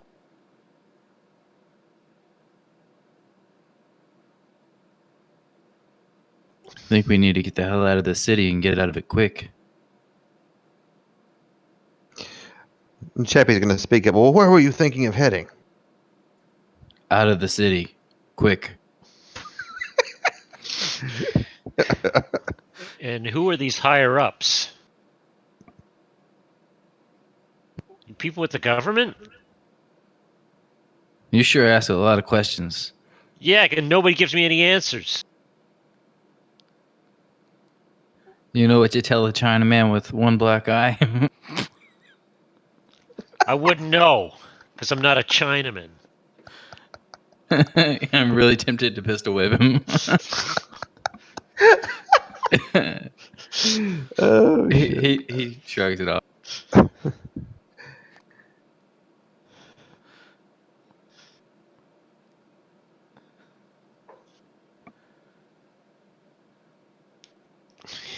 Uh, Irene, can I talk to you for a minute? Privately. Here we go. Give the Chinaman a tic tac. No, I'm just kidding.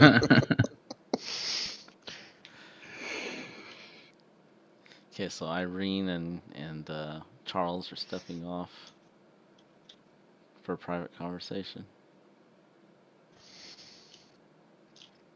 So what are they, a couple or something? Yes, we are. No, you know the crazy hot scale? Like have you seen that video? It's like if they get too hot, it's like a dude. Have you seen this the scale? It's great. No. It's funny. It's like the hotter a chick is, the more crazy she is. If you ever see one that's really hot and not crazy, it's probably a dude. It's so funny. Irene's probably, well, she's super crazy, so I think you're good. Look it up. Look up crazy hot scale guy. It's funny on YouTube later. Guy's doing like a mathematical chart.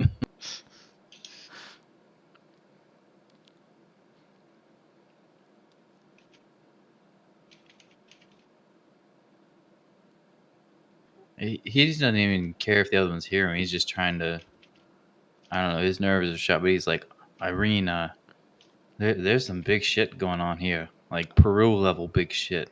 I'm becoming just Like like how you. how friendly is your government to helping stop this stuff? Like I feel like I don't know how supportive mine is.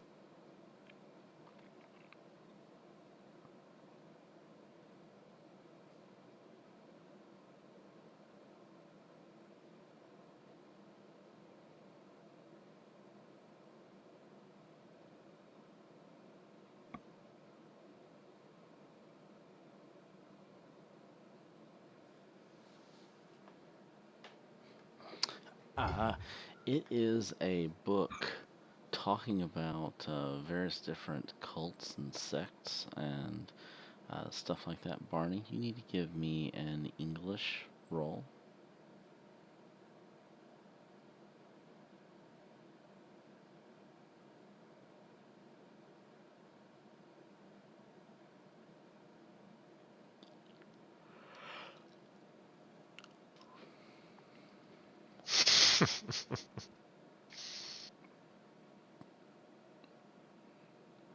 King's English.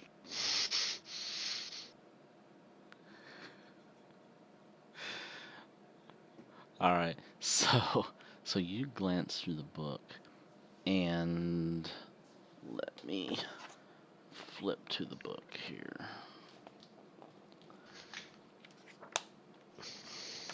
Let's see, tomes. This is the America, Africa's Dark Sects. Oh, it was George V. Okay, this book was written in English. It is authored by Nigel Blackwell, dated 1920. It's a sextodecimo blue pasteboard covers with marbled end papers and blue stained page edges. It's written by the explorer Nigel Blackwell during his travels across Africa. The book is an odd mix of travelogue and expose of the ritual practices of a variety of African cults. Although the notes of his travels were obviously turned into a book, no publisher is listed on the title page, and Blackwell is impossible to track down.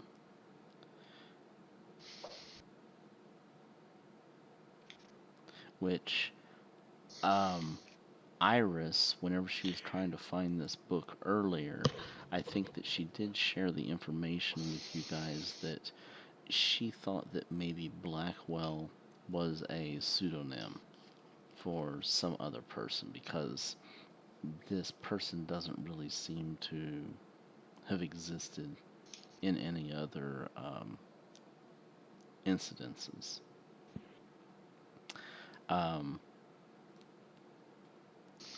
So,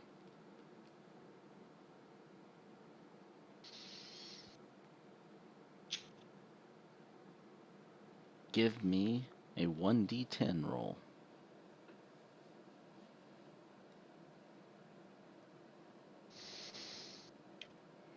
Oh, sweet Jesus. Okay, you take 10 sanity loss. Oh!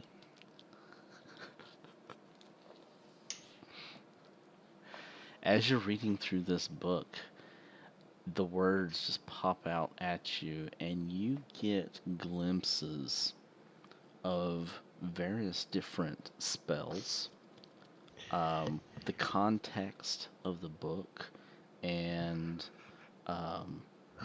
the things that the book portrays and talks about with these various different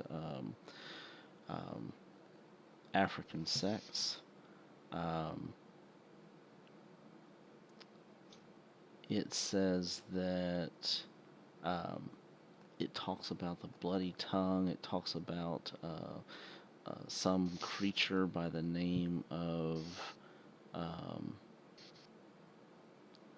Nyarlathotep, which you don't really know anything about it, but just seeing the name and seeing some of the spells and the context of the book and everything just racks your mind and just drives you nearly insane. Give me an intelligence roll.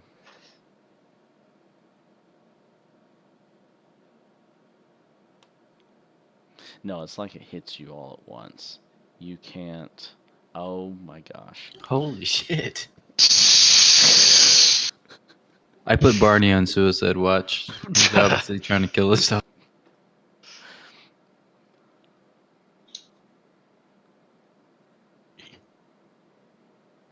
Yeah, this is automatic from reading the book. If you read the book and you succeed in your English roll, just by reading over the book, you have to make your sanity roll, and or it's an automatic failure. I mean, you take that much sanity loss just from reading the book. Limey's looking a little green there. But yes, because he fumbled his his intelligence check, he actually was able to repress the information. He doesn't gain any kind of insanity from it, but he does still suffer the 10 points of sanity loss.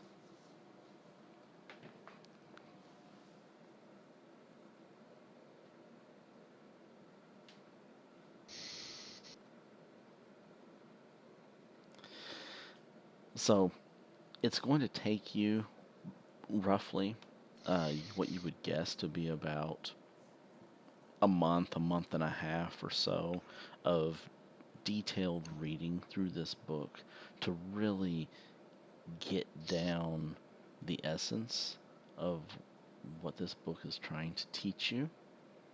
But you kind of get the idea based upon looking at some of the context that it's almost trying to teach you how to create the creatures that you fought down in the basement.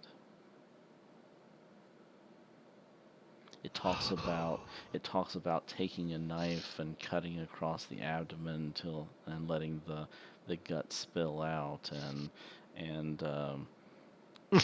carving, the symbol into the forehead and blah blah blah blah blah blah.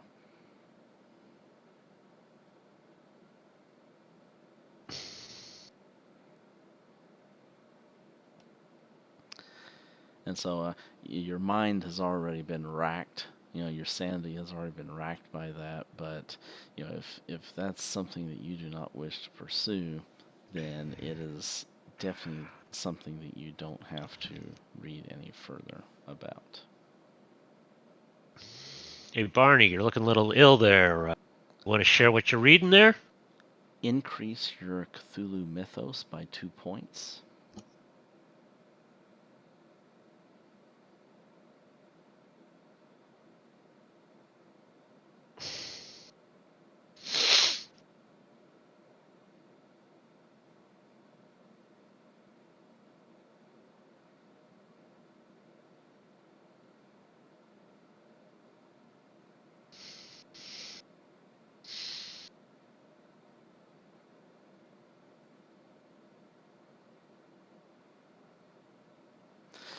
And so, are you going to hand the book over to Chappie?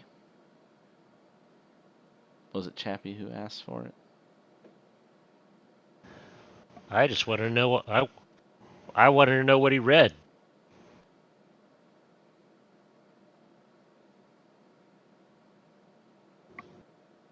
I'm not sure I want to look at it after this, seeing the look on your face from reading it. Just summarize it for me.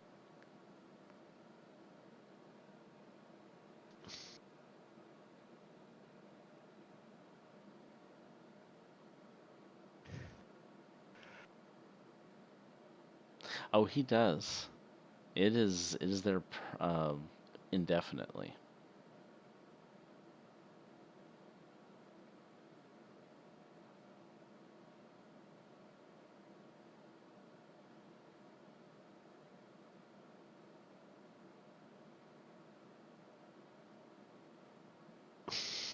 Yeah, that could be helpful. Let's try it. Okay, you feel somehow some sort of a compulsion or a draw, the need to want to read this book. Perhaps maybe in learning more about the creatures, you would learn how to fight them or something like that. Should you ever encounter Alonzo? them again? Yes, Alonzo. All right, give me the book. I'm going to take a look at it myself.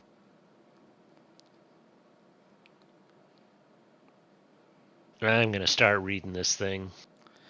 Okay, give me a English roll.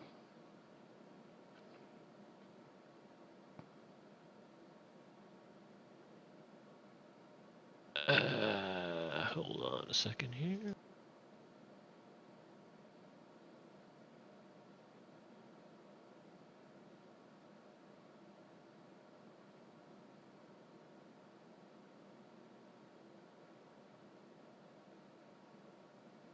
There's not a fireplace available. You guys are in some meeting place. There's no fireplace available.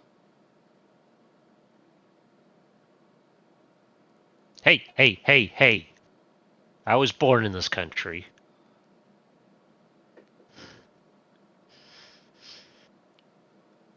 There's no call for that, Limey. It's more than you can say about you. Okay. You don't even seem to know if there's a king or queen of England. Unfortunately, It's the king, by the way. Unfortunately, the verbiage, the context of the book is just written in a way that just doesn't really make much sense to Alonzo. And perhaps maybe if he sat down and he tried to read the book in more detail at a time when less was going on, then he might be able to concentrate on it better. But at this particular point in time, he can't really make heads or tails from it. This book is stupid.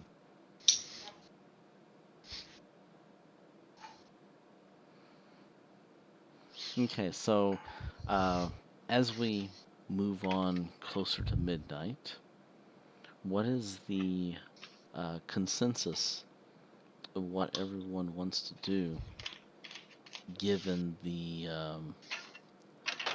beehive of activity and the items that are in hand? and everything else.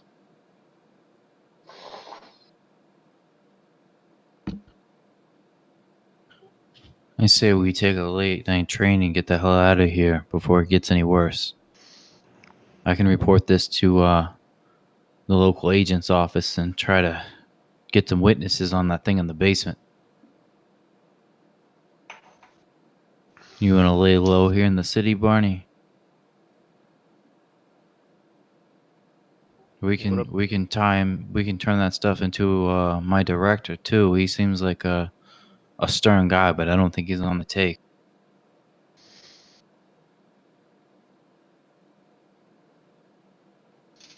You got some place we can go to?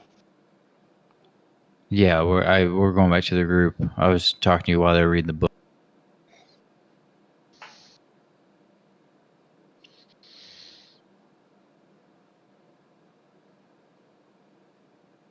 I mean, the only two options are going to be my director or the reporter.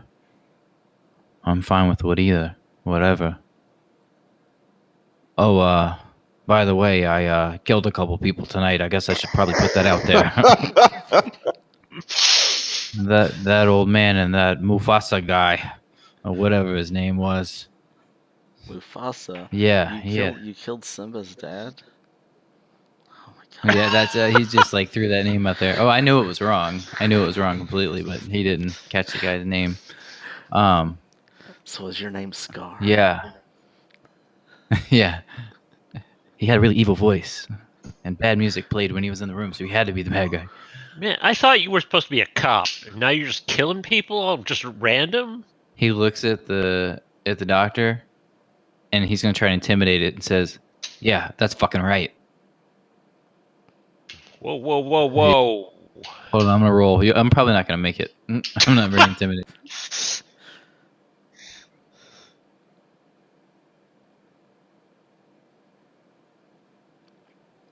Oh, so close. My luck's getting low, but I'm getting really, really tempted to spend it. What do you guys think? Lighten up there, Whitey. I'm gonna spend the 5 points and intimidate him. That just pushed him over the edge. Yeah, that was it. All right, I'm down to 13 luck. So from here on out, Alonzo gets the feeling that he better not push Charles too much, because he never knows when Charles might snap and decide that he's had enough. And even though the two of them have had their playful banter that has been taking place, through this Playful evening, pistol whip. that he gets the feeling he better kind of back off a little bit, at least until they have a feeling to get to know each other a little bit better, and just leave it at that. Fine. Look, I don't like going around just shooting random people, but these guys were cultists. They're growing a fucking monster in their basement. I called them on the phone, calling that captain to come kill you guys. Shoot for us, ask later. I didn't have much time to think. I didn't know if I'd get the opportunity again. So, yeah. All right. I'm a murder hobo now. just like you wanted me to be, apparently. And he looks at the rest of the group like, what you guys all done to me, man? I joined the Bureau to help people and do the right thing. And, I mean, we're beating old folks and chasing monsters. My God. Fair enough.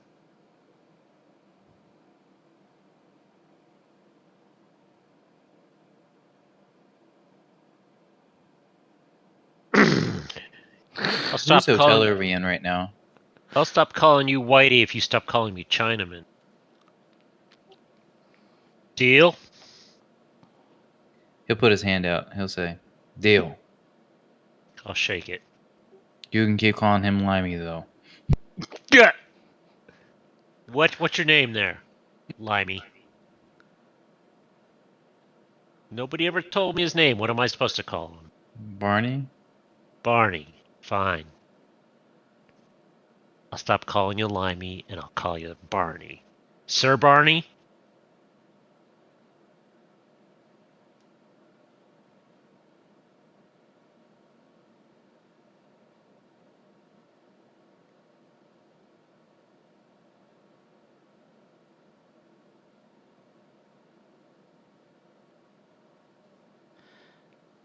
involved with the occult.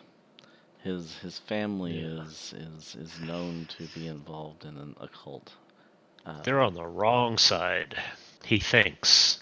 His father's family. So, Alonzo, are you even a doctor? Yeah, I'm a doctor. You got a sister? No, I don't have a sister. All right, why don't we try to be a little more on the up and up this time? I Fine, was actually looking for. I just wanted to get into the house, okay? In fact, Now, where are we going? Do you have some place for us to go to get out of here? now that We you need to have figure that out together. a little bit more time and things aren't so stressed and everything, you could kind of come clean with each other and kind of talk about exactly why you were there and what you were looking for and all of that stuff. Look, here's the deal with me. I was there because I came down here from Boston.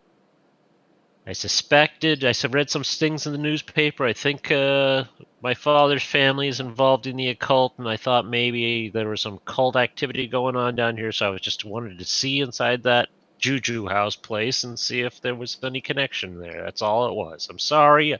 I lied about my sister, okay? Now, what were you guys doing there? Well, I was trying to help you find your sister. You didn't even know about my sister. What were you there before? I wouldn't have gone in there if you didn't tell me your sister was in there. I was outside. What were you doing outside in the first place? We were gonna do some research. We heard some weird shit was going on down there.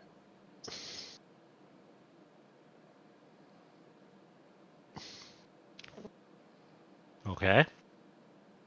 Anything else you want to tell me? Yeah, we killed some fucking vampires in Peru a couple months back. What the? It was actually about 4 years. A few years back. We're We're old friends here. You're pulling my leg, right? Yeah, do you see that giant face monster in that pit? Those zombies walking around?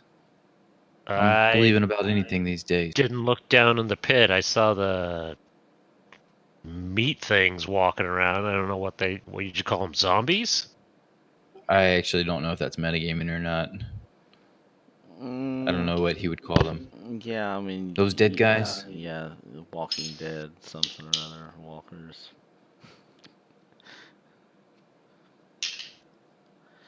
In the 1925s, I think the closest thing to a zombie would be like your Juju zombie, kind of thing from the Caribbean.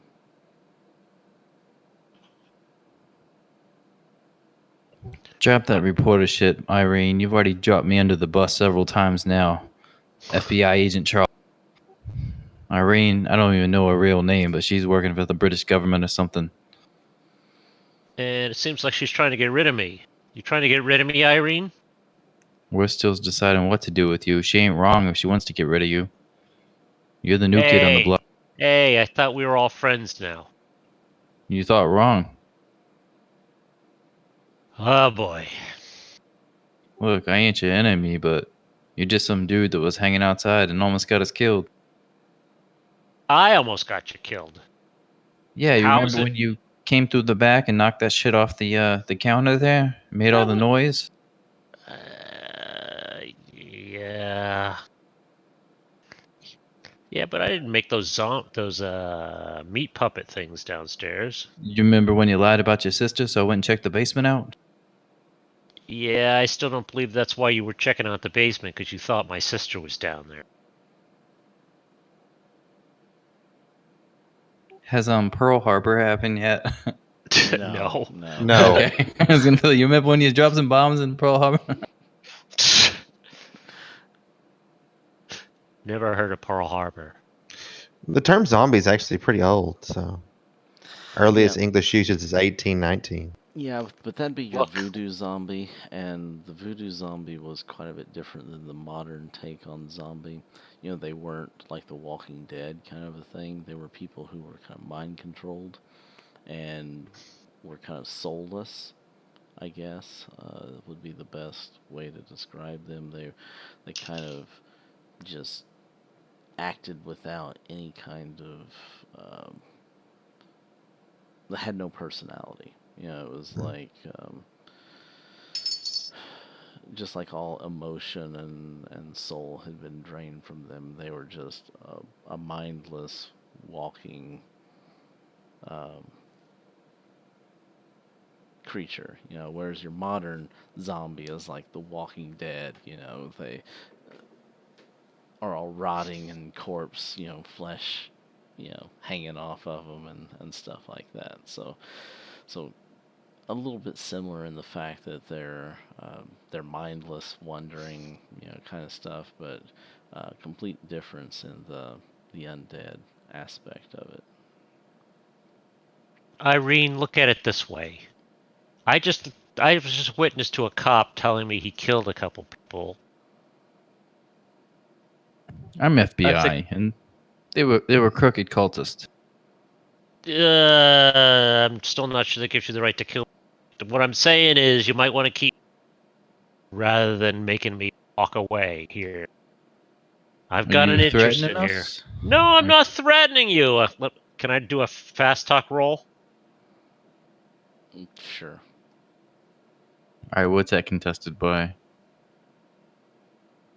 Crap. I'm gonna spend 2 of my luck points. What's it contested by? It'd be willpower.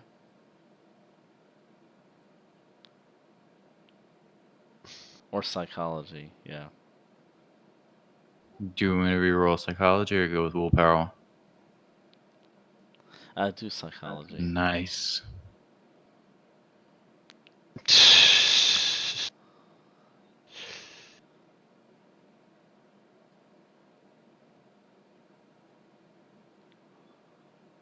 Well, I don't. Okay. Sounds Charles has no idea. I believe you, just like you were my brother.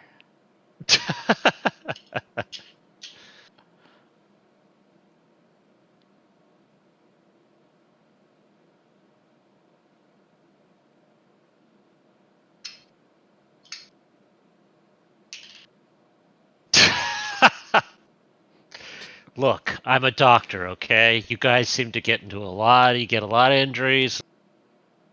Doctor can come in handy. Yeah, I read some books about I read some books by Jackson Elias.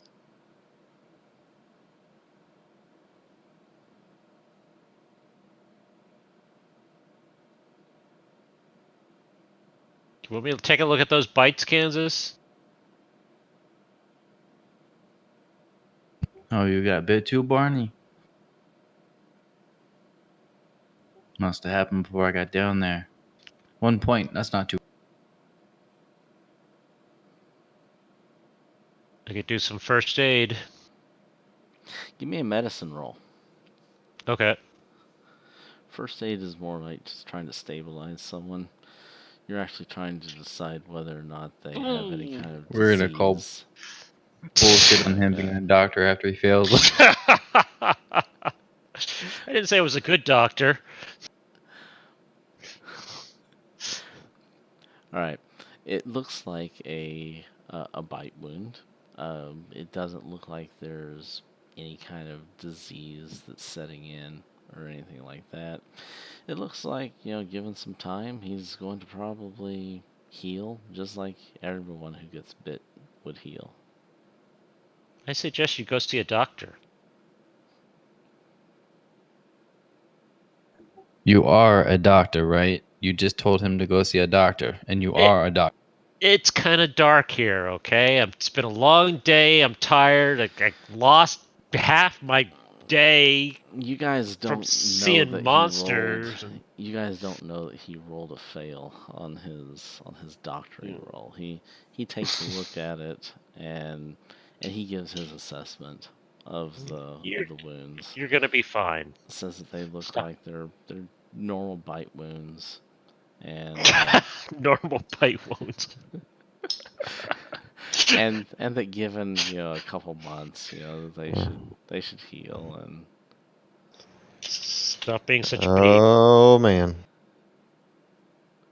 Walk it off. You'll be fine.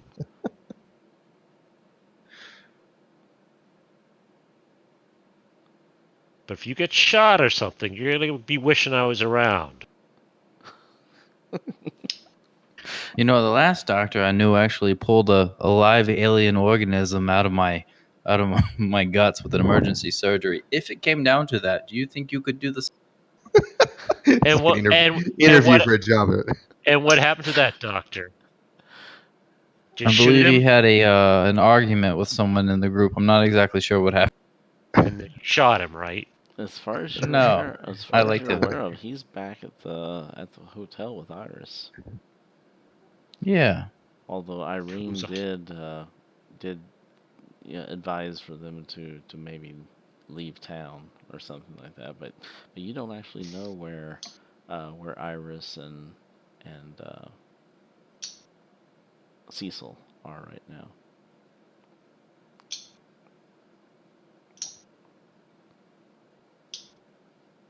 Wasn't the captain heading to the Juju house? I think I heard that on the phone.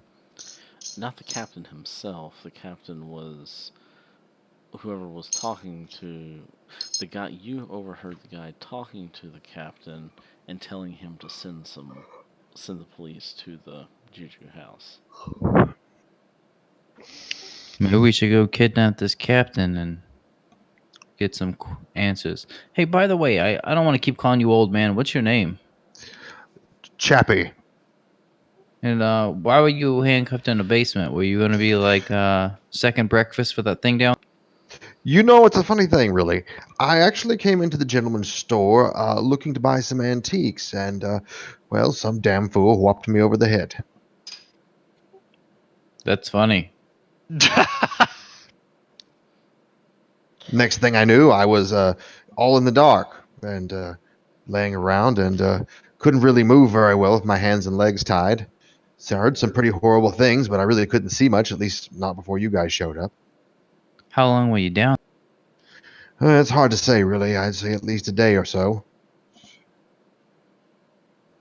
You know what they wanted to do with you? There was talk Well- about them acquiring another person and having a sacrifice in a couple days. They definitely want to do something nefarious with us. I would say that. I think that maybe there were other people being held there. I'm not real sure. They talked about other people, maybe even getting someone else and then doing something, rather gruesome with me. I'm guessing, based on what we saw down there, that they didn't have anything good in mind for any of us. You know anything about all this occult stuff? It sounded like you were talking like you did down there. Well, I'm a bit of a student of a history, and I do have a passing interest in the occult, although I don't really think I would consider myself an expert. You ever seen a giant face-forming monster before like that? Did you even see?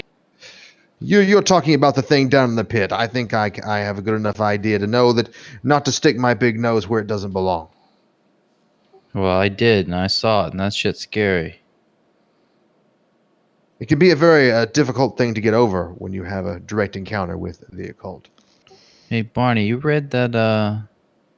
You read that book? You said it says how to make them. Does it say how to break them? Hey, the cop's a poet.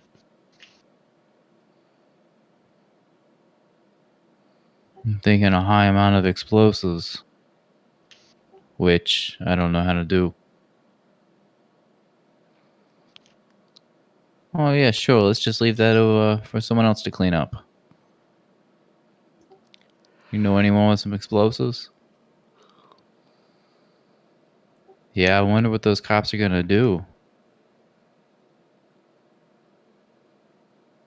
So what's the plan? We hang out, we lay low, we see what happens, we get the hell out of town, we show this evidence to the police, we turn it to the director.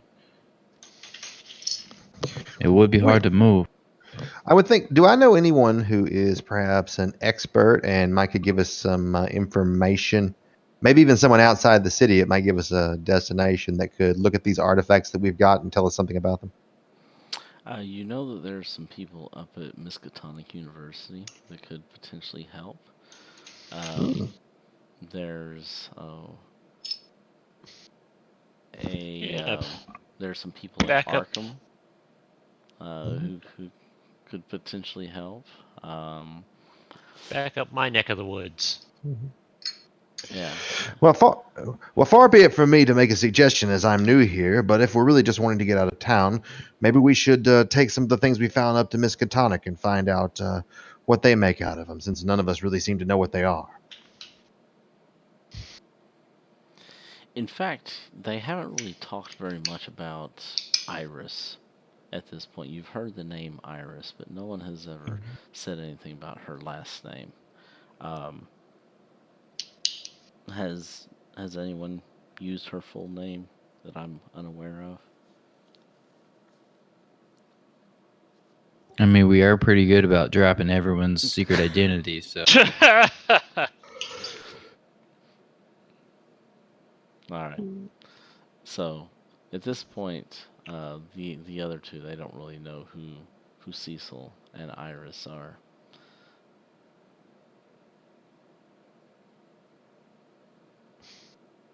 Who's this Iris you keep bringing up?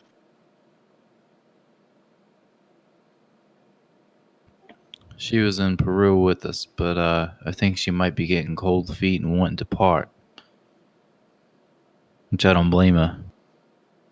She's a smart broad and all, but not really good with facing zombies, I'd say. Actually, she did hold her own pretty good, but she got enough money she probably don't want to risk losing it. She's got a pretty good life.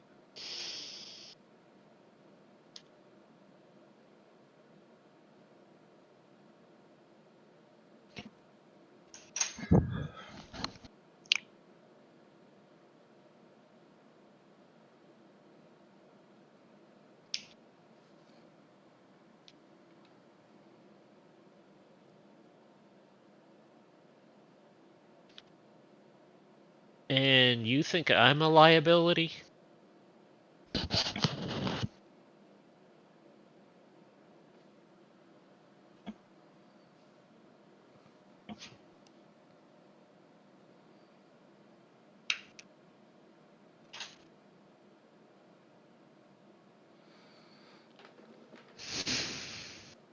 Alright, so just to kind of speed things up a little bit so I can get us back on track, it's almost midnight here. The course of action that you guys are wanting to take is to disseminate your information.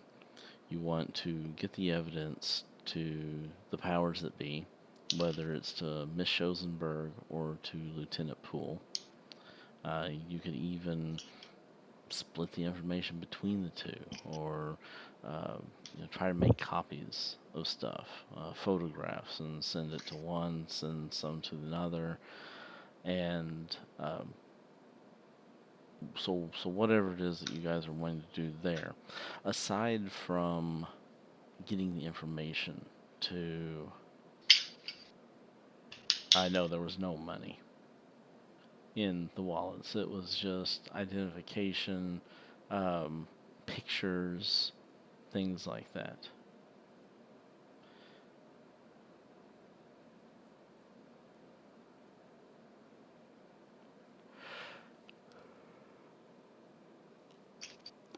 Yeah, Schoenberg is the New York Times journalist who was writing the article on Hilton Adams,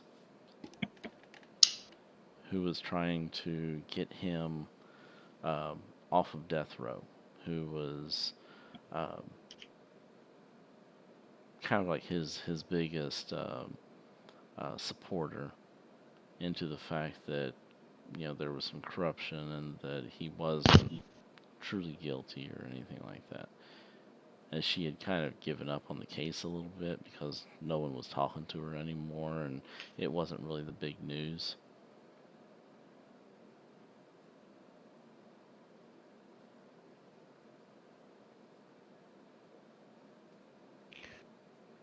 If you're going to give this information out to anybody,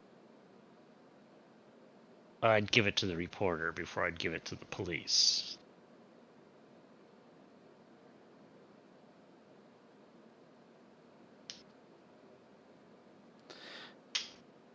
I also think we should be heading up to Miskatonic.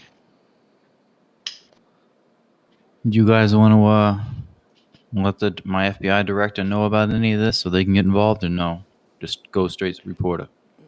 As far as the wallets that Charles got, he got the wallets from Silas Nakwani and Makunga Madari. Yep. And so those two, you do find. Give me a luck roll. Oh, it's so low. I'm spinning. I know it is. But I am Action Jackson. Well, look at that. Okay, inside Makunga Madari's wallet, you actually find a list of names.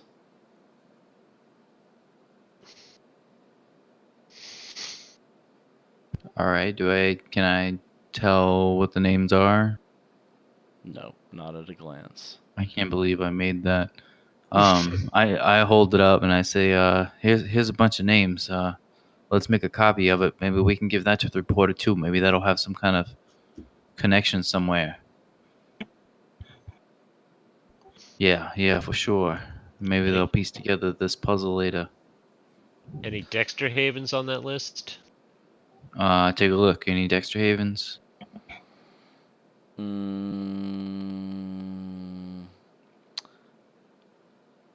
Alonzo, give me a luck roll.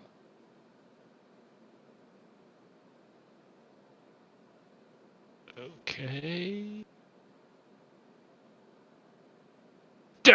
Oh, Awesome. Oh. Total failure.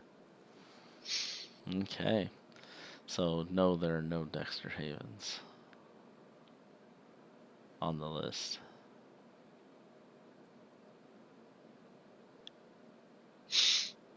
Fine.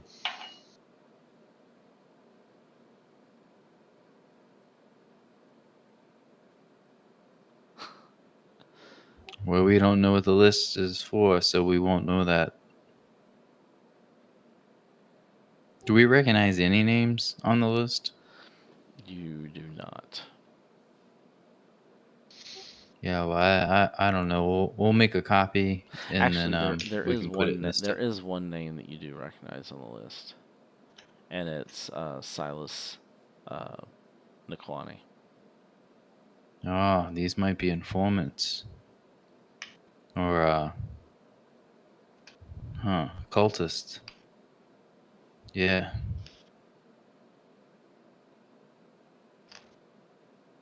See any cops on that list? Yeah, we're gonna make a few copies of this for sure. Is there anything to make copies here, like pens or writing quills or whatever is in this tech level? Oh yeah, I mean you guys can make Got a camera? copies of some means or another. All right, we'll make like 4 or 5 copies. There's not a Xerox machine, but you can make copies. All right, well, some point I'm going to mail it to the director's office or drop it in a mailbox and then say, hey, I believe these are a list of cult members. The captain's definitely corrupt. Continue the investigation. Okay. Blah, blah, blah. You gonna tell them where you got this list? What's that? You gonna tell them where you got this list from? No.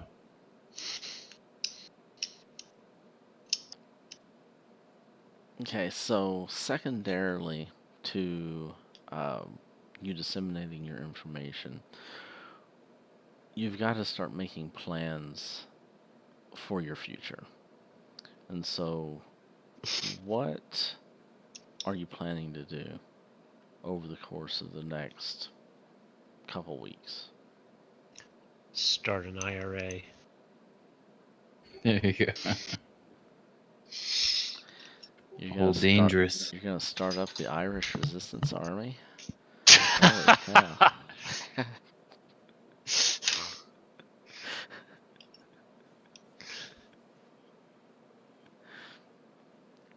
I'm for getting out of town myself. I just figured this place is a hotbed and we've got a lot of blood on our hands right now.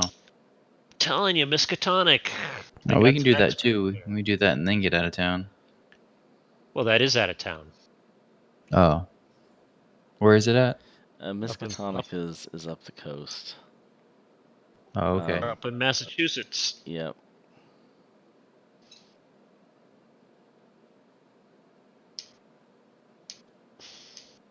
We could let the director know about what it is and if it's still there. I couldn't imagine him moving it, but I'm gonna look like maybe we'll just do it anonymously and report some kind of contraband in the thing, bring a lot of heavy weaponry. I think it was pretty harmless. It can't get out.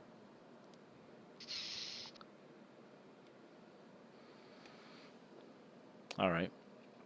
So you guys are going to head up to Miskatonic, and then you're going to talk about perhaps going to another destination.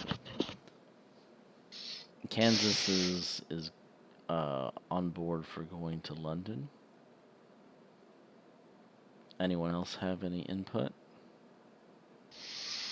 I'm fine as long as we get out of the city. Now keep in mind that way back in the beginning, you guys found several clues pointing to various different destinations. And so at this point, you don't really have any additional information other than that this cult here in New York has some sort of connections with Africa. And so Africa is really the only direct connection with this cult. However, there were also indications that there was some information to be found out in a variety of other places, including London, overseas in Asia, Australia, Africa, various different locales.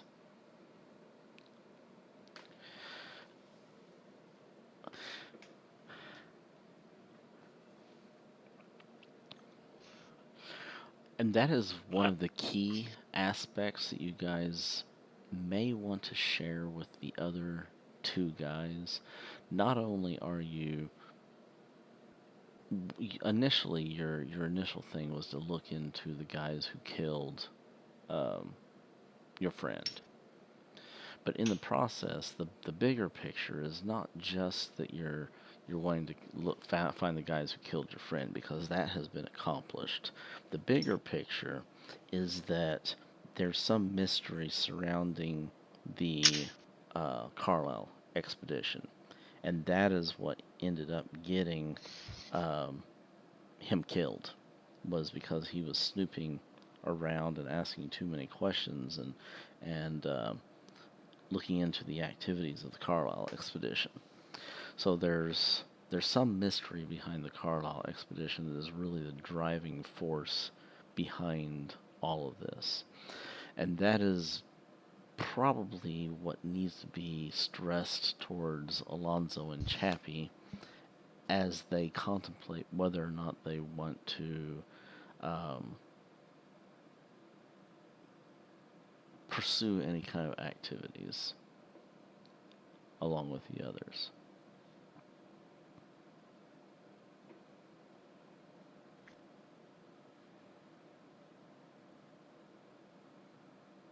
I'd be up for going to London.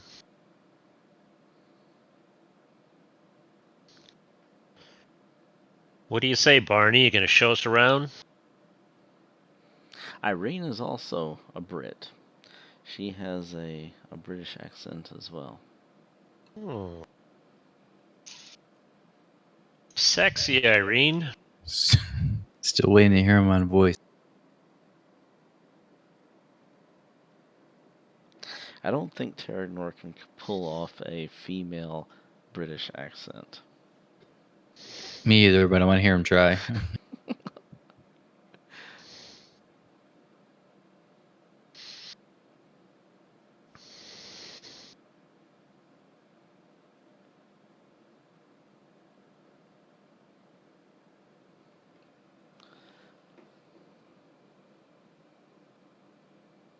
Tally ho. Let's go to London. Let's go to London, old boy. Alright, so at this point it's midnight. I think this is a good stopping point. We could, of course, drag this on forever, but we need to call an end to it. So I am fine with just narrating through and summarizing what happens after you guys share the information with Schosenberg and with Lieutenant Poole, and I can let you know what happens as the fallout or the aftermath from that. As you head up to Miskatonic, we'll reveal some details about the items that you have attained. And in addition to that, you could also pick up another item that is contained, that is currently held up at Miskatonic by a well-known family, and it's an item that Kansas has a particular attachment to. So Miskatonic first and then London? And then from there you can head off to London. Cool. Okay, so one quick question. Do you want, out of character question, do you want to play through all of these events, or do you want me to just summarize everything for you, just dish out the information, and we can pick up next time with you guys arriving in London? Yeah, I say we arrive in London. Sounds great. Yeah, that sounds good. So we'll have some time to heal on the cruise. Yes, you will be fully healed on the cruise over to London. You'll have some time to maybe get a little bit of psychotherapy and recover from some sanity.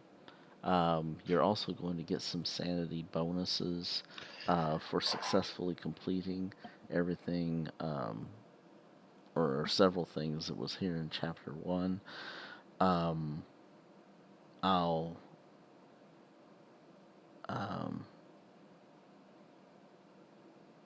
also give you training rolls as well. So, because you're going to have a little bit of downtime. So this is the character improvement stage, where all of the skills that have been check marked can all be rolled on for potential improvement. Excellent. The new guys haven't had much of an opportunity to improve or to roll very many skills for improvement. So I'll give you guys 5 random skills each to roll for improvement on. Okay. Nice. And All right, do we just roll the check ones, or do we roll for other ones too? you will roll everything that you have a pip mark on.